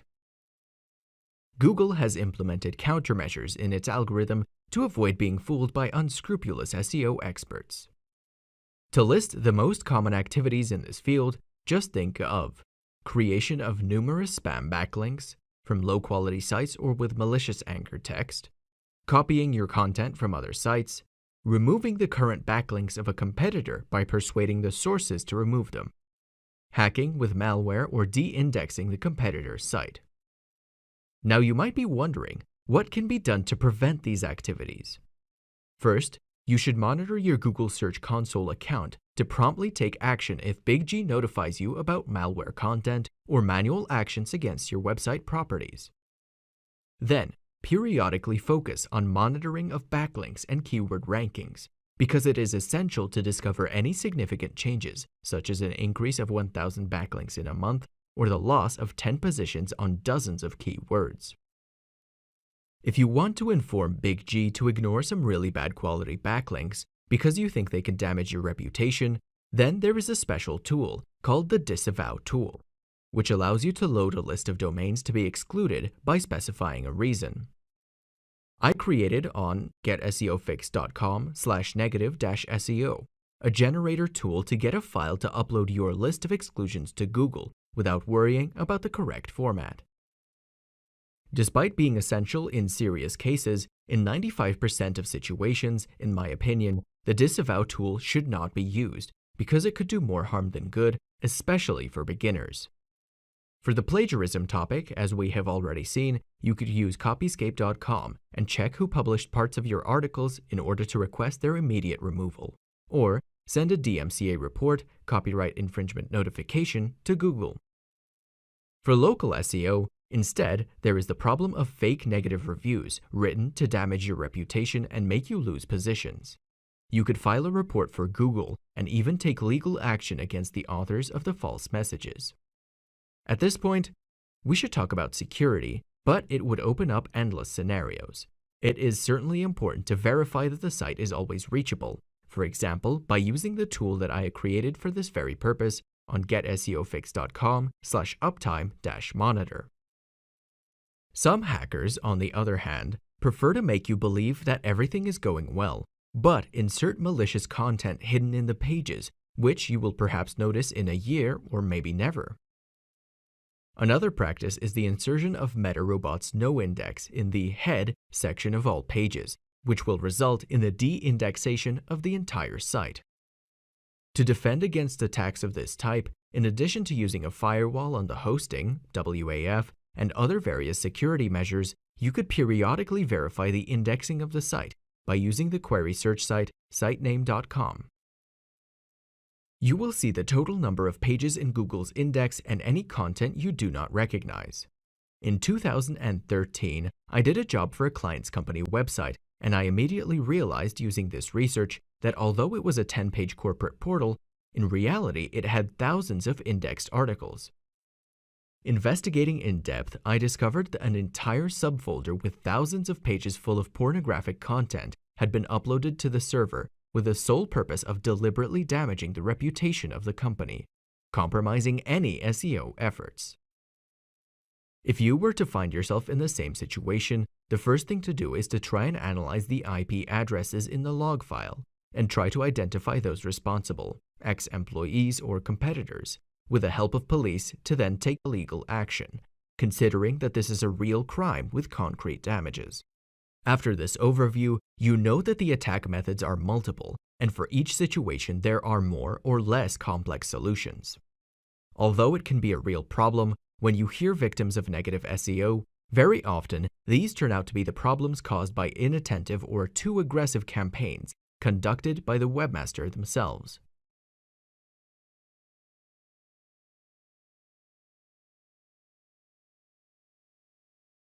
The term black hat derives from the Western films in which there were the good people who wore a white hat, while the counterpart was represented by the bad or black hat. Nowadays, this term is used to refer to hackers and other people who abuse software to gain unethical advantages. There is also an alternative between the two terms, called gray hat. In my opinion, gray hat is always black, even if you don't want to admit it. Talking about SEO, black hat includes a series of activities which, if, or better when, will be detected by Google, will result in penalties or de-indexations of the site because they are contrary to the guidelines. In most cases, black hat's actions are not illegal and will not have consequences in court, but only on search engine visibility. Now let's get some clarity immediately. The black hat, if done correctly, works and also does so very well. But the problem is another thing. Does it make sense to violate Google's rules to have results today, knowing that in the future we will suffer more or less serious consequences? Although for some people it may be considered a defect, I personally do not like shortcuts, but I have my methods that I have been following for 10 years. Precisely for this reason, doing black hat is not my way and certainly should not be used by legitimate businesses that own a brand to defend. Most of these practices are applied by aggressive affiliate marketers who aim to get traffic quickly and then move on to a new site after only 9 months or even earlier. The most famous black hat tactics that were used effectively until a few years ago were keyword stuffing, cloaking, link schemes, exchanging or purchasing links, duplicate content, and hidden text. Although it still works today, some tweaks are needed now because unlike in the past, these methods are now easily recognizable by the new algorithms. Nowadays, the most updated techniques are discussed on blackhatworld.com, and they have to do with negative SEO and the famous private blog networks, PBN, that are a series of blogs belonging to a person who interlinks them with each other using various tricks to avoid being identified as a single person. For example, different IP addresses, absence of footprints, etc. Building a network of sites based on the authority of strong domains that have expired in the past is a quick way to have strong sites and backlinks to push your money site in a very short time.